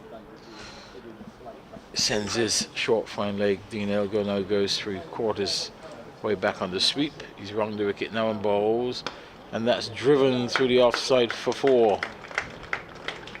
No margin for error against a player of this quality. Just slightly over pitched. Didn't quite time it, but the placement was perfect. brings up a boundary just before the tea interval. Farmer onto the front foot and just punched it through extra cover all along the ground. Fielder just had to go and retrieve it. So this should be the final delivery of this session. Farmer makes Critchley wait. He's ready now, as Critchley is in now and bowls, and this is short. He's going to get a single as he turns it gently off his pads out to deep square leg, where Dean Elgar comes in and does the fielding. And sorry, there's just one ball left then, because I think umpire looking at his watch, the square leg umpire looking at his watch. Field changes for the right-hander. There's no bat pad in place. There's a slip gully in a bat pad, so Critchley in and bowls, and that's short of a length, and it's hammered through the offside. There's only going to be a single though, because Snater is positioned out at point. Returns to the keeper. That's the end of the action for this session, and 184 for 4 is the score. And I think what we're seeing here, Kevin, needs to be updated significantly. But it's 184 for 4. That's the total to date. The two not-out batsmen really is Varma and Dawson. And Critchley just finishing that over. Yeah, Varma goes in 56 not out. Dawson 8 not out. Those 2 wickets that fell this afternoon. Fletcher Middleton caught by Walter off Harmer for 61, put on 62 for the 3rd wicket with Varma. Ben Brown caught Elgar off the bowling of Critchley for 42, put on 68 also with Varma. That was for the 4th wicket. Just very quickly read some emails before we take a quick break, because there's a couple come in just as we were talking about croquet.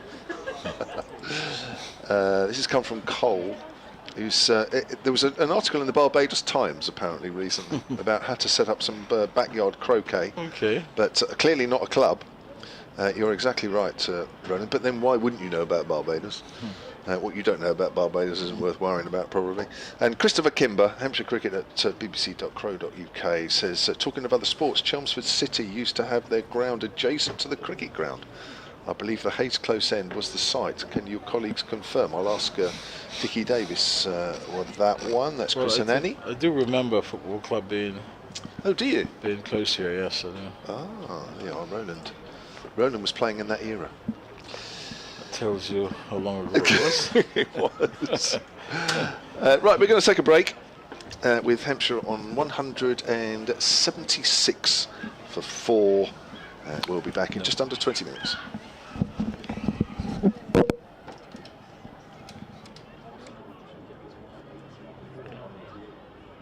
Well, that says 176, don't it?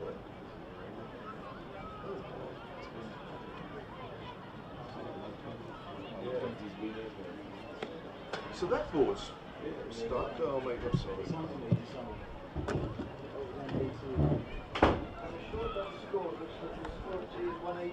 Yeah, you're right. Roland was right. Yeah, I got that wrong. Oh well.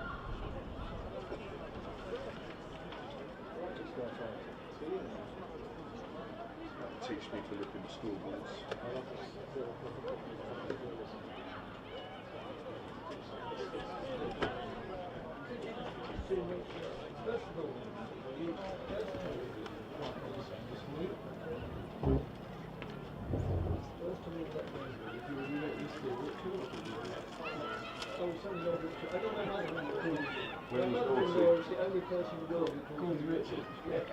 So you wanted to. So Richard, was that you had? No, Richard. Anything about Richard? No, that was remind me of one idea. Oh boy. Oh, Jiffle.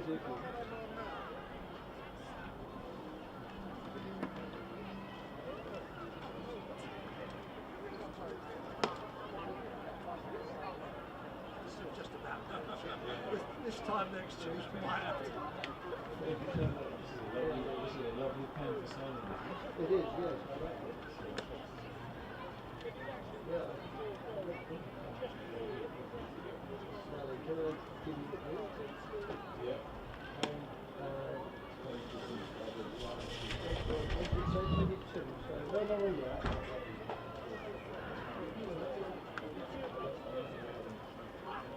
When I get to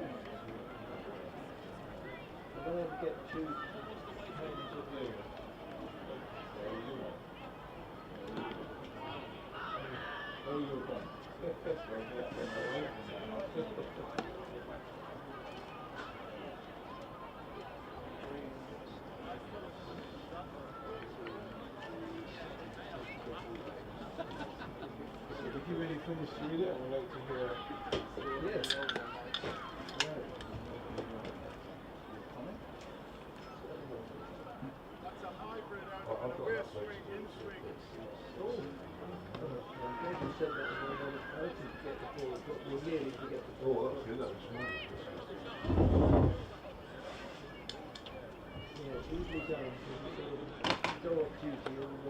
Am I on again? I'll leave my computer there.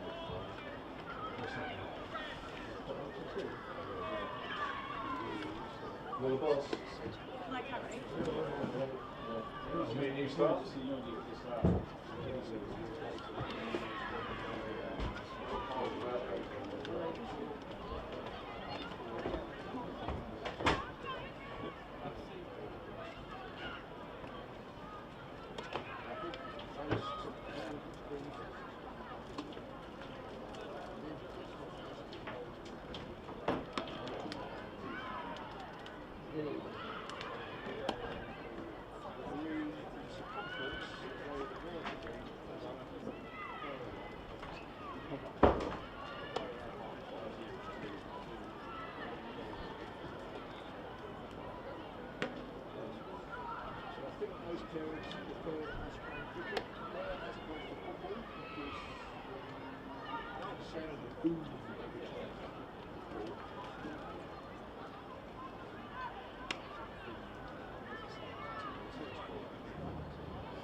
Just a quick message for spectators. If you are coming onto the outfield during the interval, please don't bring any food or drink with you. Thank you.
Same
The players are at tea now, but it continues to be an enthralling match.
resuming the Hampshire innings after tea. Tilak Varma and Liam Dawson. Good afternoon and welcome back to the county ground in Chelmsford for this what's turning out to be an intriguing game of county championship cricket, where Hampshire are the visitors and Essex went on. They didn't add too many this morning. They made 296 in total, so just the one bonus batting point, in reply to which the visitors are 184 for 4, with Tilak Varna not out 56 at tea and Liam Dawson 3 not out. Harmer's got a wicket, Critchley's got a wicket, and Cook's got 2 off consecutive deliveries earlier today. My name's Dick Davis. Sorry if I'm panting a little bit. I had to rush to somewhere that I needed to go before I spent an hour on air, and rushed to get back as well. So I think I'll invite Kevin to commentate on the first over while I recover. Yeah, Hampshire added 95 in that session this afternoon for the loss of 2 wickets. They are behind Essex, currently on the first innings by 112. Not surprisingly, Simon Harmer to get us underway for the evening session. Promises to be another reasonable finish tonight as well. I think we finished about 6:05 last night. Yep. Might be a few more minutes today, but that's about all. Good news. Welcome back, County Championship. It's only because of the Kookaburra ball, as Dawson works it away fine on the leg side, runs straight away down towards fine leg. Dawson moves on to 11 and 166 for 4. It's because you, in a way, sort of always forced to bowl some spinners, because the Kookaburra ball doesn't really help the seam bowlers after just a few overs. So the spinner's very much more in play, and that's exactly what the UCB wants. Yes. So what it does mean, of course, is we get more overs of spin, and it means that the poor old long-suffering commentators don't do quite such a long day. And if you're at home, you get home more quickly, and if you're away, you get back to your digs more quickly. But we're not complaining, of course, because we love doing this. Precisely. It's just that we don't do it for quite so long. Dawson's on the back foot. There's a bit of bounce there just outside off stump. That accounted for Ben Brown when he failed to keep his cut shot down and was caught at point off Critchley. There was a bit of bounce, but Dawson was playing that with a straighter bat.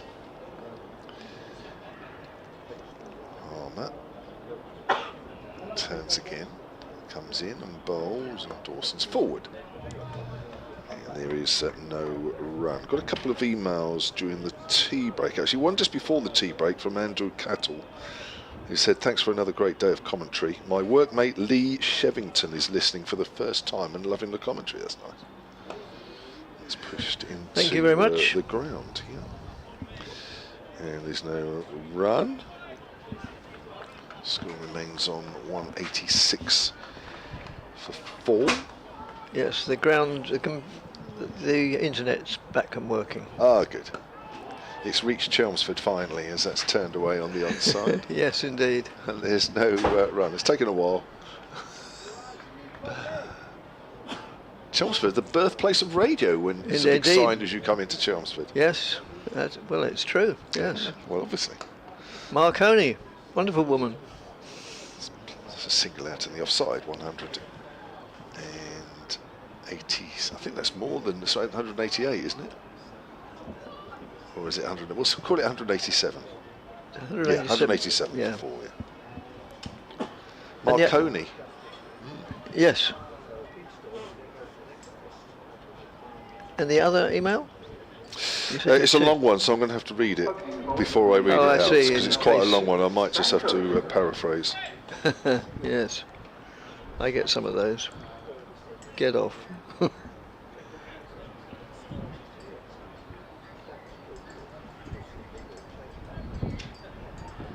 So the second over of the final session will be bowled by Cook, by the look of it.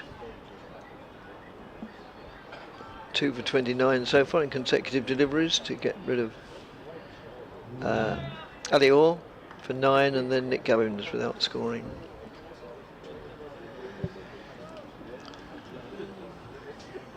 As Cook moves in and bowls. That's just played totally defensively by Liam Dawson. Trickles back to the bowler. Do you want me to paraphrase in the middle of this over? Because it's a subject which it comes up regularly. Well, as it's a seam bowler and therefore he takes time to get back to his mark, yes. We get a bit of time, don't we? Darian Boyd. Now, the new email that we're using, and we'll use from a Hampshire point of view from now on, is hampshirecricket@bbc.co.uk. Look at that, I didn't even get to the email.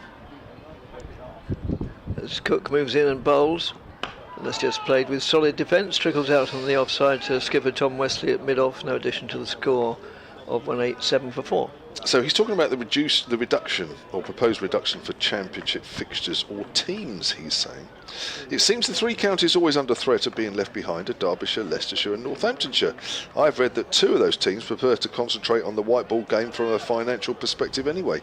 Ideally, maintaining all 18 would be the preference, but is there any mileage rather than lose 2?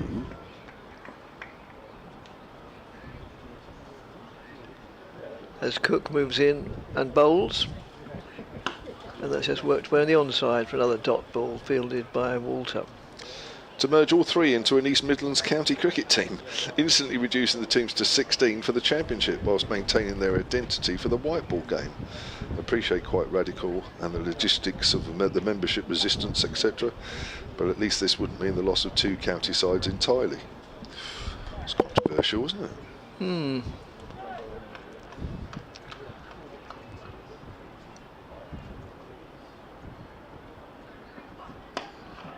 Yes, oh sorry, that's just played out on the offside, no addition to score. I was so busy pondering over that I didn't notice. Luckily nothing too eventful happened, just pushed out on the offside by Liam Dawson. I think if I were a member of any of those 3 counties I would resist, but maybe not for sort of practical or financial reasons, more sort of almost romantic or tradition. But yes, I mean, you're absolutely right. It is those 3 counties that year after year seem to be the poor relations. Well, it looks like Leicester are going to be Division 1 next year. Well, yes, it does. Oh, that so nearly got through Liam Dawson's defence, and just, as you may have heard in our effects mic, it seemed to hit the middle of the bat as he played his defensive shot, but then trickled on perilously close to the off stump, which we're just looking at a replay now. And yes, well, missed by the proverbial coat of paint.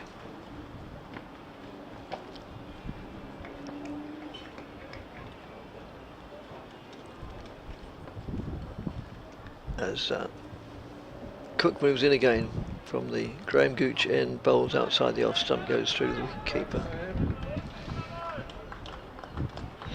Yeah, is that really going to happen? I don't know. Half the reason things don't happen is because every county thinks differently, so you never get enough of them on one side of the argument, do you? No, quite.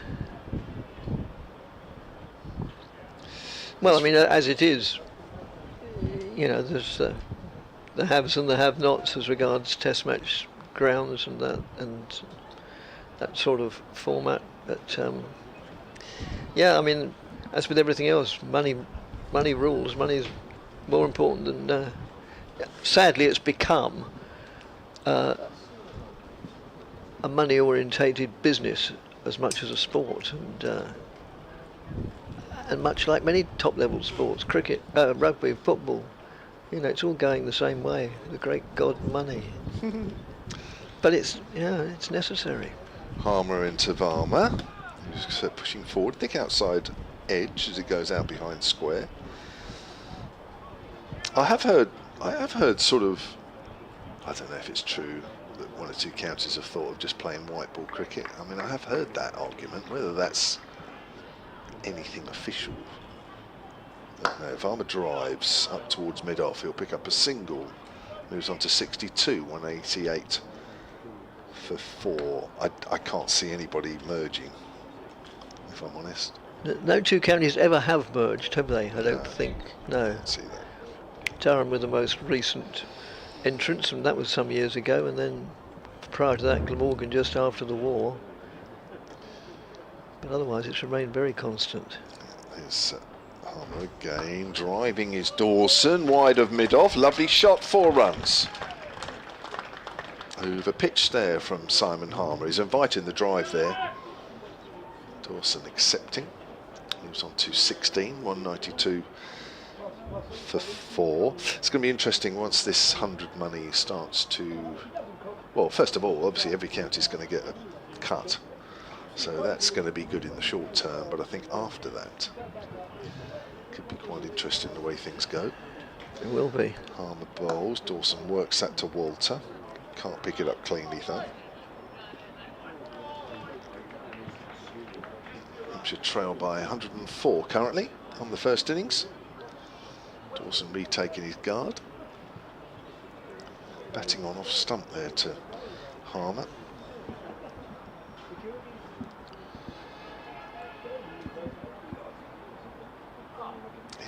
I think the game's going to be totally different in 20 years' time.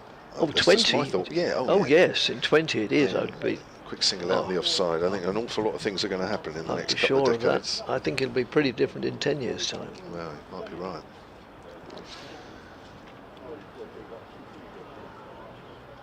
Whether it's for the better or the worse depends entirely on your definition of good and bad, I Oh. suppose. Or for survival. Yes. Harmer, Varmer's on the back foot, plays that into the ground, end of the over. I don't know if I'm over-interpreting your reactions to these, but and I'm sorry if I've got it wrong, but I get the impression you wouldn't mind if a few counties disappeared for one reason or another. Oh, that's if I'm giving that impression, that's not necessarily what I'm saying. I think what I'm Fair saying enough. is I'm all for change. Yes, I don't- but not I change don't- for change's sake. No, I don't believe that the game should just stay the same because that's the way it's always been. Oh, good God, no. I'm a great believer in that. If you're a county that's very forward-thinking and progressive and make the most of what you've got, then you should be rewarded. And I think a lot of counties are doing that. It's probably easier for the Test match counties. Well, yes. Cook continues to bowl from the further end, the Graham Gooch end, further from us, perched up in our very good position. We can never moan about our commentary position here at Essex. It's very, very good. Unlike one or two. Now, I do think in the future that it's going to become very clear as to who's doing what and who isn't. Yes. As Cook moves in and bowls, it's played out the offside. At the moment, a lot of the counties are, getting a good handout from the ECB, and that's fine. There's no problem with that. That's the way it's always been. But I think maybe in future, the way some of the counties will go, that handout for the others will be almost insignificant. Do you think? I'd like to think not, but yes, you're probably right. That's played out in the offside. Obviously, I'm more than a little biased because it would mean that the likes of Essex just don't have the facilities, the room, or the money to go an awful lot further, unless they, of course, up sticks and move grounds. But there'll be such resistance to that. Obviously, this prime piece of ground in the middle of Chelmsford will be worth a few bob. As Cook moves in and bowls.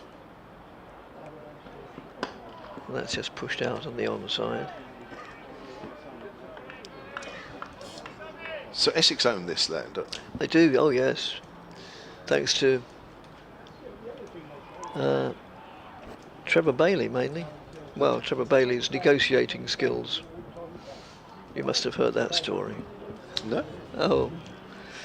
Well, so many of the listeners have, I'm afraid, dear listener, you're about to hear it again. As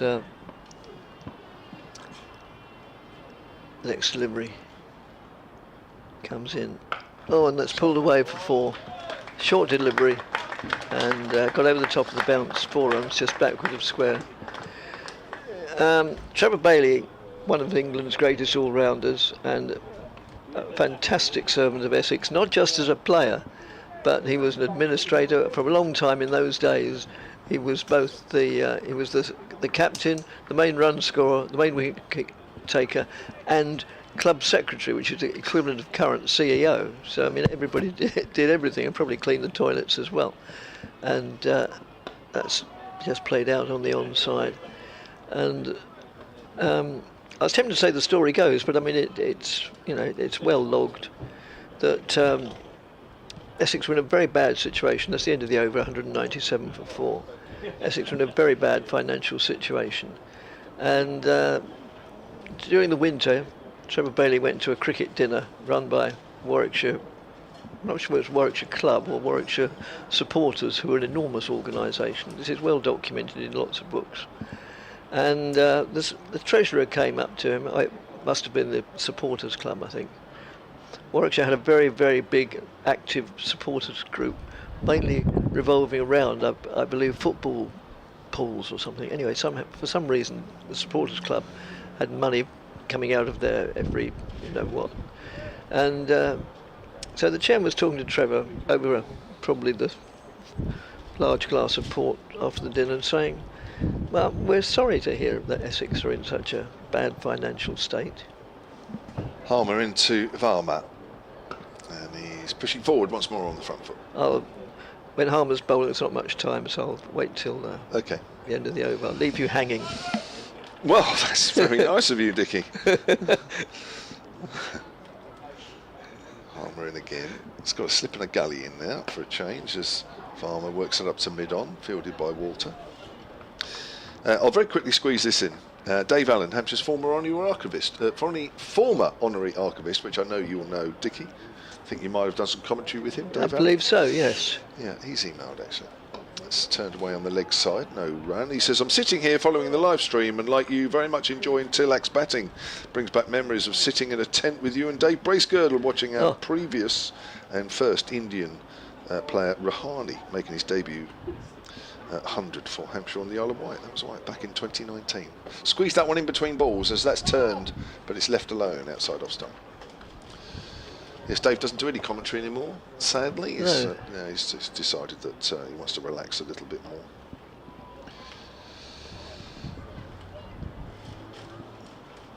Here's Harmer, bowls, and Varma again just pushes forward as he's done so often in his innings. 157 balls he's faced now for his 62.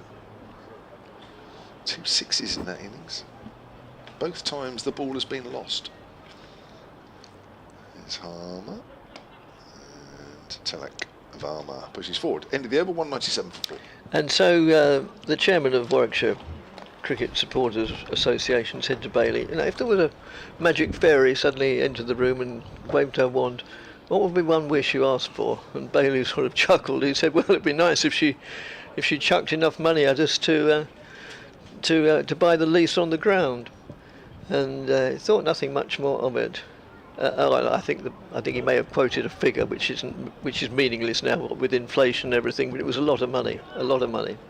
And if you add inflation onto it, obviously it's a heck of a lot more. And so they thought nothing more of it, except that at the very end of the meal, this chap who was unknown to Trevor Bailey came up to him and he said, Mr. Bailey, he said, yes, I'm treasurer of the Warwickshire Supporters Association, as Cook moves in to bowl, and he bowls, and he delved into his inside pocket and he said, I've been talking to the chairman. He said, I think this might help you. And it was a cheque for the full amount. Wow. And he said, pay it back when you can. We don't expect any interest, but gradually over the years, when you're in better straits, you can pay it back. Which I think ultimately they did. It took them a long time to do it, as Cook moves into bowl. And so with that enabled Essex to buy the lease on this ground, so they now, for all ever since, they've owned the ground. And so in many ways this club exists because they were really you hear nowadays of clubs in perilous positions, but from what I understand, Essex were in far more perilous position than any of the current clubs. And so very much, if it hadn't been for the wonderful gesture from the Warwickshire supporters, wow, Essex wouldn't exist now. I'm surprised you haven't heard that tale. And that's just played defensively, trickles out on the onside. So in a way, I always think when Essex play Warwickshire, obviously, like Essex to win, but And to be absolutely honest, Edgbaston isn't my favourite ground, but that's another subject altogether. But I always have a bit of an affection for Warwickshire for that reason. Not that obviously any of those involved then are still alive now. I wouldn't have thought. That's an amazing gesture. It is. As Cook moves in and bowls. And down the leg side. Well taken by Pepper, diving away to his left. So what would this ground be worth? Oh, I couldn't begin to guess. I'm no good at that property values because we've lived in our own house virtually all of our married life, and so no idea at all what our own property's worth, let alone what this is worth. Obviously, it's I can't even guess. 7 figures, I suppose, maybe 8 figures, and that's just played out on the onside. No, more. Well, I'm guessing. I mean, because I remember. Well, I think I remember. I know David Allen's listening, so he might be able to help me. But when Hampshire sold their old ground in Southampton, I'm sure it was around, give or take, it was around 5 million, and that was back in a long time ago. Yes, so what's this got? I mean, this is probably a similar size to the old ground. I'm just trying to think. Northfields Road, wasn't it? Northlands Road. Northlands Road. I did commentate once or twice from there. That's just played back to the bowler. So it would have been within the last 28 years or so. I bet this is not far off the same size. No, I'm just trying to, give or take. Yeah, it might be a Although, of fraction. course, from what I remember at Northlands, apart from the playing area, there was a bit that went went on beyond the squash there. club, the Yes, car park. exactly, Mind you, you've yes. got your indoor school and Yes, you've got your so car park, the total area of the properties, well, even although not all of it is playing surface, which if you're selling it is immaterial, really. Yes, they'd be about the same. So Yes. that's got to be. I mean, that's got to be double what that was now, isn't it? So this has got to be, I don't know, 10. Oh, I'm just yes. thinking of figures in my head. So each county is going to get what, between 15 and 20 million eventually when the 100 sale goes through. Here's Harmer, bowls to Varma. He's wrapped on the pad, but he's well forward. So there's 30 million. Yes, but of course. What does that buy you in Essex? Yeah, well, as regards precisely. land? Just thinking out loud, really. Well, farmers are struggling a bit, even in this part of the country, which is very arable. It's pushed out on the offside. Farmer again happy to just defend and defend and defend, and then he just waits for Yes. the bad ball, and he may just bring out the reverse sweep, which we've seen a couple of times. Quicker ball outside the off stump and left alone. Farmer is 62 not out currently. Yes, Rahani made a debut 100 for Hampshire back in 2019, which is what Dave Allen was referring to. Off the back foot, cracked out into the covers, but he's found the fielder. That's Sam Cook.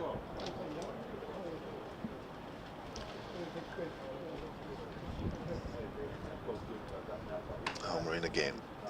And again with the perfect textbooks forward defensive. There's Varma with that one. Varma into his 26th over, 1 for 51. Just that wicket of Fletcher Middleton to show for his efforts so far. Cuts that one, it's in the air and it's gone between gully and first slip. It's running away through third man for 4. There's the bounce. He tried to angle it behind square. The extra bounce caught the top edge, but it's going too fast for the two close in fielders behind the bat. And that applause is for the Hampshire 200, which has come up at the end of the 66th over. Hampshire 201 for 4, trailed by 95 on the first innings.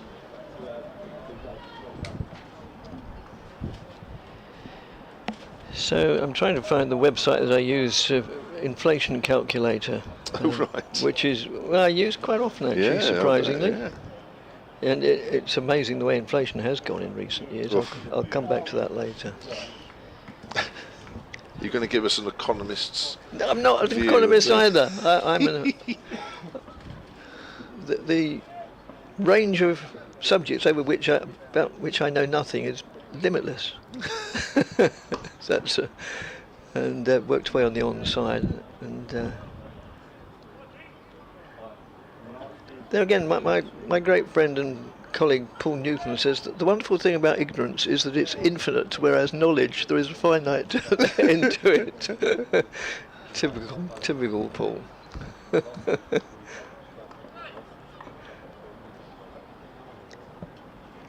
So Cook moves in again and bowls,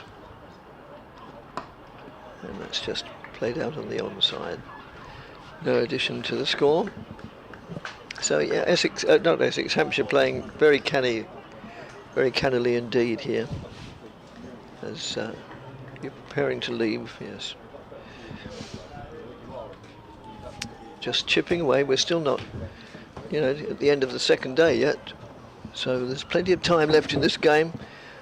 Plenty of good weather forecasts, so it's going to go the distance. So there's no great hurry, and Hampshire can just try and build up a big lead, and hope to bowl Essex out again. Similarly, I mean that's not to suggest that Essex are out of this game. They're still not. I mean, the Hampshire are the best part of 100 behind still, 203 for 4. So only needs a couple of 3 wickets, and Essex are well back in it. So no, I'm not suggesting that in the least. They trail by 93 to Hampshire. So at the moment, although Hampshire are probably in the better position, they're certainly not in a position of total security. That would be ridiculous to suggest otherwise, or to suggest that even. Cook continues to bowl. Let's just play defensively. 4 deliveries of this over as Essex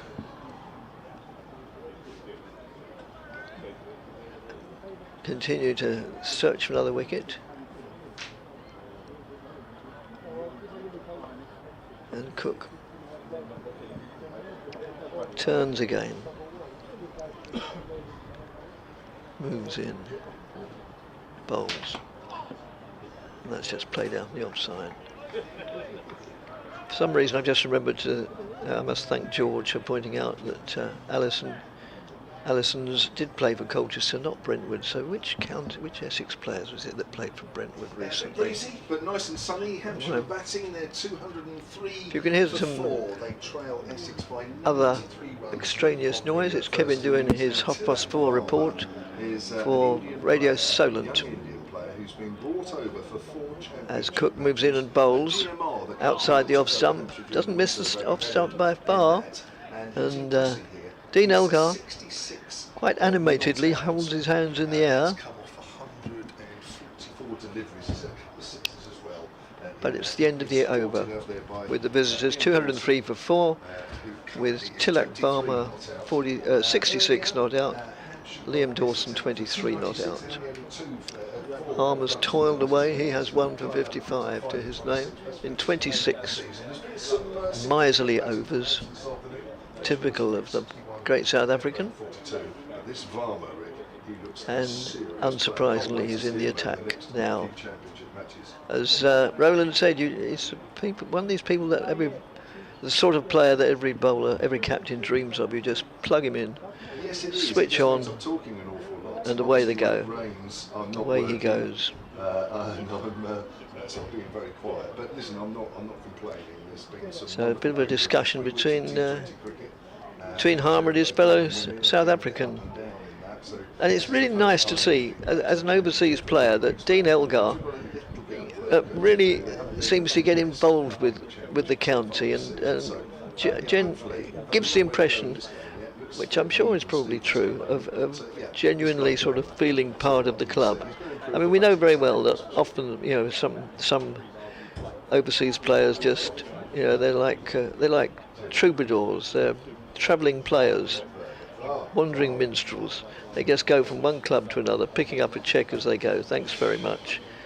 See you or some other team next year. But I get the impression that there's a lot more to Dean Elgar than that. So that's just played back to Harmer, who picks up the ball.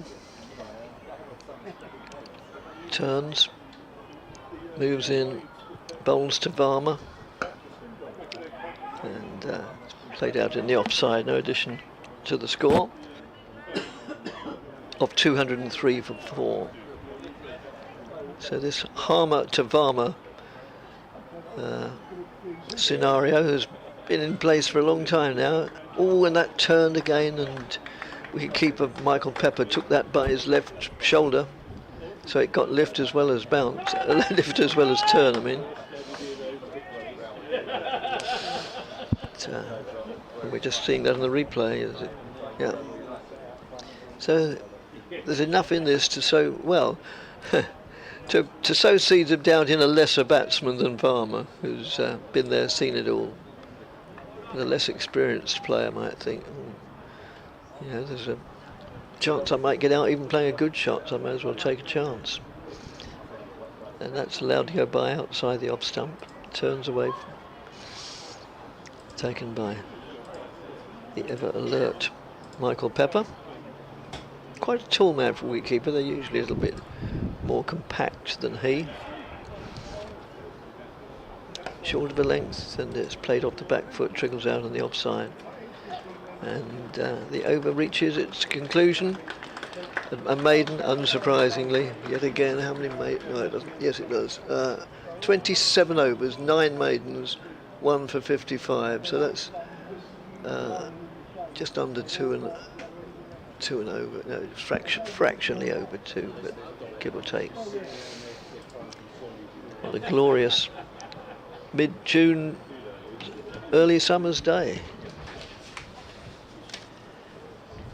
So have you told the good folk of Hampshire what yeah, their I said boys are up Hampshire are by far and away leading the game. Yes. And should hopefully be done and dusted in 3 days here, and we'll be back on the M3 by tomorrow night with a Hampshire victory. Yeah. That was basically the crux of my report. Oh, I'm sure it was. Yeah. The sad thing is I believe you. Edward Pearce has emailed hampshirecricket@bbc.co.uk. He says, I was at the ground earlier. Just back home, as only live 15 minutes away. A Hampshire fan based in Essex, says Edward. I was informed by what I believe was a fellow supporter to not bother looking for the first Tillack 6. They'd just get a nicer one ball from the box. That's probably what they do here. Yes. I was not there yesterday, but did they manage to find the Allison or Critchley 6s? I didn't realise they were lost, but they must have been. He says, after the shambles of 2 years ago when the balls were changed in Essex's favour, should they do more to find the ball, even if it delays the game by a few minutes? Well, of course, I would say yes. Drain the river, bring out the frogmen. How many balls do you think in that river behind us? Oh, I've no idea. Well, of course, they won't be now. They'll have floated off to the North Sea by now. Here's Max Critchley with his leg spin. That's a little short. It's cut to backward a point by Dawson. I often wonder whether cricket balls, when they go in the river, are like eggs. You know, the good ones float and the bad ones sink, or is it the other way round? I'm not sure which. A little short this time, and Dawson punches that to extra cover. Walter Fields. So, yeah, but I must admit, nobody made any attempt to look for the balls. But I suppose there are certain areas of the ground that if you know the ground, you know it's not worth looking for, don't you? Yes, well, I mean, stump and left alone. Yes, I mean, it is a small ground, so a lot of them go out of the ground. Obviously, if they're somewhere within the environs, then they will look for it. But if it's out of the ground in somebody's back garden or something, or private property, you don't have the legal right to. That's right. That's played out into the covers. Dawson's found the gap this time. Just see the see the headlines in the local paper. You know, Essex County Cricket Club in court for trespass. Would anybody be that mean, living around the ground, just outside the perimeter? Would they be? Well, that from mean? my experience, not at this level of the game, but there are some remarkably mean-minded people who do live adjacent to cricket clubs. I mean, isn't there a story going on at the moment? I'm trying to think whereabouts in the country it is. That somebody's being very obstinate. There was a story a couple of years ago down in Dorset where Ben Stokes got involved. I think handed over some money to help them with a net.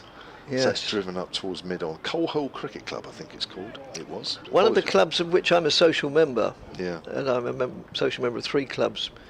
Yeah, they have a somebody who lives next door, and they are very aggressive, and they really do want the ground closed down. Wow. Who was there first, the ground or the person? Well, precisely. Lovely drive from Dawson, but there is a fielder out in the deep.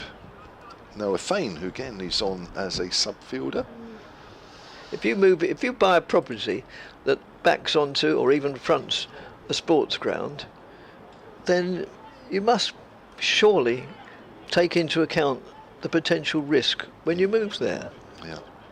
I'm sure there have been legal cases about this. Yeah, this cricket club, Coal Hill, I think some of the residents got together and said, look, this is too dangerous. So I think they had to erect a net, which obviously costed money. And yeah, I'm sure Ben Stokes got involved on social media and handed over some money. And I would imagine, there again, another area which I know very little about, as in nothing, is insurance. Whether how Hayes Close end, where there's property all along that end, and lots of other grounds. Think of umpteen. I don't need to list them. Presumably, the club have to be insured against personal injury. I mean, if somebody happens to be doing his garden in the background and the ball, does him a serious injury or worse, then the club must be insured against it. As Harmer moves in and bowls, and that's worked away on the onside for a single. So, no, I would submit in Essex's defence that if the ball goes in the River Can, then apart from employing the services of a frogman, which in itself would occupy an awful lot of time, then there's not an awful lot they can do about it. As Harmer moves in and bowls. And that's just played dab down, and Dean Elgar, very busy cricketer, always in the action even when he's not batting or bowling. Well, he never bowls. I say never, I don't know that he ever has, but he's manages to get into the action. That's just played defensively. Trickles out on the offside there to Snater. And that's played out to Snater again, very quietly, diligently, doggedly, determinedly. Varma, and again Varma lets it go behind. A lot of turn there because Pepper had to move a long way to his left, finished taking it being the ball in a fairly ungainly manner, but he prevented it going through, which is what he's paid to do. So Harmer moves in again and bowls. And that did get the better of Varma, to beat him on the outside edge. Harmer still, I don't know why you use the adverb still, but he continues to pose a lot of problems. End of the over, 207 for 4. Here's an article of the local Bournemouth Echo. England's Test captain Ben Stokes has he tweeted his support for a petition to keep cricket at Coal Hill Sports Ground. That's right.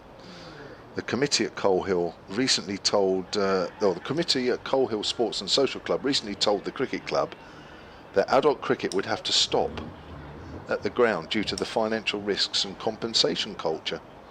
That's right. The England cricket superstar tweeted in support. That's right. I remember the story. Yes. They sorted it out in the end, though. Did got they? The net. Yeah, they got the money from the net and put it up. One or two residents complained that a car had been damaged and the roof had been damaged and what have you. Yes, well, this club of which I speak, one of those that I'm a social member. Yes, they've put netting up, and then they've had to put it up higher and then higher. A bit like a game show on television. Higher.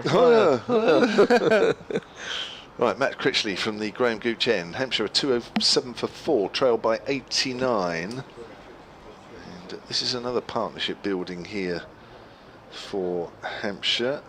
643. 3, yes. Your maths is very good. Oh, O level.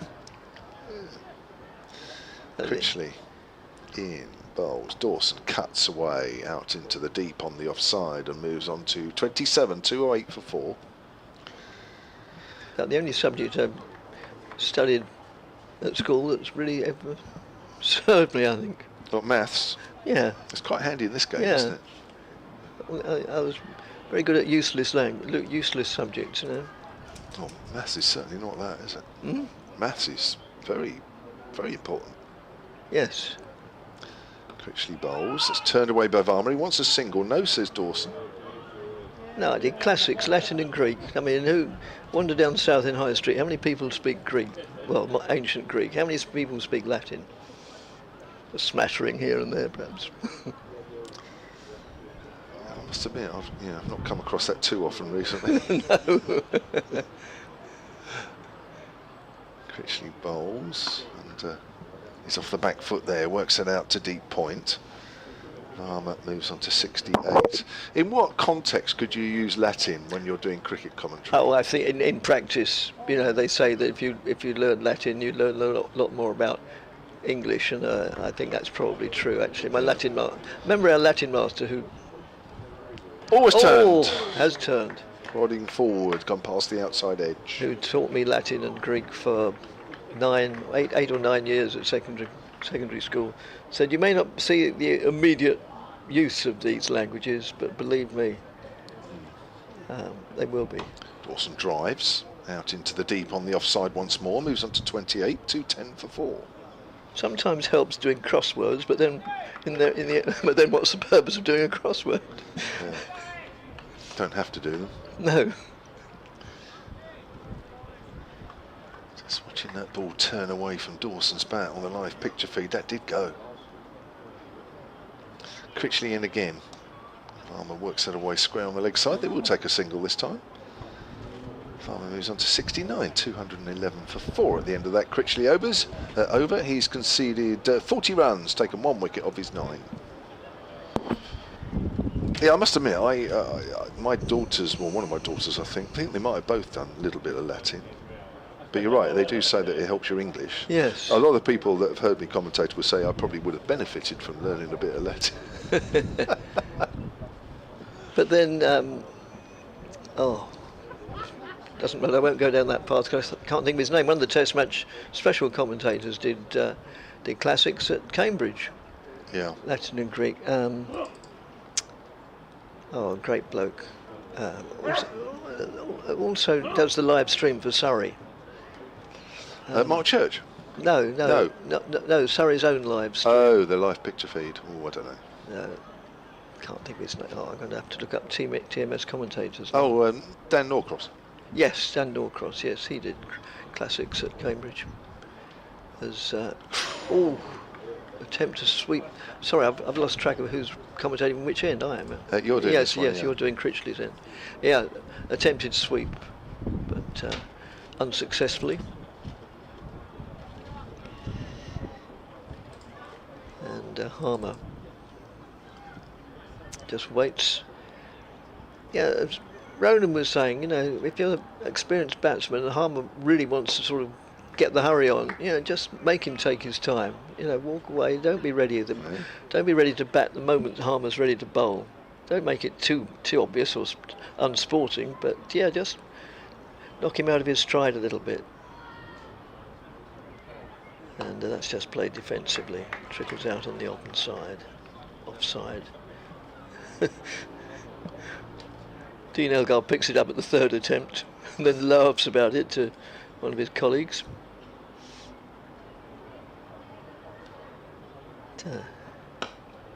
That's just worked away on the offside, on the onside, just picked up by Simon Harmer. He loves a forward defensive.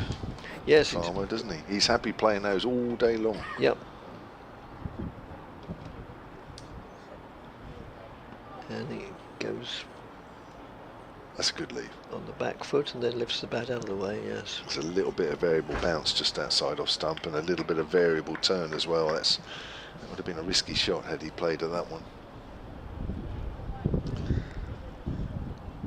Oh! You could.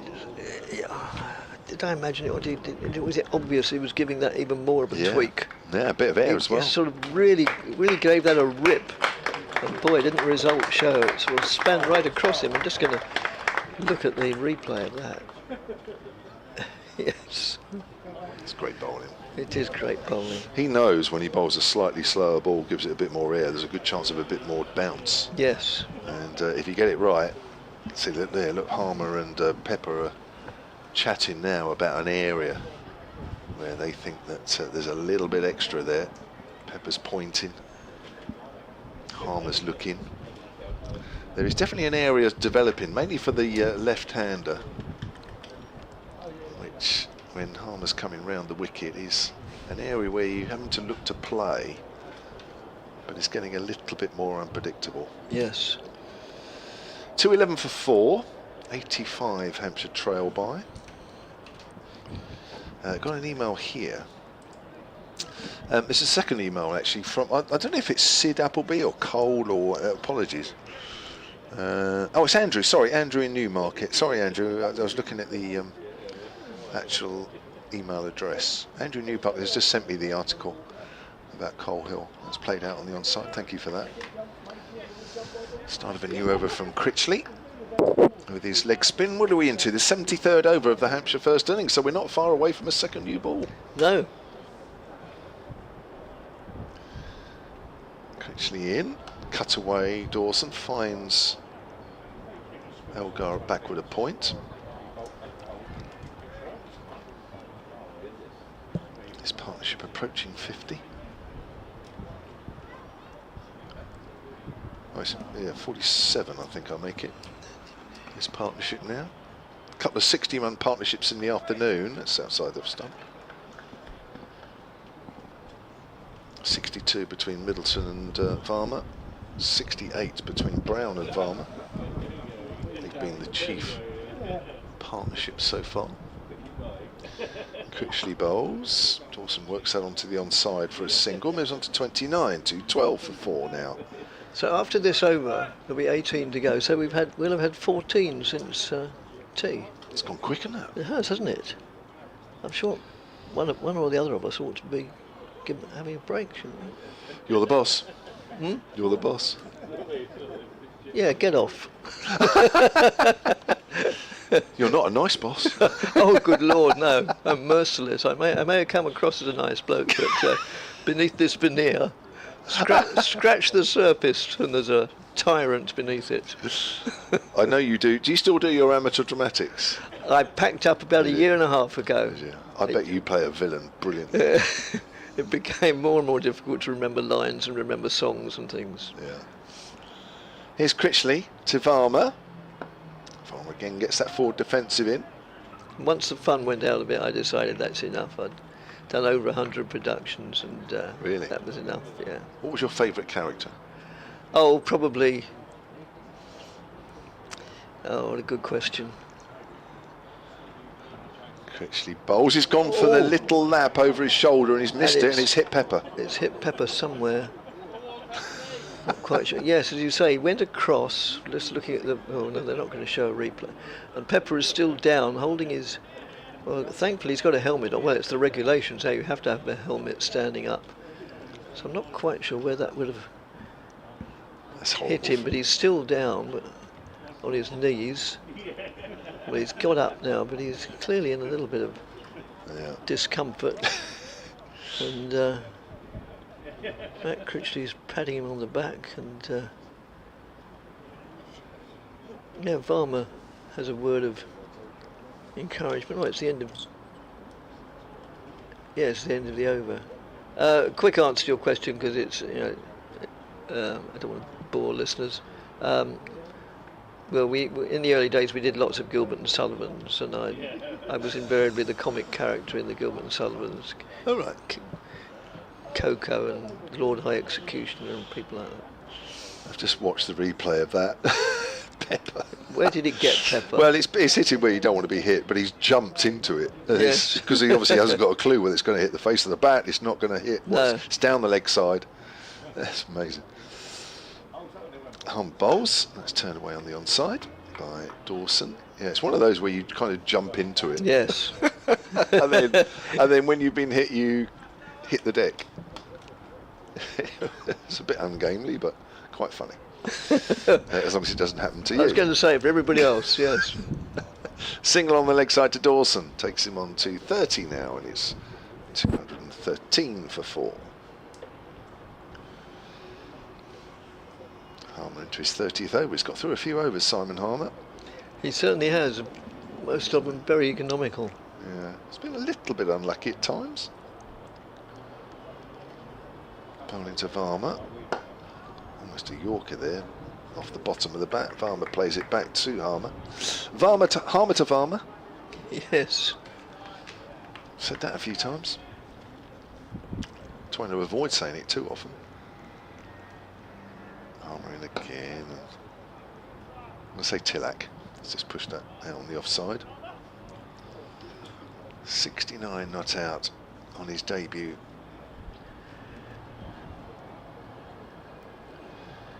Harmer in again.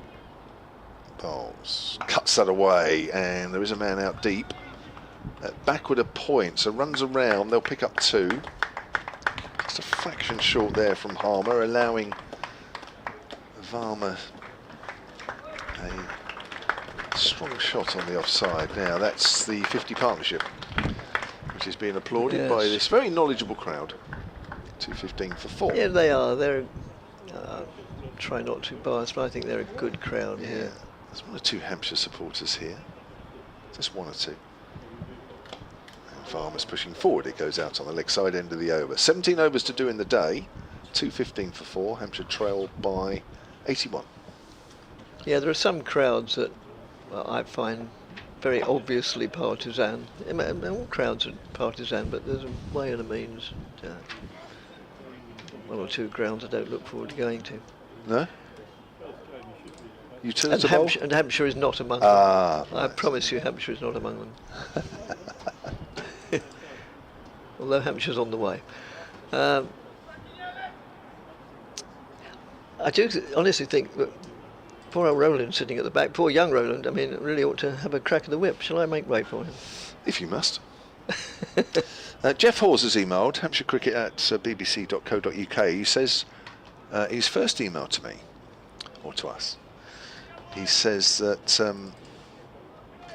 a ground where cricket was suspended because a man was struck on the elbow by a cricket ball, I presume it was a player, somebody not playing, has turned away on the onside by Liam Dawson. Start of a new over from Matt Critchley. It's hit through extra mid-wicket, and that's going for 4 runs, 219 for 4. He says he thinks it was somewhere in Essex. Well, I'm sure Dickie would know if that was the case. He's just disappeared though. I'll ask him a little later. Critchley in. Driven by Dawson out into the deep on the offside this time, but there is cover out there in the deep. Hampshire move on to 220 for 4. Just to repeat, we're not too far away from the second new ball. 75th over we are currently, so 5 overs after this one as Critchley comes in and Varma is forward. Welcome back, Roland Butcher. Yes, thank you, Kevin, and very patient knock. This by the left-handed Varma. Isn't he?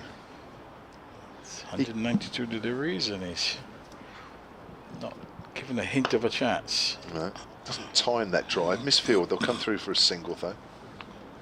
He hasn't, has he? I think there was one edged cut between first slip and gully.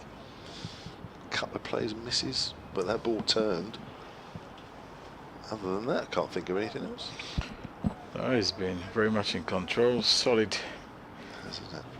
He's building a nice platform.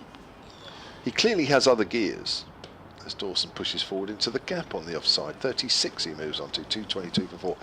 Obviously you don't play 4 seasons of IPL and not have other gears, but I think he's just decided that this is the way he's playing for today. Yeah, I mean, listen, this is all very new to him as well, so it will take him a bit of time, and you know, once he gets well into this innings, you know, you might see a Yeah. a different player. Critchley bowls. And, well, a couple of times he's had the reverse sweep out. We've seen a different player because they haven't just been reverse sweeps. They've been immense reverse sweeps. Yeah, he's hit him with a lot of power, a lot of timing. But Dawson has also played his part in this partnership.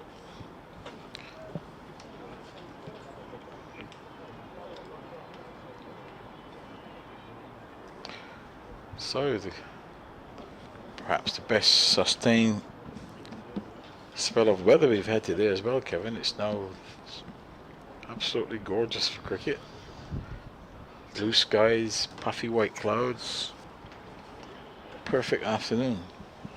Isn't it? A bit like For yesterday, everyone, actually. really, for the batters, fielders, spectators. This is ideal. It was quite cloudy yesterday for most of the day, and then it cleared, a bit like this, but the last hour of the day, 45 minutes of the game. I guess this is why we love the game. Indeed. So Harmer, who seems to have just had that ball in his hand for most of the day, will continue, and he's done it very effectively. He's put in a real shift here now. He's done, is it 30 overs he's bowled? 30, 1 for 59, yeah. 59. Unbelievable. Great control, stamina. Really, no time has the batsman got on top of him. Varma's treated him with respect. Obviously realising the danger that he poses. But right now, Dawson's got to deal with that. He's coming around the wicket to Dawson in them bowls, and Dawson is driving past the square leg umpire. He's going to look for 2, not to 1. The return comes into the keeper, but he gets a single. Not where he'd intended. He was looking to hit that more towards long on, but with the turn it ended up at deep square leg, but he gets a single, moves to 37, and Varma comes on strike. He's on 72, just waiting. So there's a slip and a gully, short leg taken away, short extra cover, long off. This delivery is firmly pushed into the offside, beats the dive-in fielder there at short extra cover, who gets a hand to it, can't stop it, but it goes out to long off. And an easy single there to Varma, just coming gently onto the front foot and just pushing that one out. This delivery to Lawson is stroked away for 4. That's a beautiful shot. Minimum of effort, just really goes onto the back foot, and with perfect timing strokes it through the vacant extra cover position and out to the boundary for 4. Stay on top of the bounce. Did that well, didn't he? Yeah, gorgeous shot. Reminded me of you. You play like that off the back foot. You did, to be fair. I know we've taken a mickey a little bit today, but you did play like that. Yeah, he didn't try to hit that one hard at all. He just picked the length very early and just stroked it really with perfect timing. Forced to change now. There's short leg is going to come in place.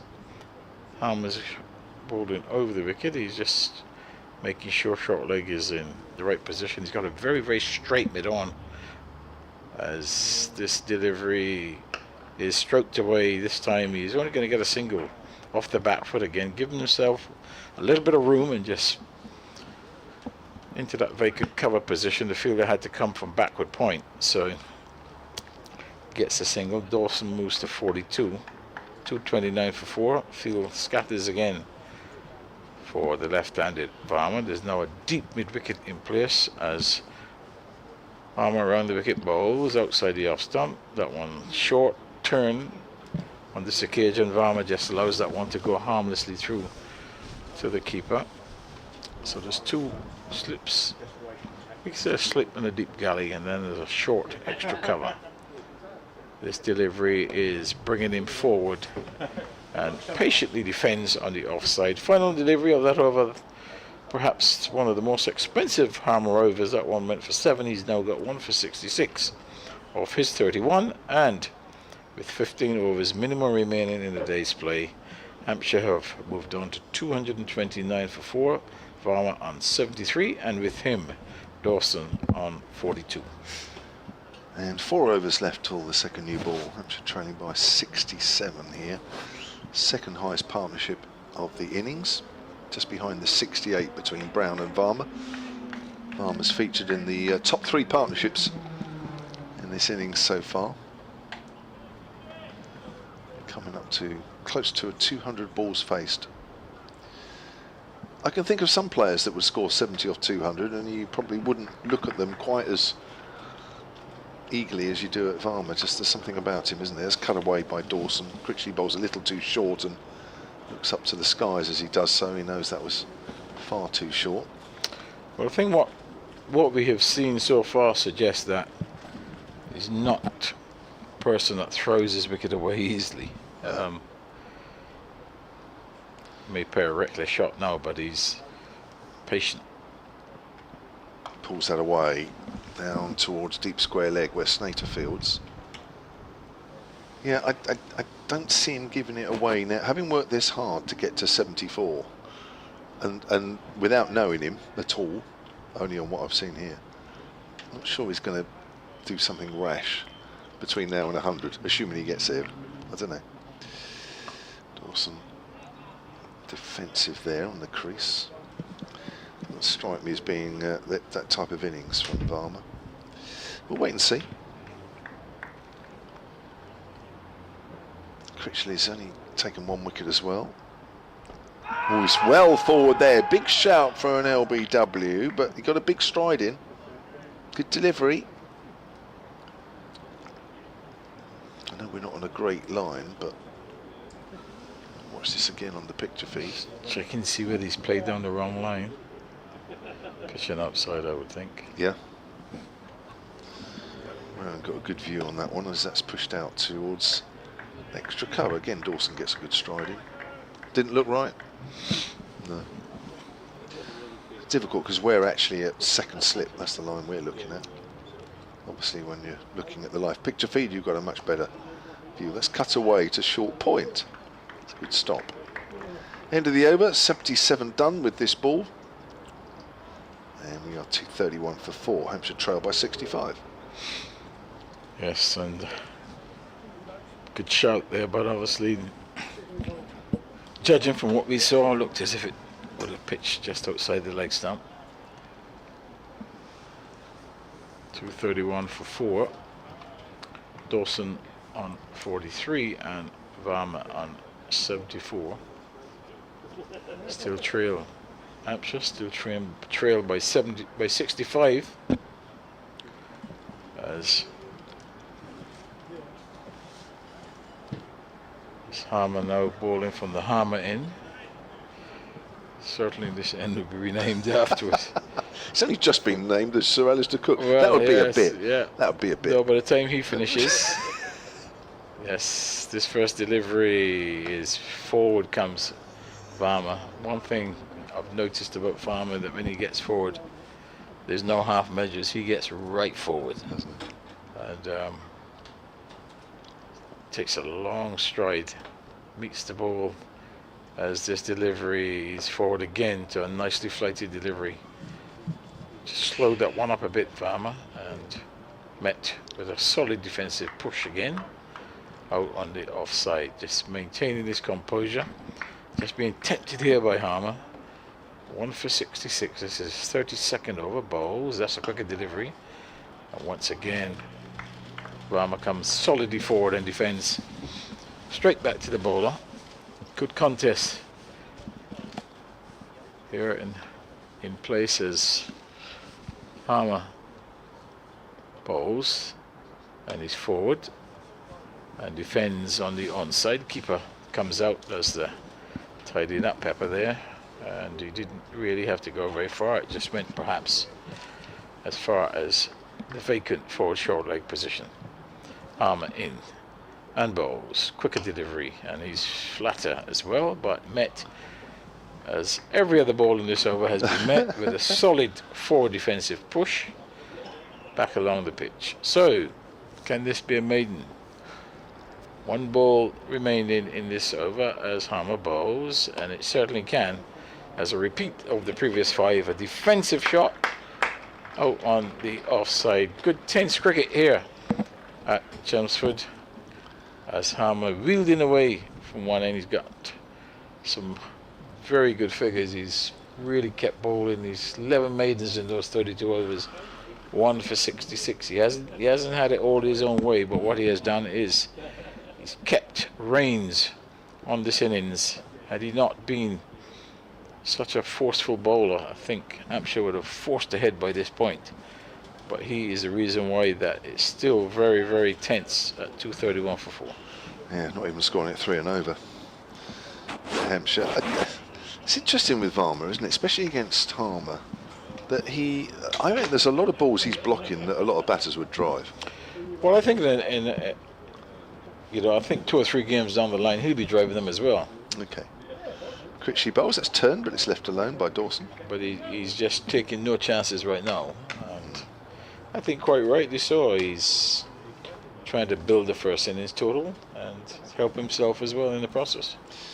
Yeah, there's no pressure on him, that's for sure. Hampshire just want to make sure they get at least level and ahead of that as well. Let's push forward on the onside. Get a decent lead here, Hampshire, you never know. 65 behind. It was a decent total that Essex got, even though they didn't add too many to their last 2 wickets this morning. It's still a good total as that's pushed forward. Quickly pitching that one up. Get a little 100 in front, you just never know. Critchley in. Dawson is forward. Second new ball, of course, will be key here. Going to get at least a dozen overs in. Sorry, about 11. That's pushed away on the onside by Liam Dawson, who moves on to 44 now. Hampshire 232 for 4, trail by 64. Crowd have gone a little quiet, maybe just resigned to the fact that Hampshire have batted pretty well. Only 2 wickets fallen this afternoon, none in the evening session so far. Proper batting. As Critchley's around the wicket of Varma. Again, there's that forward defensive. He doesn't mind, he'll keep doing that, he'll keep playing that. Critchley just stands there with both hands on his hips. 232 for 4. Yeah, nicely bowled that last delivery, just threw it wide, tossed it up, but not Varma to be tempted, just did what he's always done in this innings against the spinners, get right out onto the front foot and just defend solidly. So 232 for the loss of 4. Just those random reverse sweeps though, weren't they really? They were completely random. Yeah, just pick the line and not premeditated, do you think? listen, I guess that, he's played a lot of IPL cricket, so he knows balls in certain areas. He'll play certain shots, but Harmer now to Dawson in them balls, and Dawson goes back to a shortish delivery that turns into the right-hander and defends to a forward short leg. Stays on 44. In bright sunshine into Dawson balls, and Dawson is forward. Coming a long way forward. That ball was slowed up, tossed high in the air, trying to tempt the drive, but not on this occasion. Dawson just defends solidly back along the pitch. This delivery is a quicker one, and the result the same again. He's right forward, just pushing the ball back. Harmer does the fielding, gets back to his mark very, very quickly. And I would imagine he probably bowls in about 2 minutes max. This one toss higher, still not tempting Dawson, who comes forward and just defends. So series of dot balls, something we've seen a lot today, as this delivery is flatter and he's giving himself room. He's only going to get a single here because backward point just moves to cover point. Just going onto the back foot to a ball just slightly short of a length. It wasn't a really short delivery. I think he made the length himself, but obviously with that space on the offside, he didn't have to hit it hard, just guided it into that open space and picked up a single. Moves to 45. One ball in this 33rd over for Harmer. Rung the wicket to Varma in bowls. Flat. Oh my word, and that one turned. It was a flatter, quicker delivery and rapid turn and bounce there, but Varma was looking to run that one down to third man, and at the last minute just pulled the bat out of the way, surprised by the turn and bounce, but an excellent ball to finish the over. So at the end of it, it's 233 for 4. Yeah, definitely a little bit more for Varma to worry about against Harmer, isn't there? There's just a bit more turn for the left-hander to think about, and bounce as well from time to time. So 11 overs left in the day. The second new ball is due, and it's been taken. Just heard the man on the PA say that the new ball has been taken. So 80 overs bowled. Hampshire 233 for 4. And there are 11 overs left in the day, which presumably most of those, if not all, will be bowled by the seam bowlers. I think we'll probably have a couple of overs of spin if there's no wicket taken. And at, what are we, 20 past 5? I think we might even get away dead on 6. Certainly only a couple of minutes or so after, depending if this second new ball brings a few wickets. That will always slow things down a bit. But Sam Cook, who's taken 2 for 35, was on a hat-trick when he picked up Ali Orr, caught at mid-wicket, and then Nick Gubbins caught in the slips, the ball later. Farmer it was charged with keeping out the hat-trick ball.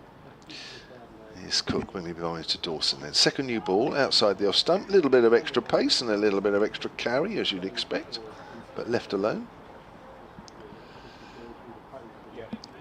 Yeah, good sight of that first delivery. Mm. And so extra pace, extra bounce ball, brand new ball. So hoping that Cook can break this partnership. Into his 17th over. That nipped back a bit actually, that one. In again, bowls. Dawson gets a length ball, he works that up to mid-on. Looks like Cook is angling the ball into the right-hander here. Hasn't been overly bowled. Helps when your spinner bowls one end virtually the whole innings. Gives the bowlers a little bit more of a rest. I presume Saint Snaith will bowl this end. Sorry. Yeah, well, I was going to say he's bowled probably half the overs that Harmer's bowl. Yeah. Yeah, a fraction less actually. Well, though at the end of this over it will be. That's a length ball. Pushed by Dawson up towards mid-off. Be nice if one of these Hampshire batsmen go on and get a big score. Middleton was 61, Brown 42, Dawson's 45 not out, Varma 74. You'd like to see one of them pushing on a bit. Allison, of course, got 100 in the Essex innings, although was out pretty soon after. Cook bowls. That's cut away by Dawson. Beautiful shot. Just a little wider and a little shorter, and Dawson's on top of that. Cracks that away through point for 4. Yeah, just a little too much width. Yeah. And with the extra bounce and pace, that one just stood up nicely. Beautiful, wasn't it? Extra hardness in the ball. Asking to be hit. Oh, that's a great shot. Dawson 49 then, one away from a half century. Still Tom Press to come and Felix Organ. Plenty of batting in the Hampshire lineup still. That's very wide of off stump. Not sure if Cook was trying to tempt Dawson there.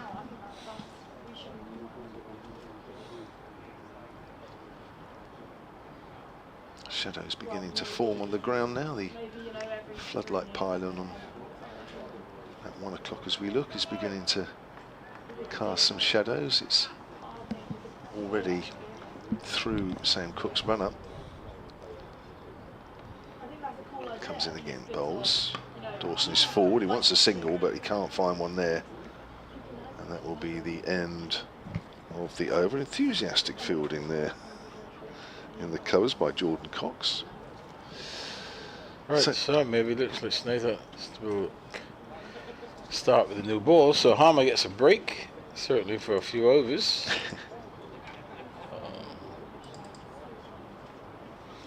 I just wondered if it was perhaps worth giving him a couple of overs with a new ball, Harmer.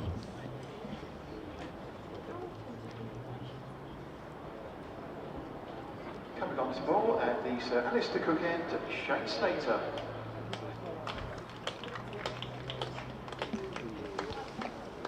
Yep, 237 for 4. Snater will take up the attack. Currently has none for 39 off his 10 overs, so he's, I guess, very much on the ball when you think what Cook and Harmer has done in terms of their output. But he's going to bowl around the wicket to the left-handed Varma. Right arm, medium pace, 29 on his back, bowls, and Varma edges for 4 on the drive. Looking to hit that through extra cover. He didn't go expansively at it, he was reaching away from his body. So, brings up a boundary there, just reaching for that wideish delivery. And kept it along the ground. See, the bat didn't go through in a full flourish, it was just a little push. But it sped off the bat, down to the vacant third man position for 4. He moves to 78, the score moves to 241 for 4. Snater with a ball in hand. He's got 2 slips to support him, short mid-wicket and a short extra cover. He approaches the umpire now and bowled. Oh, my word. What happened to that? Look, that seemed to take, I can see a divot there from here. That one has just taken a bit out of the pitch, and the ball actually died off the pitch, didn't it? It was a horrible delivery. It was, wasn't it? I mean, normally you've seen deliveries like that, but it's ended up at your head off a length. But this one just, you can see the puff there of dust. Stayed down, but he survived. In bowls, and offers no shot to that ball going across the left-hander. Varma just very watchful, allow that one to go through to wicketkeeper Pepper. Is that a sign of things to come? Well, I think Harmer would be quite pleased to see that, because that was very much length.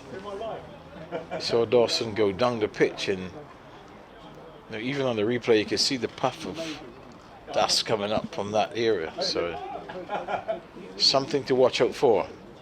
Snater around the wicket, bowls, and Varma is defending a ball on or about the leg stump and plays it gently up to mid-wicket.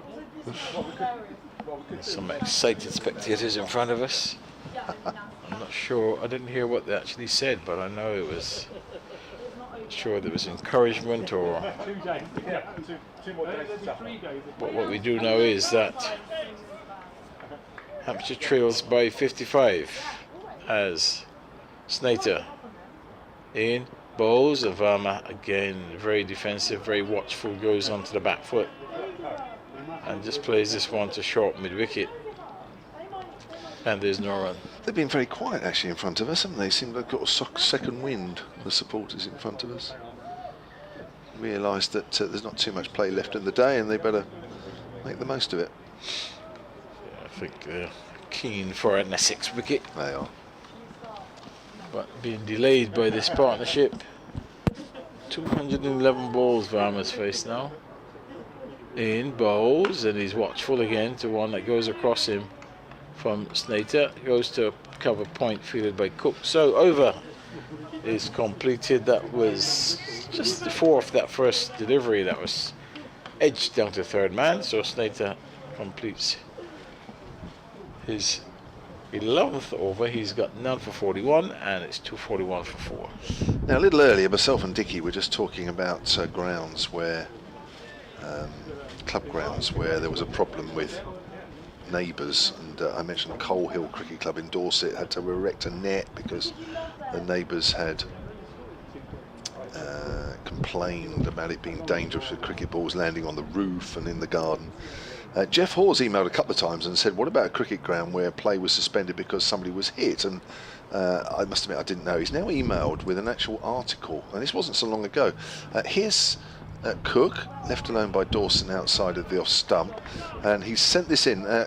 Hampshire Cricket at bbc.co.uk is the email, and this article is from the 12th of June, and he thought it was in a club in Essex, and he's right, because it's Danbury Cricket Club in Essex, and the top line is cricketers have called on the parish council to let them play after the sport was suspended. More on that in a moment as Cook comes in and bowls. Dawson again leaves alone. Alleged incident happened last month where it was in the 17th of May when Danbury Cricket Club played South Woodham and Burnham's third team. According to the club, an entry was made in the incident log at the nearby leisure centre stating that somebody was hit by a cricket ball on the leg whilst unloading or loading their car. Just goes another incident or another example of cricket clubs. Now that's edged and it's in the air, but it's safe through gully and it's gone down to third man, and Dawson moves past 50, moves on to 53. Hampshire move on to 245 for 4, and that's Dawson's second half century of the season. Yeah, good entertainment, and he played his part in this partnership. Dawson, he's came in with the game finely balanced, but he's held his nerve and he's supported well. Certainly has. A bit of extra bounce though with that second new ball. As Dawson edges, oh, it's through keeper and first slip's gone very quick and very low. Pepper dived to his right, but that went very quickly. Yes, and I think the height of that, Pepper appears to be a little bit late in the dive. I'm not sure if he was perhaps moving leg side, and that's gone directly between the two of them, the first slip and the keeper. Catchable height when it reached the keeper, or the line the keeper was on. He actually didn't get a hand on it. No. But the result is that Dawson gets another boundary. Are they a little bit wide, those two? Keeper yes. And first slip. There seemed to be a gap, didn't there? There's a huge gap. There is, isn't there? Here's Cook. He's making things happen. Length ball. Dawson pushes that out into the covers. Cook's definitely getting the odd chance here and there. A little bit of extra bounce and pace. Kevin, I can never understand the rationale when you've only got two slips. I could never understand the rationale of the first slip being at second slip. That makes no sense to me at all. I agree. The last thing you want as a bowler is it go between. If it goes wide of a slip, that's fair enough. Dawson edges and it's dropped. I think it probably... Or did it come off the pad? I think it probably just fell just short of him as well. Did it? I don't think it got into the glove. It was more on the half volley. But it was a good delivery. Drew him into the forward defensive push. Just watching this again. Yeah, it's very you're right. I think you're right. Very low. It's a difficult one anyway, isn't it? Yeah. It's probably even harder than the one that went through keeper in the first slip. Well, Sam Cook. Things are beginning to happen for Essex here with this second new ball. Roland Butcher is staying on. But and as I said, Dickie Davis will be on. Kev, it would have been a fairly comfortable catch, the first slip. The one that the keeper eventually dived at and didn't get a hand on.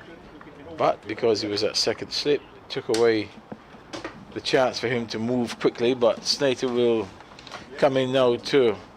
He's round the wicket in and bowls, and he's forward. And with full defensive bat there, solidly plays it up to mid-on. And there is no run. Score remains on 249 for the loss of 4 as Dickie's going to make his way back into the commentary position to take over here from Kevin James, who goes to have a cup of coffee.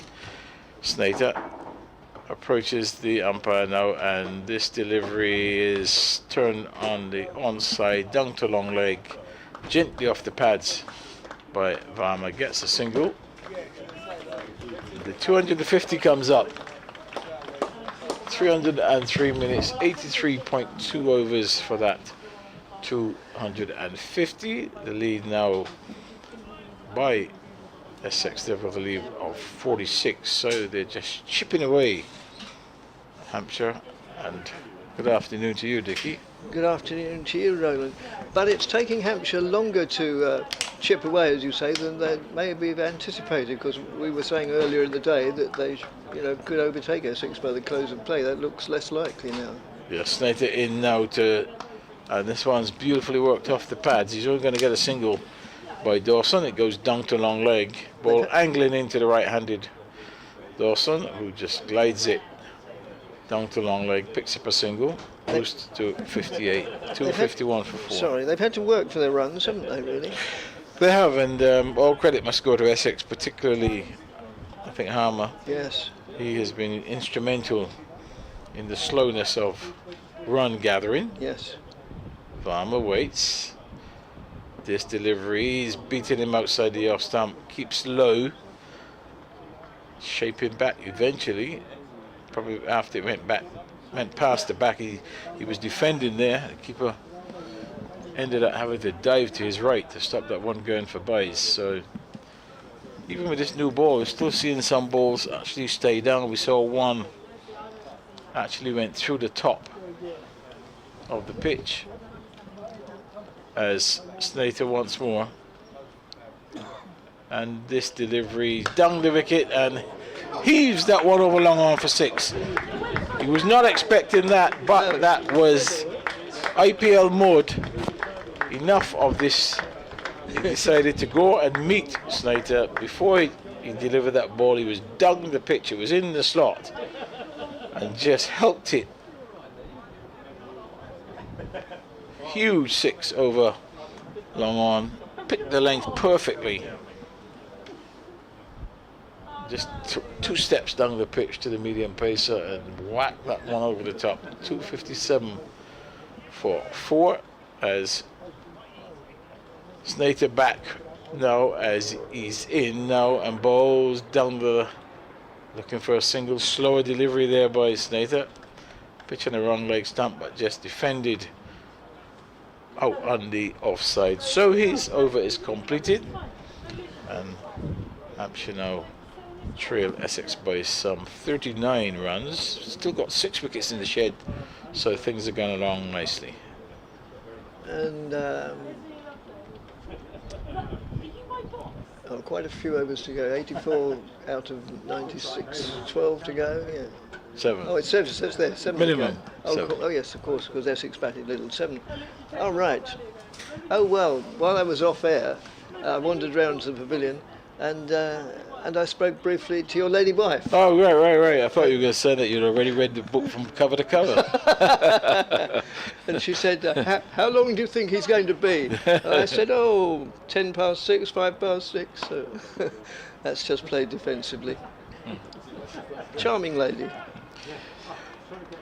Obviously enjoying the game. Yes. Yes, I asked her the obvious question, do you like cricket? She said, I haven't had a choice for the last 40 years.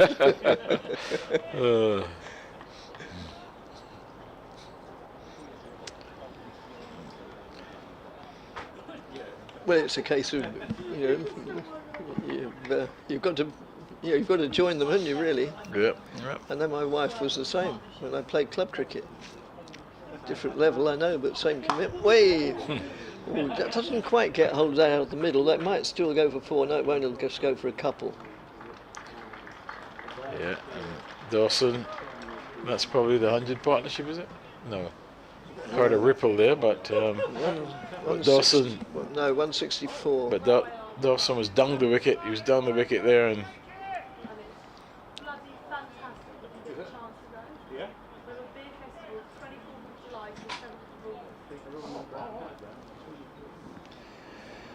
Cook in again. Bowls. Dawson just plays that backward of square on the offside. Fielded by Charlie Ellison. Yeah, I was going to say, Dickie, when my wife has had to endure cricket, she's also worked in the game for a long time. I Oh, mean, really? she's only just retired after giving the Barbados Cricket Association 20 years service. Oh, right. So, oh, well. So she worked for the Cricket Association for 20 odd years. So, with respect to you and your dear lady wife, I'll ask you after this, what does that association actually do? Well, Barbados Cricket Association runs cricket in Barbados. Oh, yes. They are, that's they're the governing body of the equivalent game. of the ECB. Yes. Right. So she's put in a good shift there. Yes, certainly has. So now she has the luxury of following you everywhere. If you call it a luxury, she's... As Cook moves in, bowls. That's just played defensively, trickles out in the offside. Picked up by Noah Thane, fielding 12. Oh, no, that's right. Yes, it is Noah Thane fielding. Oh, usual problem when the 12th man's on who's gone off. Can't immediately determine it. But he's been on for a while. Yes, he has. So, well, Walter's there. Walter's unmissable, if there is such a word. That's outside the off stump, goes through to the keeper. Elgar's there.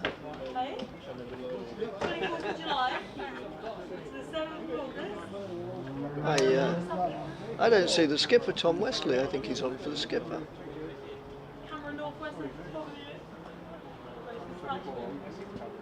Which may be why Dean Elgar appeared more animated. Oh no, he is.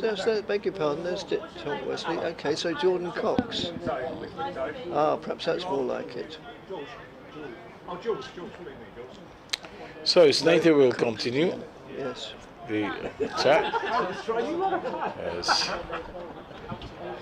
we're bathed in sunshine here as we approach almost the end of the day, as Verma settles down and Snater bowls to him, and he has to defend a goodish delivery on about off stump, which he does with relative ease, comes forward and just defends gently out to extra cover. There's no run. Stays on 85, a very patient, well compiled 85. Has looked in total control. Just solid defense and good selection of shots. Snater bowls and he has to defend again, which he does confidently onto the front foot. Snater does the fielding. Dawson, he's played his part in this partnership. Really, he's contributed 60 so far, and they almost face half the number of deliveries that Varma has faced, and Varma's only 25 runs to the good. So, sorry, listeners, I've turned the effects mic down as much as possible. There's rather a loud lady. this delivery is way down the leg side and it's worked into the onside. A slower delivery, but it's going to get just a single as it went behind square. The square leg fielder came around, did the fielding. So it's 260 for 4, goes to 86. Lead Hampshire now trail by some 36, so they've had a good day so far. Mopped up the innings this morning and now trying to set, first of all in chase, and then to set a deficit as this delivery is defended on the front foot by Dawson, just reaching forward and just pushed it gently out on the offside. He is on 60. Snater in his 13th over. Perhaps he's had least work to do of all the bowlers. I think that's partly through the fact that Harmer has really contributed to the position with those lengthy spells in, now bowls and is looking for a leg by here and will get it as the ball's cannoned off the pad out to, well, there's no signal by the umpire, so No. maybe there's an edge on that. He was trying to clip that on the onside. It ended up sort of short fine leg, and the wicketkeeper had to scamper from behind the stumps. But yeah, single goes to Dawson, moves to 61. Now in discussion with the umpire. Snater round the wicket, bowls, and solidly in the line goes Varma. Defends that final delivery back to the bowler. Over completed, 261 for 4. He stays on 86. Dawson on 61. 5 overs minimum to go in the day's play. Yes, the way Varma's been batting throughout the day, you just feel he's almost bound to get a century, isn't he? We've all watched enough cricket to know that nothing is certain, but I'll be very surprised if he doesn't. He's been that secure. Yeah, I would think, Dickie, that's the first thing on his mind right now would be to, maybe the second, would be to obviously try and survive the rest of the day, but Yes. 100, and then obviously I'm sure he'd be thinking for a big 100, and Yes. I'm sure would love that. As Cook moves in and bowls, Dawson moves into the shot as he plays it, pushes it back to the bowler. Yes, I'm really impressed with Varma, not just the fact he's got 84 to his name, but the way he's built them, and very patiently, the way batsmen used to. As Cook gets to the end of his mark. Moves in, bowls, swung away, and no fielder anywhere near that as it clatters over the boundary. That's a square leg. Yeah, positive aggressive shot there by Dawson. Picked up the length quickly. It was an attempted bouncer. It only got up really about hip height, and he just helped himself. Yes, that is the 100 partnership.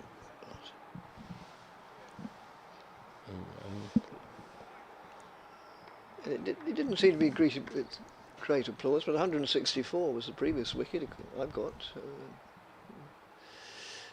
Anyway, in now, and that's played defensively. Gets up on his toes to play the shot. Wesley fields her. Hits the stumps at the bowler's end, but no appeal because the batsman was comfortably home. Yeah, Wesley caught on his heels there. Yes, he was a bit, wasn't he? Or just defended to mid-off and didn't really come in like a gazelle, which allowed Dawson to call through his partner for a single. I ought to know this, and I apologise. Where did you usually like to field? Well, I think I was either in the slips or anywhere really, Dickie. Yes. Anywhere close to the bat, or were you quite happy out in the long grass, as they say? that's played out in the offside. I think, Dickie, I was in the longer form of the game. Obviously, you know, I would field slip Yes. for the fast bowlers, slip for the spinners, cover close to the wickets. But in the one-day game, obviously, you know, I had a pretty good throwing arm as well. So Well, yes. so I fielded in the deep in the shorter form of the game. Harmer moves in. Not Harmer, I beg your pardon. Cook just nudged round the corner, and but there's no single there. One of the things that struck me over the years is that people generally say that the shorter version of the game has improved the fielding immeasurably. I, as a humble commentator and a spectator, would say it's improved the outfielding immensely, almost beyond recognition. But nowadays, because of the various versions of the game, there's not the sort of specialist slip fielder that could spend a whole career fielding in the slips. So therefore, the slip fielding, Princely. super shot there through covers, 4 runs, and yeah, they're accelerating towards the end of the day. maybe taking advantage of the Essex just beginning to wilt a little. They've stuck to the job manfully, but yeah, That's a shot of the highest quality. it is, isn't Just it? a sort of princely drive, just onto the front foot and just with the minimum of effort. Yeah. Oh yes, just The ball just wonderful. sped off the bat. So would it be true to say, do you think there aren't the specialist slip fielders like there used to be, because they can spend Yeah. 4 days fielding in the slip and the following day they might be at deep mid wicket or something? Well, the thing is also is that a lot of these one-day players don't play the longer form, so No, there's no need for them to become specialists in the slips. no, true. What I would say is that the fielding has improved, is that the number of fielders who can field now are much larger than Yes. before. Before you had 2 or 3 very good fielders in a team. Oh yes. Now it's important that every fielder, every Yes. on the field is a good fielder, and genuinely they are. Harmer is back into the attack. It didn't take long, and this one, Dawson uses his feet and works it gently out to long on, gets an easy single. As the fielder here right in front of our commentary position, Westfield throws the ball back to Harmer, so he moves to 69. Varma is on 90. So Harmer's going to bowl with a slip and a forward short leg and a short extra cover. Just bringing up the backward point to save the single. He's rung the wicket to the left-hander. In this delivery, he's forward. We've seen that so often. Harmer to Varma, and Varma defending, and we've seen it there. That one ends up at short fine leg. There's no run. 273 for 4. Harmer over number 34 for him in and bowls, and that's cut away for 4. Slight misfield there at backward point, but the timing was very good once more, picking the length, allowing the ball to go across his body. Varma, and with a minimum of effort, played it to the left of cover point, who perhaps should have done a little bit better than he did. The result, the ball goes out to the point boundary for 4, advances Varma's score by another 4. He gets closer to what would be a deserved 100. He's on 94 now and has looked as solid as a rock. Short leg removed and is put at, I'll describe that position in a minute, as Harmer is in bowls and Varma right forward and defends, and there is no run. The fielder really has been put, you can't really say it's a short. Let's put it this way, if it was bat pad on the offside and you come back 5 yards, you would have that exact position, because there's also, and he works this one around the corner to short fine leg, but he won't get a run because there's a short extra cover as well, which is perhaps 20 meters from the bat, and there's a fielder that is probably 8 meters. This delivery's forward, and he going down fine. The ball is running up towards the boundary. The chase is on. They should get just the 2. The return is on its way. It's a good one, and leg by is called. So no runs added to Varma's total there, but 2 to the overall total. 279 for 4 at the end of that over. They're now trailed by some 17. And you're an ideal man to ask, because you must have been there many, many times. We always frequently refer to the nervous 90s. Does the game actually, in your own mind, does the game become more difficult as you get near that 100? Nervous 90s? What are you talking about? Nervous at the start of the innings, Well, because yes. you can get a good ball, but when you get to the 90s, generally, really, it's only you who can get yourself out, because you're in full control. Well, yes, as let's just play defensively. Cook's still bowling. Yeah, I mean, generally, the bowler doesn't get you out in the 90s. It's your, you make the error, as which we we very saw nearly saw yesterday. which we did see yesterday with yes, but it with Harry Brook Oh yes, yes, yeah. But I meant here really. on 99, and he goes and hooks a ball. Yes. Well, thank you very much. Yeah.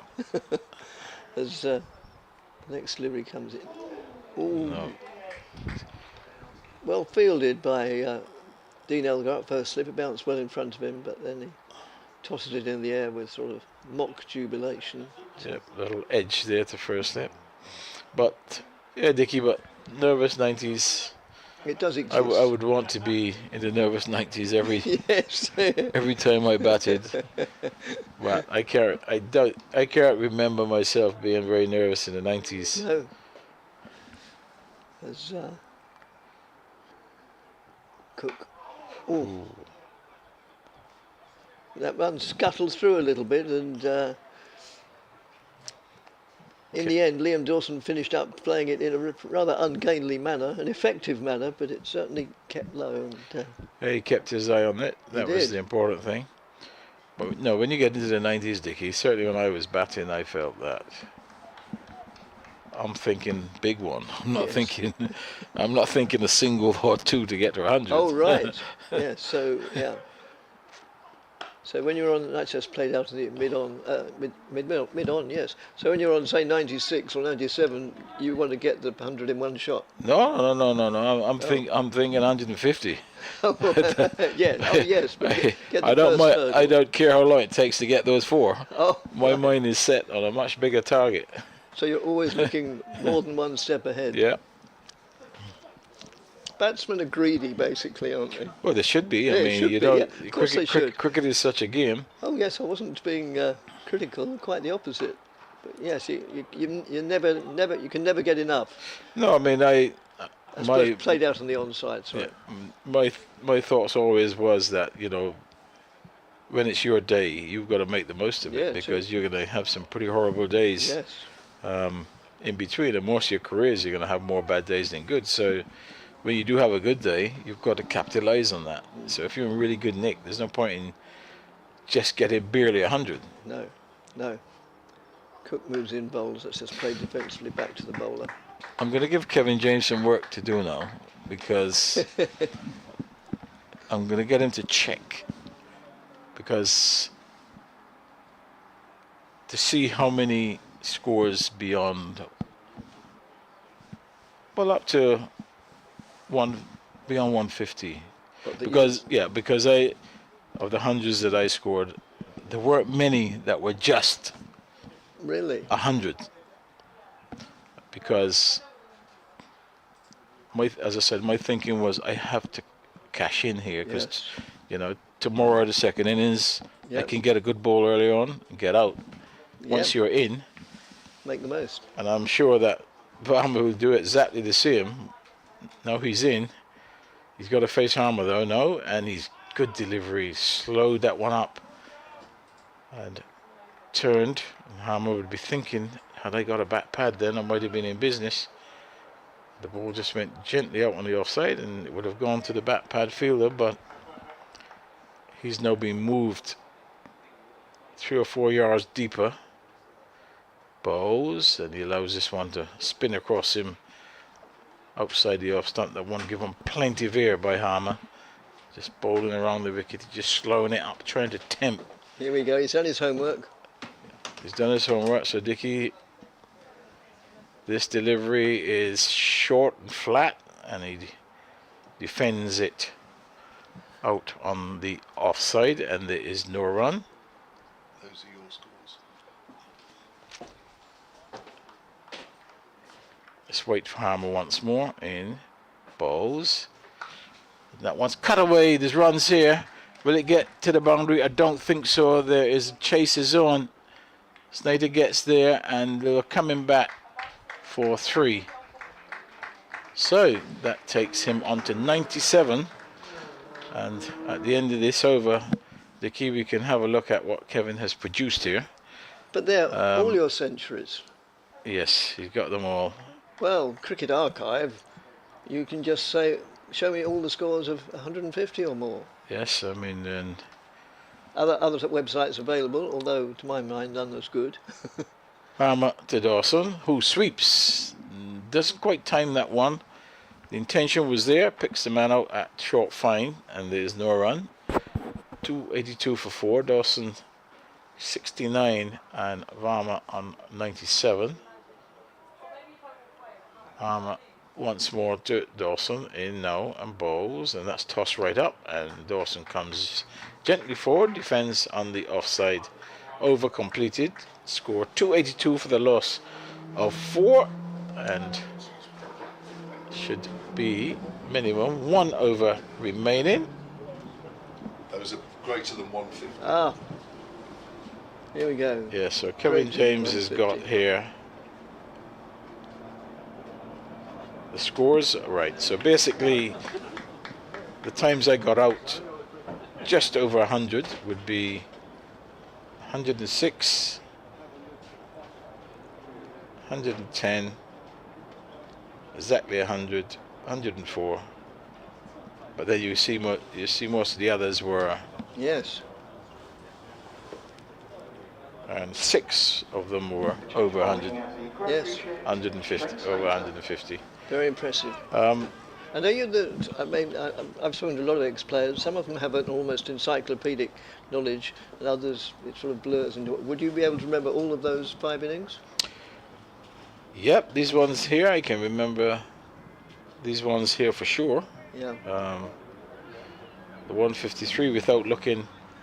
I won't look at the game. The 153 was against Hampshire at Lords. Ah, The 179 was at Scarborough.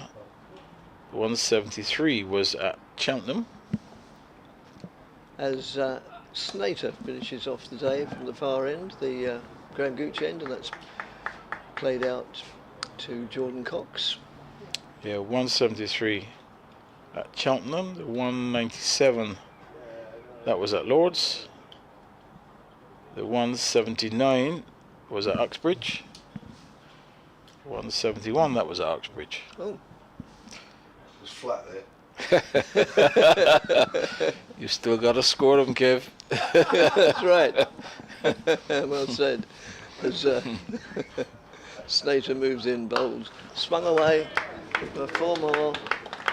Oh, 6. I didn't see. Yeah, 6 terrific more. shot by Dawson. Was. He's been good on those short pitch deliveries. He has, and there's nobody out there. Admittedly, you'd have to be 12 feet tall to have caught that one, but no. So finishing the day with a flourish, they might yet get the lead. 289 with 4 deliveries to go. Yep. Either way, give or take half a dozen runs, it's going to be there or thereabouts. Yeah, this has been a very good partnership. As Snater moves in, bowls to Dawson, goes in the back foot, played out to mid-off. No addition to the score. So, well, from the Essex perspective, you know, they're going to hope that first thing in the morning the ball's doing a little bit and they can get 2 or 3 wickets, and then that'll raise their hopes considerably. Yes, the Kookaburra Bowl. It's very good for batting. Yes. And most batters tend to get themselves in, and these 2 are set. Obviously, they'll have to start again in the morning, but Snater to Dawson, plays it pleasantly. 4 more this time on the offside. Well, I say 4 more, I think it will just about. Oh yes, it will be. Yeah, Cox is only after it to retrieve it. So 293 for 4. well, that was as good a back foot shot as you've seen Yes. today, and beautifully executed. Just getting into a really good position. Didn't try to hit it hard, just with perfect timing.